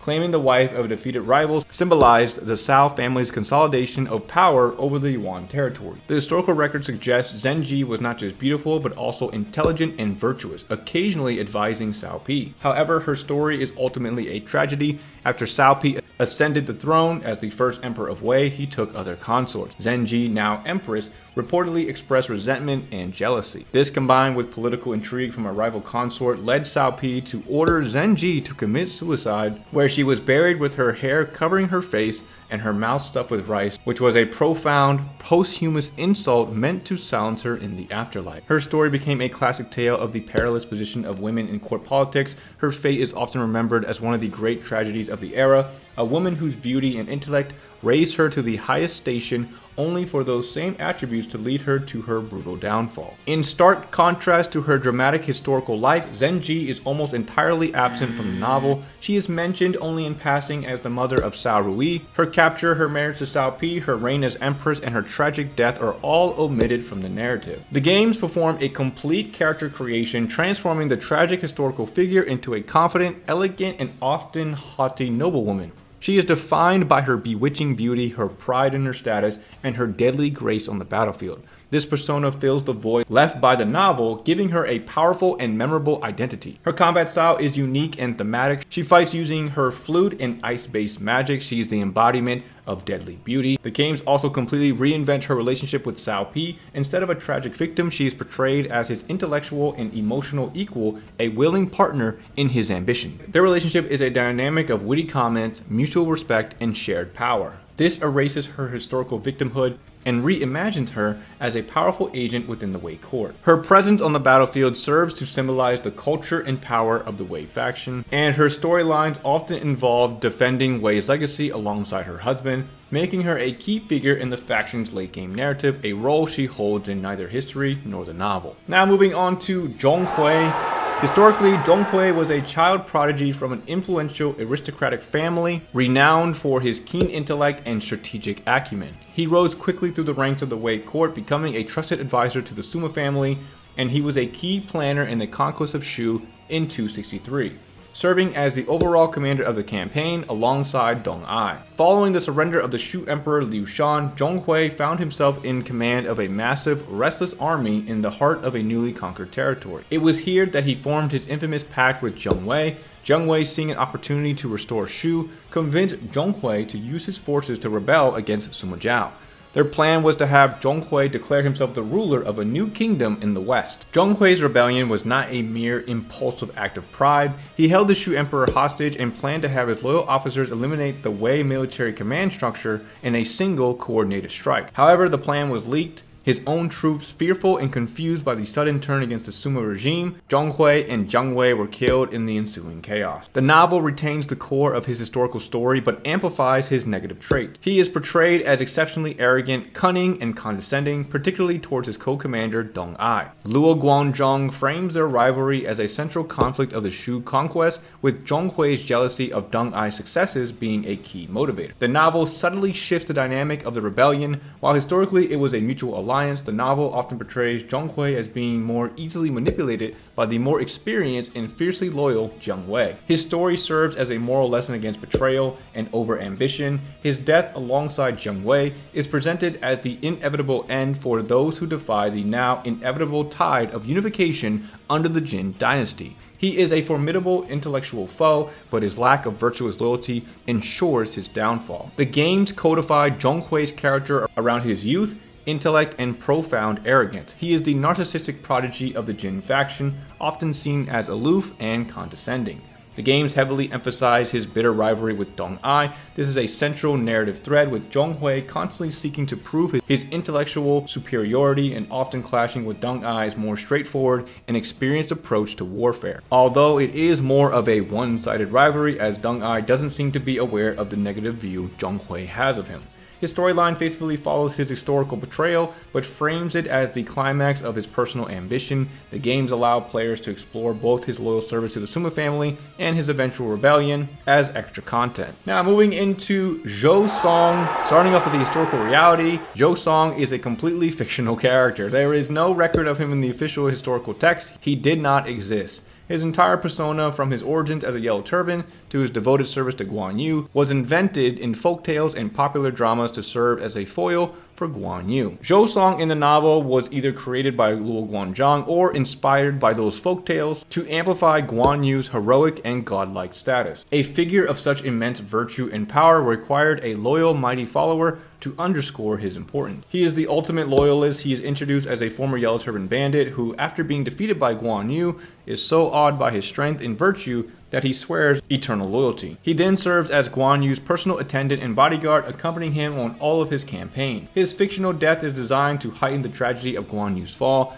At the Battle of Mai Chung, as Guan Yu is captured and executed, Zhou Song, in an act of ultimate loyalty, commits suicide upon hearing the news of his master's death. This act cements his place in the narrative as a symbol of unwavering devotion. The games take this fictional sidekick and flesh him out into a full playable character with a distinct personality and narrative arc. He is no longer just a silent bodyguard, but an energetic, passionate, and sometimes comically earnest disciple. His character is built around his hero worship of Guan Yu. He is fanatical in his devotion, often referring to Guan Yu as boss or my lord with unrestrained enthusiasm. This creates a more human and relatable dynamic around the otherwise stern and distant Guan Yu. His interactions with Guan Yu's family serve to humanize the Guan household and add domestic warmth to the Shu storyline. And his presence during the fall of Fan Castle. In Dynasty Warriors 9, it is depicted as a desperate attempt to protect his master, making the tragedy of Guan Yu's fall feel more personal and visceral for the player. Then moving into Zhou Tai. Historically, Zhou Tai was a capable general who served the Sun family from its earliest days. However, his most defining attribute was his unwavering loyalty in his role as Sun Quan's personal protector. His legacy is physically etched onto his body. The most critical historical event for Zhou Tai was a battle against bandits at Xuan Castle. Sun Quan's camp was overrun and Zhou Tai fought desperately to protect his lord. It is said that he suffered a dozen severe wounds and nearly died defending Sun Quan. It was only after a long recovery that he returned to health. Later, when other officers questioned Zhou Tai's rapid promotions, Sun Quan publicly made Zhou Tai disrobe at a feast. He pointed to each scar and demanded Zhou Tai recount the battle in which it was received. After hearing the stories connected to each wound, Sun Quan's other generals fell silent, their doubts replaced by respect. Beyond his role as a bodyguard, Zhou Tai was a respected admiral and commander. He participated in key campaigns against Huangzu and Cao Cao, and was later given command of a key district, proving his abilities extended beyond personal combat. The novel provides a detailed account of Zhou Tai's heroic defense of Sun Quan at Xuan Castle, heightening the drama. It describes how he gathered the young Sun Quan in his arms, rode on horseback, and when pursued, dismounted and fought without armor against the bandits. In a display of raw prowess, he disarmed a spearman from his horse and fought his way out, suffering over a dozen wounds in the process. This sequence solidifies his role as Sun Quan's personal savior. The novel includes the powerful, defining moment where Sun Quan honors Zhou Tai at a banquet. After Zhou Tai suffers fresh wounds, rescuing Sun Quan and Zhu Shang at Hefei, a grateful Sun Quan toasts him, has him display his many scars, and recounts the story behind each one. This public affirmation cements his status as Wu's most devoted protector, and he is rewarded with the symbolic gift of Sun Quan's own green silk parasol. His loyalty and effectiveness kept him in high command throughout the novel. He is later appointed as second in command to Han Dong at the Battle of Yiling, where he follows Lu Xun's strategies and slays the fleeing Shu general Shamo. His portrayal is that of a consummate soldier, brave, unwavering, and foundational to Wu's military success that is pretty close to his historical representation. The game seizes upon the essence of his role and amplifies it into a core character identity. Zhou Tai is portrayed as the silent, stoic, and immensely deadly bodyguard. His dialogue is sparse, often consisting of low, mumbled phrases, which makes his presence feel more intense, and his actions speak louder than words. The games make the relationship between Zhou Tai and Sun Quan a central pillar of the Wu storyline. The event of him rescuing Sun Quan is frequently depicted in cutscenes or stages, establishing the foundational moment of trust, and he serves as the embodiment of Wu's resilience and loyalty. While other characters may be flamboyant or strategic, Zhou Tai represents the unyielding physical commitment to protecting the Sun family's dream. His presence provides a sense of stability and unspoken strength within the faction, and Zhou Tai's core identity and story is remarkably consistent across all three mediums. He's one of the few that seems to have that. Now, moving on to Zhou Yu. Historically, Zhou Yu was a brilliant general, strategist, and statesman who, alongside Sun Ce, was instrumental in founding the Wu Kingdom. He was renowned for his strategic vision, most famously as the mastermind behind the decisive victory at the Battle of Chi. Collaborating with Huang Gai, he correctly analyzed Cao Cao's weaknesses and personally orchestrated the fire attack that destroyed Cao Cao's fleet. Contemporary records describe Zhou Yu as a man of impressive character, handsome, refined, and known for his generosity and broad-mindedness. He was a charismatic leader who earned the respect of his officers and even his rivals. The famous description of him calming a conflict by simply listening to music underscores his cultured and steady nature. Zhou Yu's death in 210 from illness was a sudden and catastrophic blow to Sun Quan's ambitions. He died young while planning a northern campaign, and his death fundamentally altered Wu's strategic trajectory as they lost their most capable and aggressive commander. The novel performs a complete character assassination on Zhou Yu to elevate Zhuge Liang. He's transformed from a generous leader into a narrow-minded, jealous, and petty strategist, constantly outsmarted by his Shu counterpart. His greatest historical achievement at Chi is rewritten so that he is dependent on Zhuge Liang's supernatural wisdom to borrow the east wind. His demise is famously changed from illness to being literally enraged to death by Zhuge Liang in a series of humiliation. His final cry, "Since heaven made you, why did it also make Liang?" cements his fictional role as a tragic foil whose existence serves only to highlight Zhuge Liang's superiority. The games create a composite character, blending his historical nobility with his novel-defined rivalry. He is portrayed as Wu's brilliant and handsome super strategist, deeply loyal to the Sun family and a core pillar of the faction. His bond with Sun Ce is a central relationship, portraying him as a foundational hero for Wu. His fictional antagonism with Zhuge Liang is a key narrative driver, especially in battles like Chirbi and the contest for Nanjun. However, the games often frame this as a professional and strategic rivalry between two geniuses, sometimes downplaying the novel's pure jealousy. His death is often a pivotal tragic moment in the Wu storyline and marks the end of an aggressive expansion and forces Wu to transition into a more defensive power under Lu Su and later Lu Meng. He represents the ambitious what-if potential of Wu that was lost too soon. Zhou Yu's legacy is dramatically refashioned from that of a historically broad-minded statesman into a figure defined by his rivalry with Zhuge Liang. The brilliant and magnanimous architect of Wu's foundational victory at Red Cliffs is recast in the novel as a jealous, narrow-minded foil where his strategic genius is diminished and his death is transformed from illness to being literally enraged to death. In the games, this dual legacy is synthesized. He becomes Wu's noble romantic strategist, where his historical loyalty and novel-fueled rivalry with Zhuge Liang are framed as a clash of professional geniuses, and his early death serves as a pivotal tragedy that marks the end of Wu's most ambitious era. Now, moving into Zhu Ran. Historically, Zhu Ran's most significant attribute was his personal relationship with Sun Quan. They grew up together and remained close throughout their lives. This deep-seated trust is why Sun Quan consistently placed him in command of critical defensive positions. His most famous historical achievement was his heroic 6-month defense of Jiangling against a massive Wei invasion. Despite being isolated and outnumbered, Zhu Ran's resolute defense held the city, a pivotal victory that secured Wu's western frontier and cemented his reputation as one of Wu's most reliable commanders. Zhu Ran was a mainstay of Wu's military for decades, participating in numerous campaigns from the conquest of Jing province to the later wars against Wei. He died of illness in 249, having served from the foundation of the state well into its middle period. In the novel, Zhu Ran is given a specific and critical command during the Battle of Yiling. Lu Xun personally orders him to lead the fire attack that shows he was trusted with a major component of the strategy that destroyed Liu Bei's forces. Following the successful fire attack, Zhu Ran actively participates in the pursuit of the fleeing Shu army. However, in a dramatic turn to serve the narrative of Shu's heroes,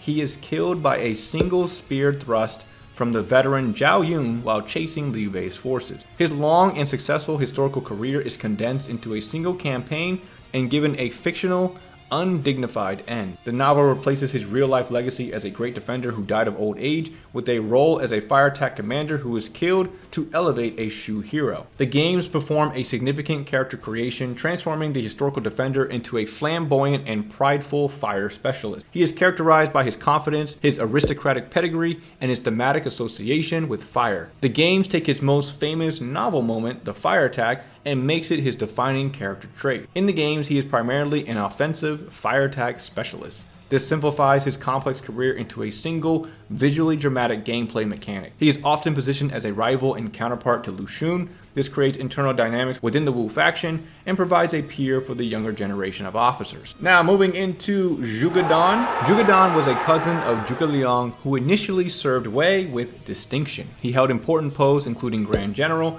and was enfeoffed as a marquis. He was known for his capabilities but also for his arrogance and contentious nature, which created rivals within the Wei court. His rebellion in 257 was not a simple act of treachery, but the climax of the power struggle between the weakening Cao Wei imperial house and the rising Sima family. As Sima Zhao consolidated power, Zhuge Dan, stationed at Shouchun, grew fearful of being purged. He massacred Sima Zhao's supporters in the city, gathered an army, and submitted to Wu for support, declaring his intention to cleanse the evil ministers from the court. His rebellion was a massive, year-long conflict where Sima Zhao personally led an overwhelming force to besiege Shouchun. The rebellion ultimately failed due to internal discord, Zhuge Dan falling out with his Wu allies, and a brilliant siege strategy by the Jin forces.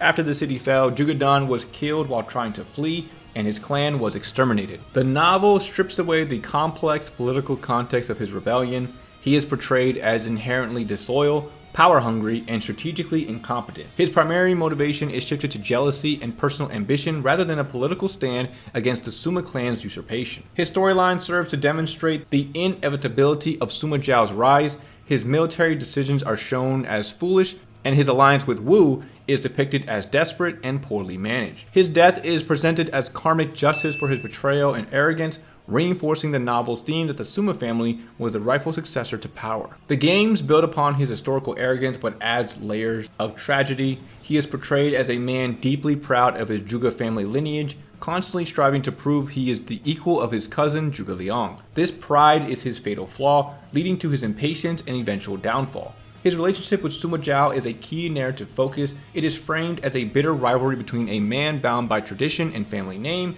and a pragmatic, modernizing force. The games often show his more humane side, such as his concern for common soldiers and peasants, making his rebellion feel more tragic than purely villainous. His rebellion at Shouchun is portrayed as the final, great internal challenge that Sima Zhao must overcome to secure his path to founding the Jin Dynasty. The games use his character to explore themes of loyalty, ambition, and the cost of upholding a family's reputation. What-if scenarios often allow players to explore a path where Zhuge Dan learns from his flaws and becomes a loyal ally, rehabilitating his character. Now, moving on to the mastermind, Zhuge Liang. Historically, his famous pre-employment meeting with Zhuge Liang was a masterclass in grand strategy.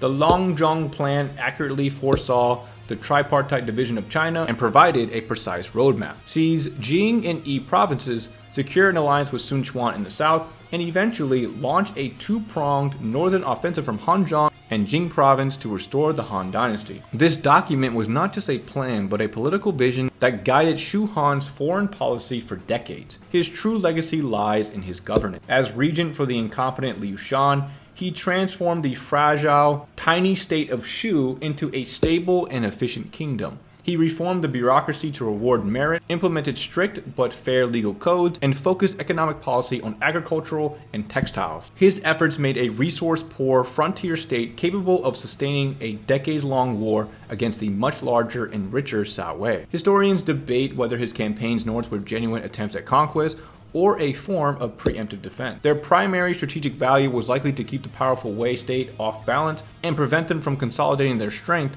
for an invasion of Shu. While they resulted in minimal territorial gain, they were feats of logistics and organization, demonstrating his ability to project power far into enemy territory against superior numbers. The historical conflict between Zhuge Liang and Sima Yi was a war of attrition, not dramatic duels of wit. Recognizing his army's limitations in open combat with Wei's cavalry, Zhuge Liang sought to fight on his own terms. Sima Yi, in response, adopted a strategy of avoiding direct engagement, fortifying his positions and wearing down the Shu army supplies. Their stalemate at Wuzhong Plains culminated in Zhuge Liang's death from illness, ending the last serious threat to Wei from the west. The novel elevates Zhuge Liang from a brilliant man to a mystical figure. He is portrayed as a Taoist sage who can control the weather, summon fog, and deploy magical stone formation. His most famous fictional exploits include borrowing enemy arrows with straw boats, summoning the east wind for Chirbi, and using the empty fort strategy to bluff Sima Yi, cementing his image as an almost omniscient and magical being whose plans border on prophecy. A key narrative device is his ability to defeat rivals through sheer intellect alone. His interactions with Zhou Yu are designed to show his superiority, constantly outmaneuvering the Wu strategist and ultimately causing his death out of sheer frustration and jealousy. Similarly, he effortlessly outwits and humiliates Sima Yi on multiple occasions, making their rivalry seem one-sided in stark contrast to the historical stalemate. His character is the ultimate symbol of the Confucian ideal of a minister's devotion to his lord. His relationship with Liu Bei is portrayed as a sacred bond. His two memorials on entering battle, which were documents written to Liu Shan before his northern campaigns, are presented as heart-wrenching testaments of his dedication, even in the face of a hopeless cause. This portrayal frames his entire life's work as a selfless, tragic endeavor to honor his promise to Liu Bei. The novel frames his story with a profound sense of fatalism. From the beginning, he is aware that the Han's destiny is in decline and that his efforts may be in vain.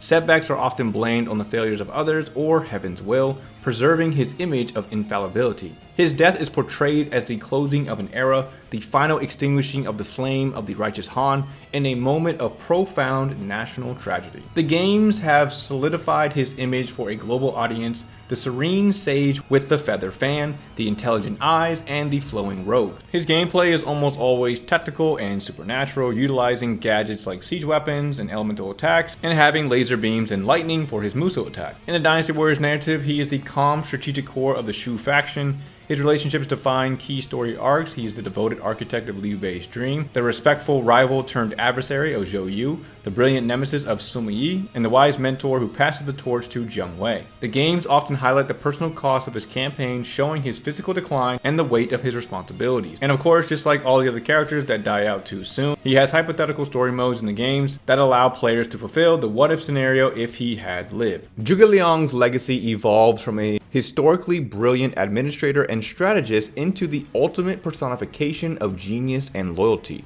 The masterful regent who authored the Longzhong Plan and sustained Shu through meticulous statecraft is mythologized in the novel into a near supernatural sage, where his strategic mind is amplified into prophecy and sorcery to create an infallible, tragic hero whose devotion defines the Han's last righteous stand. This legendary figure is codified in the games as the franchise's iconic tactician. His serene persona and gadget-based gameplay embody strategic command, and his narrative role anchors Shu's emotional core, where if the games fulfill the what-if storylines for him, we finally get to see his genius achieve its destined victory. Now moving on to Zhu He really quickly.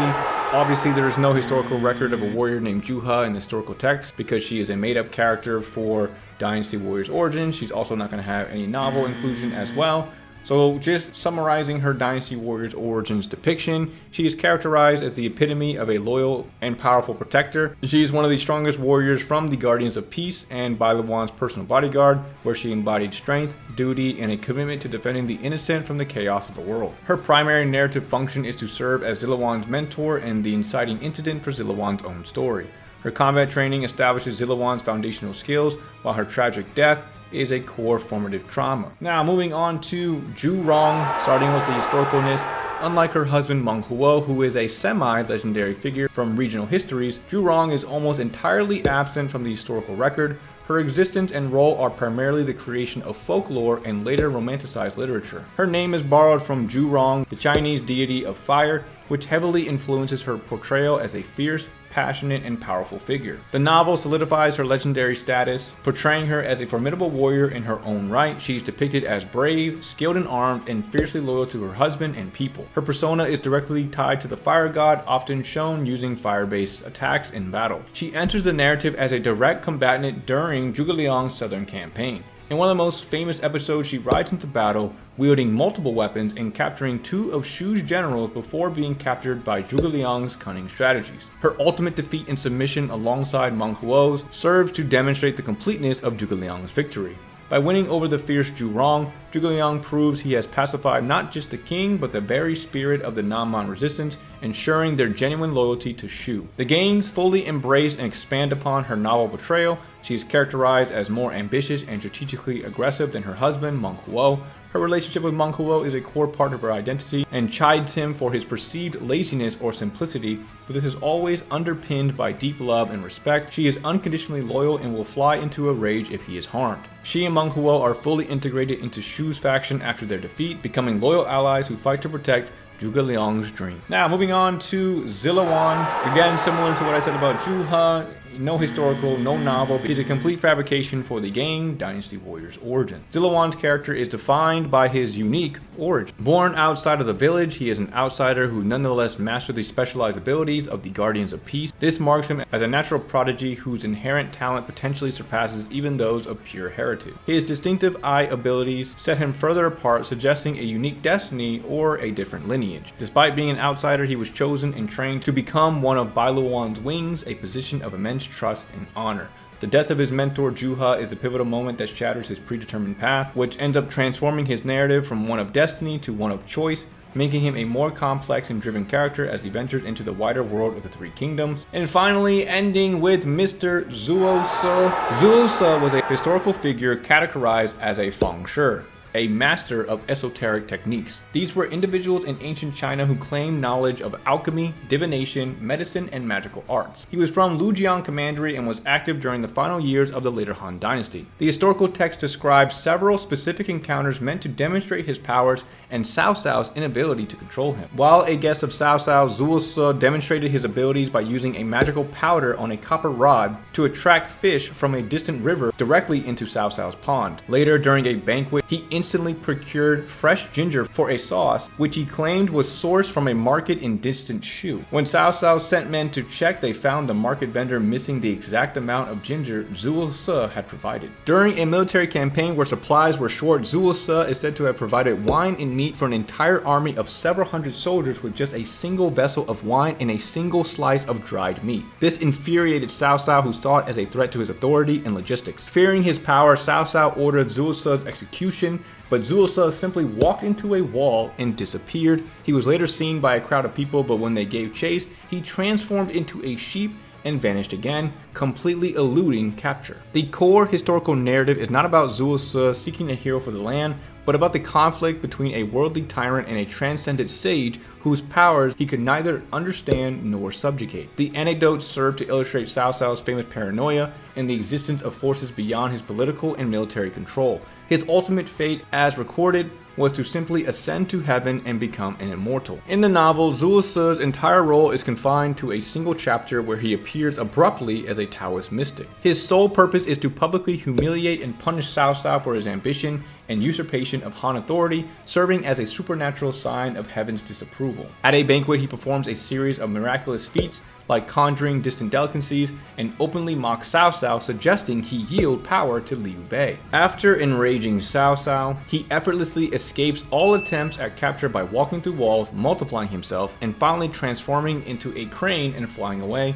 symbolizing that Cao Cao's power is useless against divine retribution. The games frame Zhuo Se not as a mere trickster, but as a grand, moral observer whose goal is to find and support the ideal ruler who can bring true peace. He is a player on a metaphysical level, assessing the hearts and potentials of the era's great figures like Liu Bei and Cao Cao, hoping to merge their strengths for the land's benefit. Unlike his novel counterpart, The Dynasty Warriors, Zhuo Se becomes deeply and personally invested in the human drama. He actively guides and protects Liu Bei. His story is one of tragic investment as his grand plan to unite virtue and power fails, and he is forced to watch the heroes he supported die, leaving the future in uncertain hands. His character arc concludes with a profound sense of melancholy. After Liu Bei's death, he acknowledges his failure for this generation. However, it is tempered with a thread of hope. He is waiting for another time, implying that the cycle may repeat and he will return when another worthy hero emerges. This makes him a timeless, almost cyclical figure in the narrative, representing the internal struggle for peace against the chaos of human ambition. Again, I will be doing separate lore videos for the characters for sure. I'll find a way to probably do the battles together, not one by one, unless they are massive and they require a full episode by themselves. But I want to dive into the full lore of all these characters, their history, how they're represented in the novel, and why the games depict them the way they do in separate videos. And this is just a comprehensive list of all the characters and their differences or similarities throughout all the mediums that they are presented. I hope you guys enjoyed the video. This was a monster of a video to get through. It was like 160 pages, 80,000 words. Probably the longest and biggest video I'll probably do on the channel so far. I'm sure I'll come up with something even crazier to compile and put out for you guys, but this is a comprehensive list of the history versus the novel versus the Dynasty Warriors counterparts for all these characters and battles. Hope you guys enjoyed this video. If you did, definitely would appreciate a like or a sub. It will help out the channel a ton. And with that being said, if you guys have any ideas for videos, let me know down below. I appreciate you all for watching. If you watched this far, that's insane. Appreciate you for sure. And I will see you all in the next one. Later, guys.